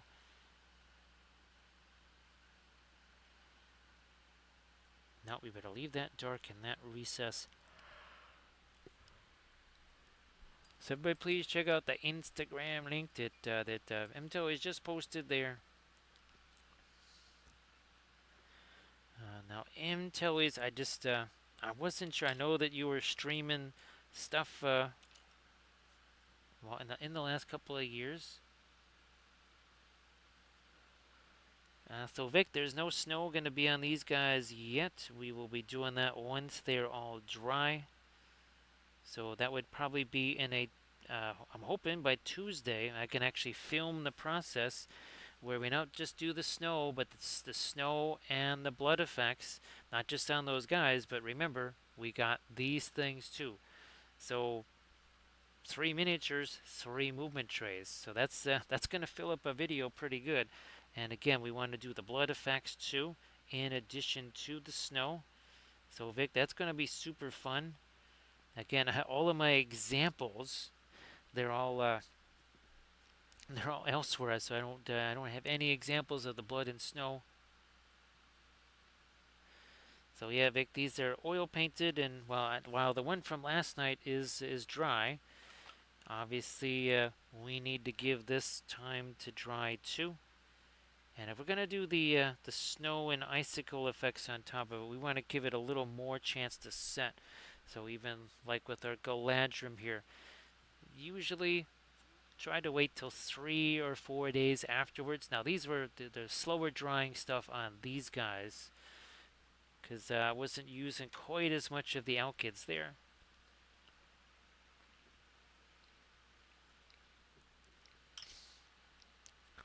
So M-Tellies, I printed out those same ones.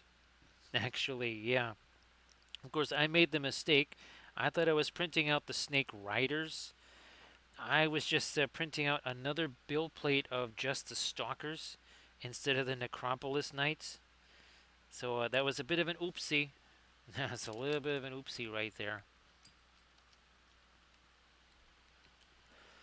Now, Vic, what on the other thing I was tempted to maybe do also is have more of the melted snow look. Now here, obviously, we got the muddy stuff going, right? Because these guys are kind of trouncing through the same areas over and over again.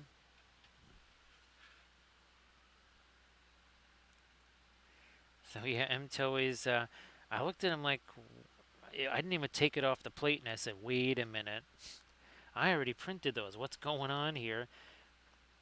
I just, in my haste to try and get that print going, and in my fatigue at probably about 6:05 in the morning, because again, these days, not really getting to sleep before 6 a.m.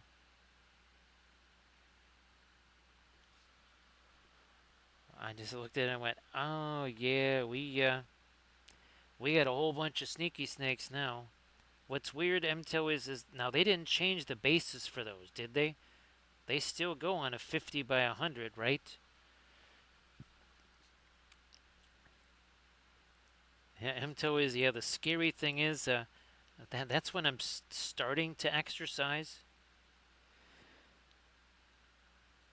I mean, even when I used to stay up late, my exercise would basically be done by 2:30 in the morning, and that was what I thought was late. And that was when I used to fall asleep while exercising. A little bit like sleep streaming, but with exercise. Nice to see you there, Deuce. How you doing? Now, Deuce, these have been actually really, really good for a certain principle. Now, let's maybe look at some other ones here. There we go. So, thinner paint. Oh, well, it also works for green stuff too. I forgot we did a sculpting one there. Oh, yeah, look at those. That's some of our sculpting advice. But this thing here, we haven't shown this in a long time. We talk about the filbert brushes, right? They're the one with the rounded edge. Well, what you can do actually is take, well, let's see, usually craft brushes don't have filberts. You can take flat brushes, like the ones with the sharp edges, and you can round those out. That's why we call it the cutting corners there. Now, let me get down to here. There, well, wait a second. Color intensity and temperature, right? Because contrast is more than just light versus dark. So what we want to do is show this little thing right here. Now, watch what happens when we do this with both of these. If it weren't for the if it wasn't for the tattoos, could you really tell where the fabric ends and the skin fur begins? I mean, obviously here we have this distinct shape, but really there's no difference. So let me have these two. There we go. Now watch what happens when we bring back that color. Look at the difference there. Again, that does not show up in black and white, only in the color there.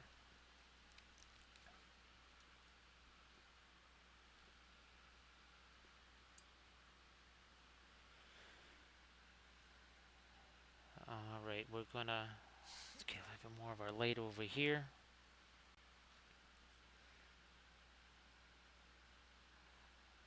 What about that for a little bit of an undulation there? Oh, here, let's. Do I go lighter? Let me try it. Let me try the lighter stuff first. Try some of this here, and then a little bit of the yellow in there too. Trying to get some thinner in that to break that down. Nope, a little more. I can see a big old chunk of something there on the end of the brush.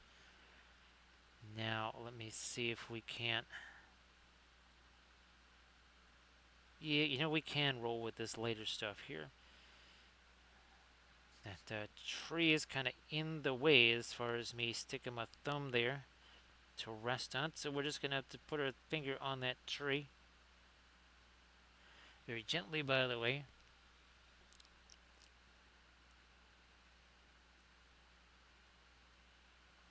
A little more of our light there. So, Deuce, I hope everything is going well, and happy Saturday morning to you.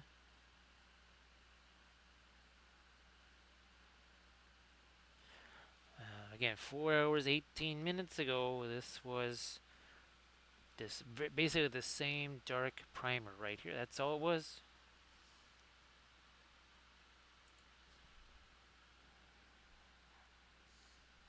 I'm going to try here again with some of this really light stuff on his little beard here, maybe.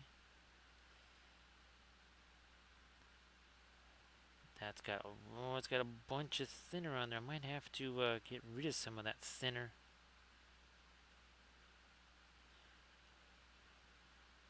Okay, a little bit more. There we go. So that's really going to stand out. And of course, remember we will have we got the snow that's going to happen, and I think you can see it on these. Yeah, so you can see there's the fur on their coats and some of the fur on their, or some of the snow on their fur too. So Vic, I did actually get a chance to watch the trailer. Initially, all I saw was the reaction to it. Very excited. Well, obviously with the music, right? Because the Rohan music is my favorite. I actually was doing some screen caps of that, Vic, and you could really, obviously, just Megicelled is Megicelled. That is really cool. And obviously, having seen a bunch of the lore videos on Helm Hammerhand, I was kind of looking forward to this. So Thousand Young, we'll see you later. See what I did there. See you later, there, Thousand Young. We are keeping our eyes on you.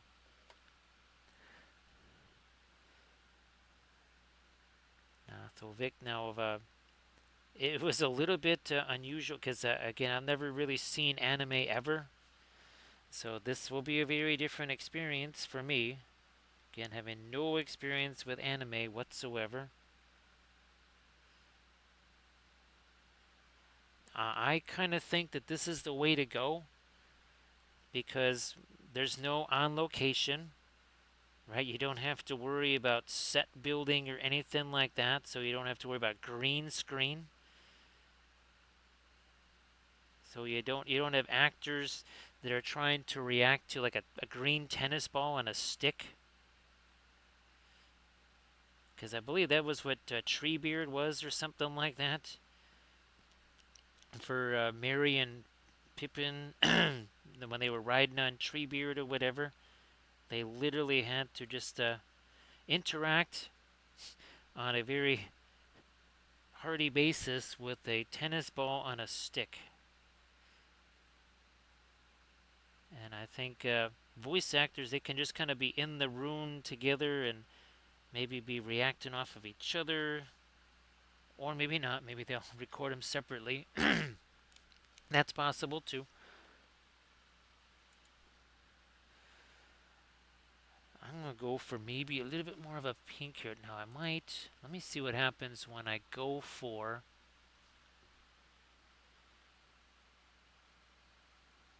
this. So that's the again. That is our Naphthol Scarlet there.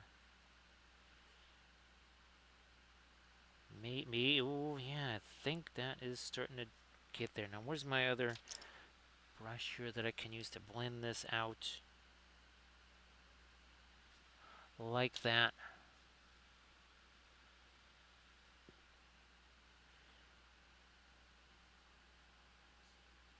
Gotta find a way to get some of that dough down in here too. And then over there.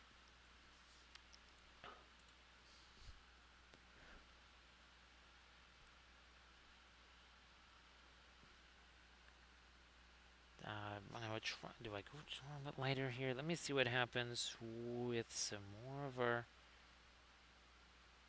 Nah, that's a little bit. There we go.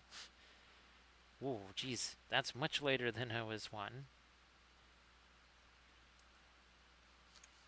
Let's try something along these lines here. Now, maybe I'll have to get the Perline Red back in there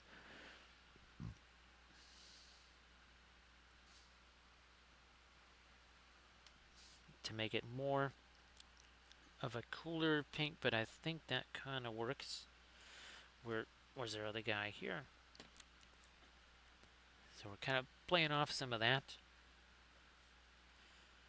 I might also do a little bit more of the darker violet maybe down in the ears here.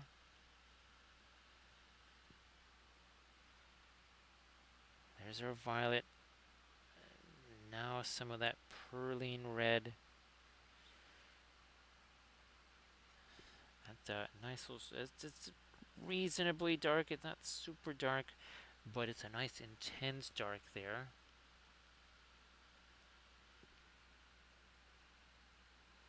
I mean, this side's already pretty dark. It's this side that I'm looking to darken up a bit more. So remember we got the scar here. I'm going to try and enhance that a little bit more with some of the dark.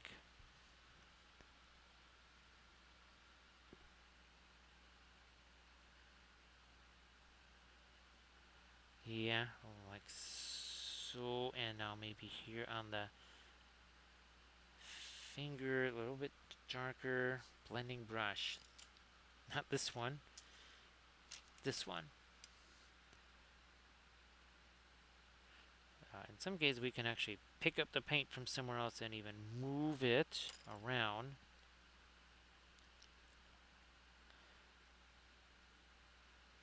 Can't make that any darker. What about this here? There's all kinds of little scrape marks and stuff here from where I was trying to sand away the mold lines. That's that same kind of a deeper magenta there. Now these lights start to stand out a little bit more. Now those are just little dots there. We gotta eliminate the dots and make those more into shapes, just like we don't want any, we're not doing just like dark outlines of things. We're gonna see, is that okay? That's still too dark. We'll roll a little bit lighter with that. And that, oh yeah, that just does work there. Again, look at how we're holding that brush. Just 2 fingers. Just 2 fingers on that brush. That's all we need. Caress the brush. Do not crush the brush. That is also in the Book of Wapple, of course.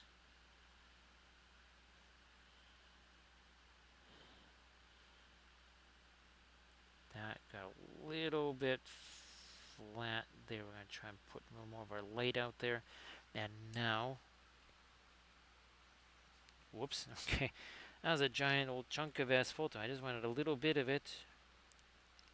Breaking that down, that will go here. So while I'm inclined to keep the asphaltum out there for our camel riders, maybe we'll break out the brown matter. We have not used that in a long time. I have a brand new tube of it, so maybe that's what we should do.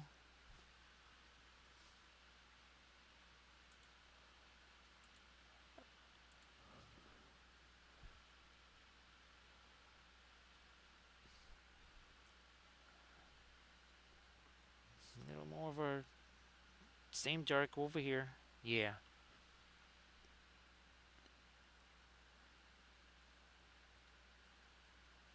Some of these crazy little hairs up here. We're gonna try and do some of the dark there, maybe.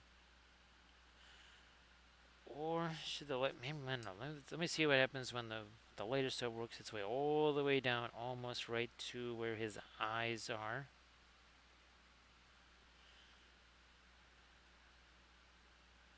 If we don't like it, we can change it back very quickly. We made other adjustments, plenty of adjustments on this thing.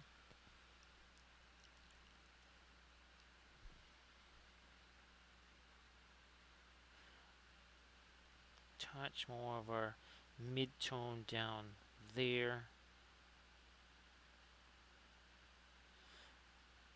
Some of the tattoo stuff here, I think I'm actually going to try to revise that. We'll just kind of paint over what's there. We need some thinner. There we go. Because what's under there is just all straight up dark. We're gonna. Now we got some mid-tone. That went from straight dark to very light. Now that we've done that, I think we can try to come back here with our indigo. Make some kind of tattoo design here that's a little bit more recognizable. Get some of that paint off of there first.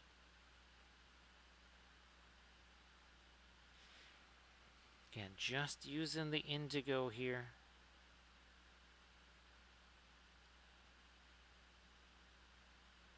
I know it looks like black. That's not the camera. That even kind of in person it can, especially before it has a chance to set. But when you see this, it's definitely got a distinct bluishness to it when you see it close up.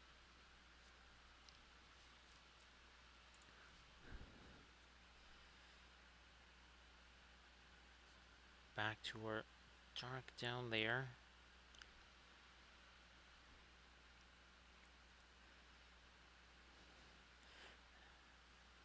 Now this tree here, I'm going to, since I have this asphaltum over here, breaking it down with the thinner a little more, trying to couple little pin line wash on the skelly friends down there, kind of to stain those. Oh yeah, Armored Wolf. Hopefully the servo skull is all done. It was just really looking tremendous with all of the diodes and such. It did look like there was some LED light work going on in those, and but it was all just done with the paint.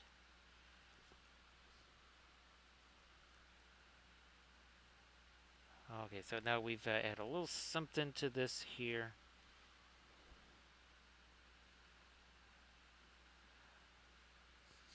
Because we got something here with the snow on the, yeah, here, this shows it pretty well. So again, see how we have the snow on the branches there? That's why we did not do a lot of painting. Look at all the icicles hanging off of there. So it's the same deal here. I mean, it's literally the same type of tree, right? So we don't want to have a whole bunch of lighter colors and such on the tree. Otherwise, the snow again will look really, really dingy.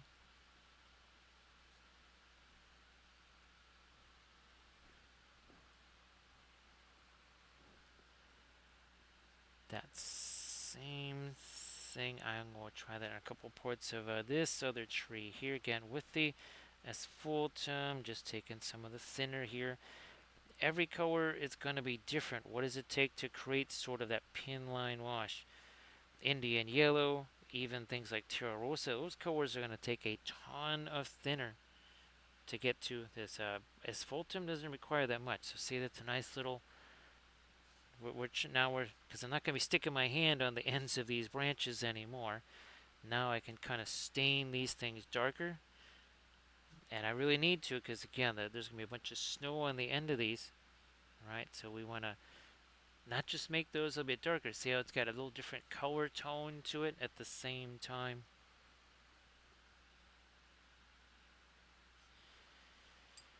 More of the asphaltum into that.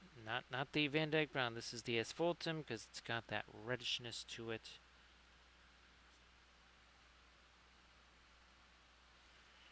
Also a balance of enough of the actual asphaltum. There we go. So that it actually does something.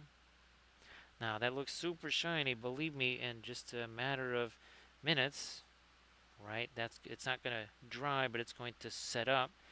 And of course, since there's so much thinner in there, that paint is going to set up much faster and it will be very matte, not very shiny.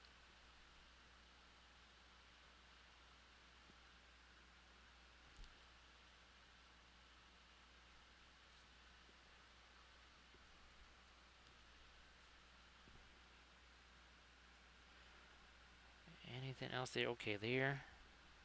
Oh, yeah, let's get rid of whatever that is.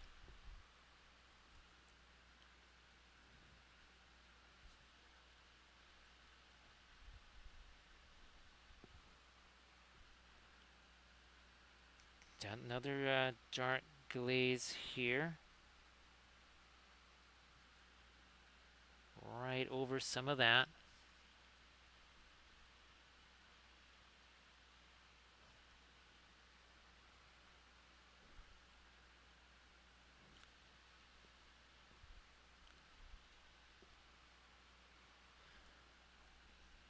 Yep, let's do a little here.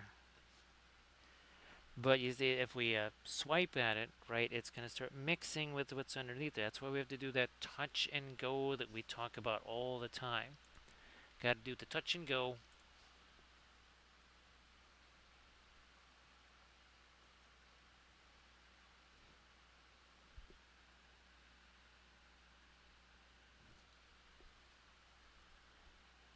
get the eye here. Let's do some more of our dark that. So that really does change how the end of that looks. Now I wanted to also see, yes, I'm gonna do that here too. I almost forgot.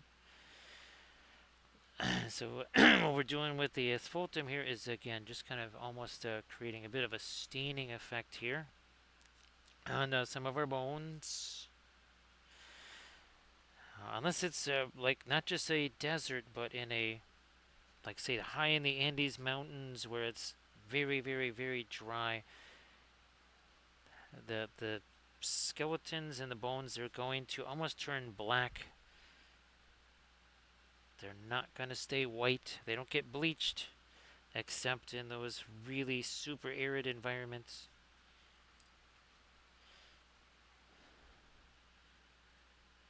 Right there, we need to bring back some of that dark there. Okay. So thanks Armored Wolf for posting a link to the YouTube channel.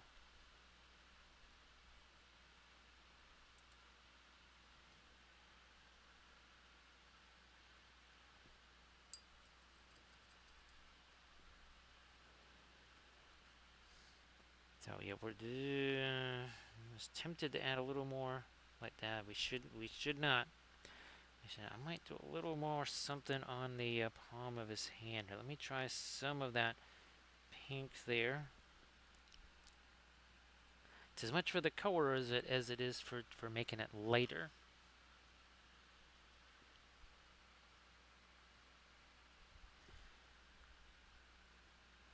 On to the again more of the palm right there.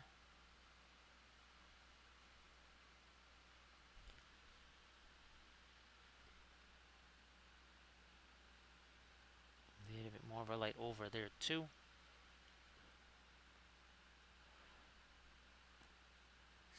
That was a little more. We've got a blending brush to take that and make it a little less. Also here, there we are.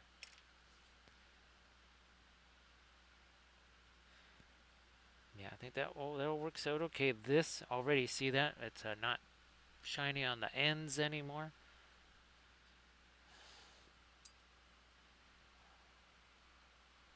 Got some of the Van Dyke brown. I'll get in the crevices here on the, we'll just call it the cloth.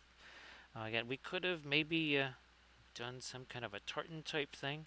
Ironically, this is basically the same color as our done lendings.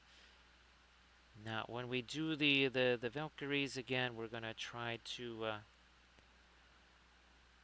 put something more than just this. We're gonna see what kind of freehand. I don't know. Maybe there's just something in the lore for them. Might see what I can find in the not the rule book, but maybe something online. Maybe we'll do a little bit of research, trying to get me some of this very yellowish green here. So we took that's kind of the radiant green. There's a little bit of the Indian yellow that's gotten mixed in there. Hey there, Denethor. Nice to see you, Denethor. So Denethor, I hope that you're doing well. And of course, Denethor, you want to share something in the chat, please go ahead. So yeah, Denethor, this is what we did in the last stream right here, last night.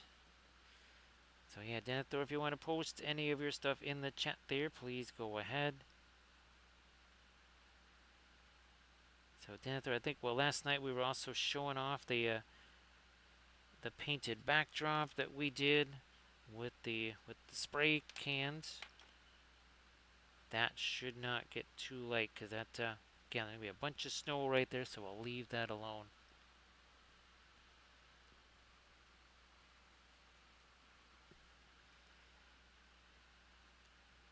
I'll hit this too, yeah. Some of that over here. So again, this was our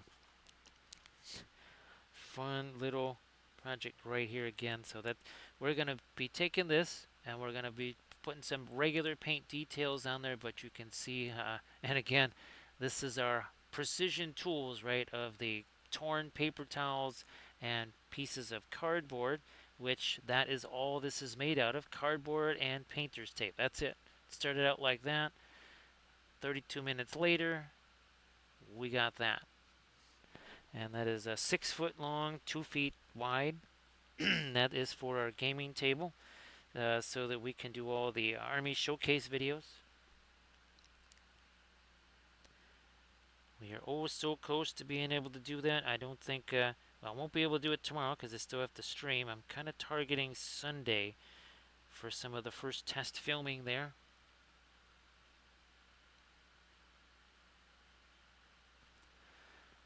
Deuce, is that the, wow, I didn't, I've never used their fluorescent red, Deuce. What do you think of it?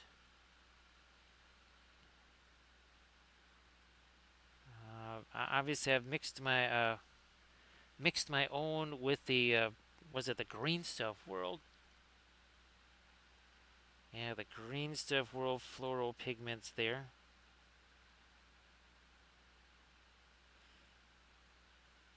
So yeah, Denethor, I think you saw that this is where we. I think you saw the video, right, Denethor? Right, that's where we got those fantastic results from Copilot in just a matter of seconds. M-Telly's, I've been saving, big old pieces of cardboard for, well, literally years for stuff just like that. And I finally get to utilize them now.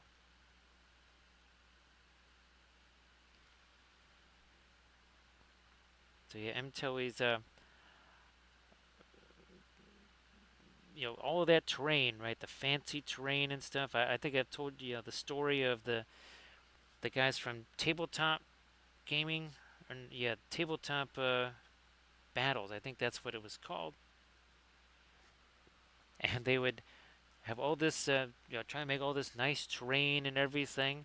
And then when you looked, anytime you saw over the table edge, you saw like litter boxes and all other kinds of, well, not fun stuff to look at. And that's when they started to use basically camo netting, which was perfect for bolt action.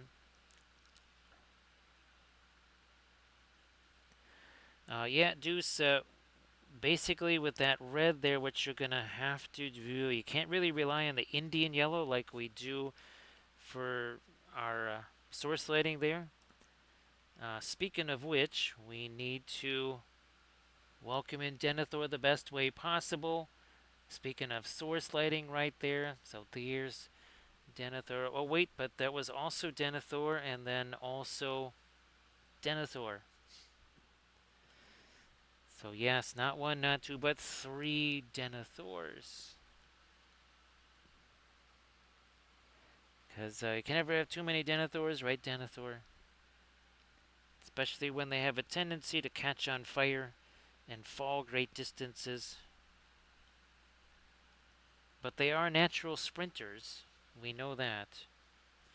Actually, Denethor, I don't know if you have seen the trailer there for the War of the Rohirrim movie. December 13th is when that's coming out.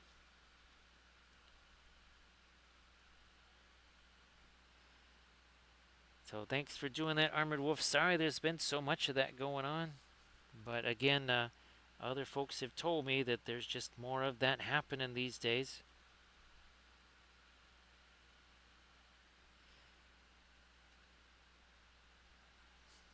You know what? I'm going to try. Let me try here a little bit of the white to even lighten that up more.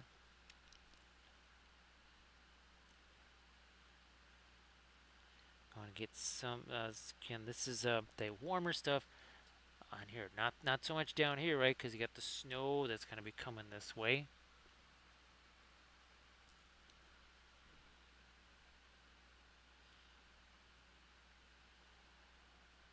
Any more of our lighter greens there? Nah, maybe not.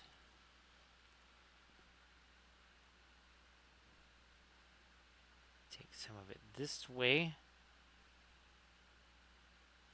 So his, you can see that it's a little bit different than what we did there. That's got a little bit more of the red in it still. Let me see if I can go also with some Super light on the face. Where's it? There it is. There's her light stuff. Just a tiniest hint of that. Let me see what happens here.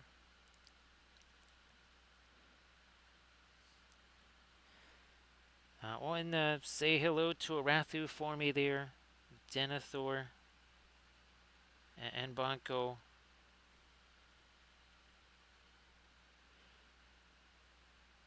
Nah, that's too much there. So we're gonna try and take some of that away here.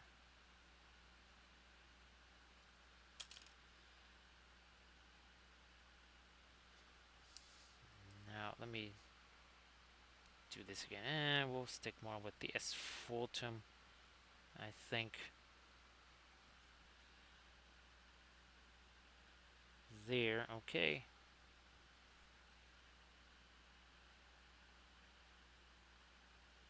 So yeah, we're just gonna again change that up a little bit here.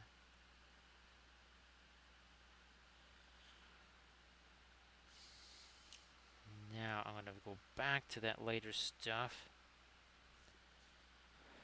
So everybody please check out that link that Denethor just shared.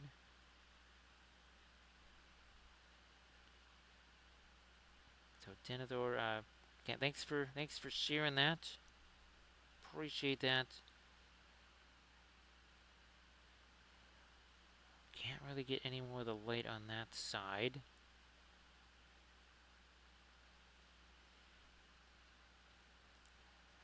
There's that weird kind of gap in there that we're just trying to hide with some of the paint there. So everybody check out that Discord link.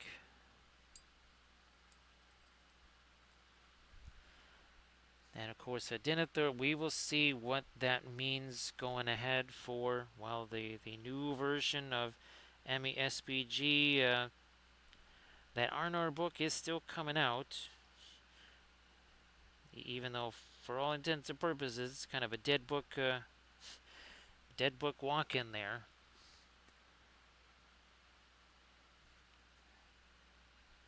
Now here's I think must have actually hit that with my finger there, so we're going to try and tighten that back up again. So we're in some of our light with that. Now we'll come back with the indigo here.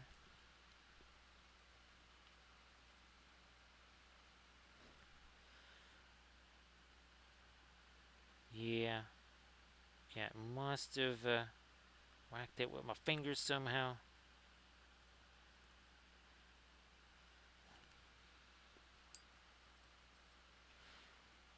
Get that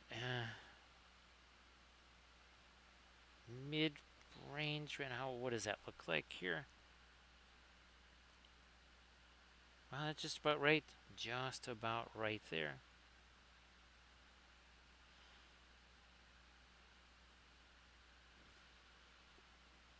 So Denethor, we've been also discussing a lot of home repair stuff. This is the home repair channel anyways. As I learned that the person next door, he has actually 2 of those cracks in his basement. I just have the one. He's got 2 of them. And the waterproofing guy said, "Oh, well, we'll do that for about $1,900." And he was not amused to hear that. So I told him, "Well, why don't you try this method, which is more like, say, $30. And if it doesn't work, then you can still, go and do the, well, yeah, it would still only cost him probably about $30. He has the time. He's already torn away the drywall. He's got it kind of ready to go for that anyhow.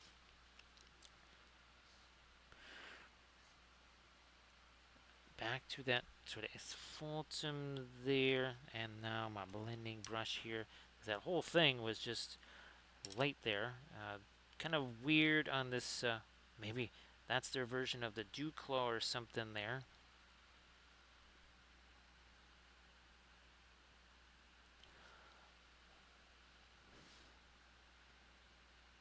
Touch more of our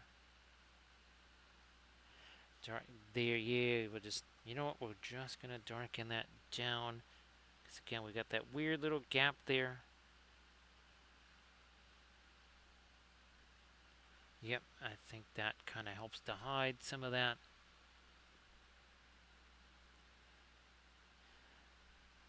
Now again, for the Saturday stream, we're going to be breaking out that pure orange at least, and I guess maybe the brown matter, or some other colors there as we get back into our Mahood riders. I'm gonna see if I can't do a couple of those. Maybe do 3 of them or so.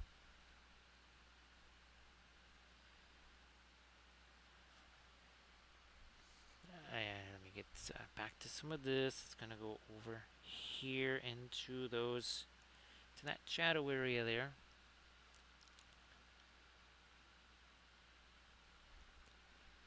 So I'm glad that you like that there, Denethor. Well, I'm glad you can kind of watch that with Aratu and Banco. It's Kathy used to watch movies and stuff with, it was with the Rio Brush guy and someone else. I forget who he was, but actually on Saturdays I think, yeah, they would watch sometimes really old movies, sometimes actually with Real Brush guys, sometimes there'd be German movies or whatever. So Denethor, the 2 ways that the home or the U.S. waterproofing guys do it is to, and this is what they did with us. A guy with a post hole digger shows up, about 15, 17 minutes, digs a hole, tosses in 2 bags of powder, puts in a little water, and says, "Give me $900," and leaves. I said, I can do that, and I don't need $900 to do that. The problem is that powder stuff, that's like their thing. They make that apparently. So you can't just go get that stuff until they made a mistake of sending me a message or an email saying, "Hey, we want to do more stuff," and they mentioned hydraulic cement. So I did research on that, and that is now what's on that wall. But you have to dig it out first. I would have liked to have been able to also take that little. There's a silicone kit that you can use to basically inject into the crack too. I had one of those. I got it on Amazon, but unfortunately, in all the chaos that's gone on here over the last couple of years, I don't know where that is. But today I also took this Flex Seal rubber paint and put it over the top of that. I'm going to be putting another coat on there either today or whenever that last one dries. So we're having multiple layers of defense now. And if it also becomes necessary, I'll dig the outside with the stupid post hole digger. And then I'll put that stuff on the outside myself. That bag of material was $22. I used 40% of it, maybe 45%. So I've got some left over.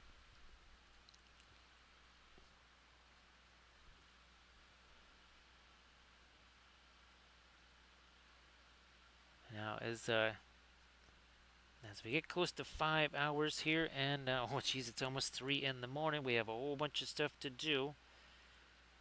Actually, I have somebody new. It's a guy who's actually working on this big old mask, and I hopefully he's not about to end because he's the only English one that I can find.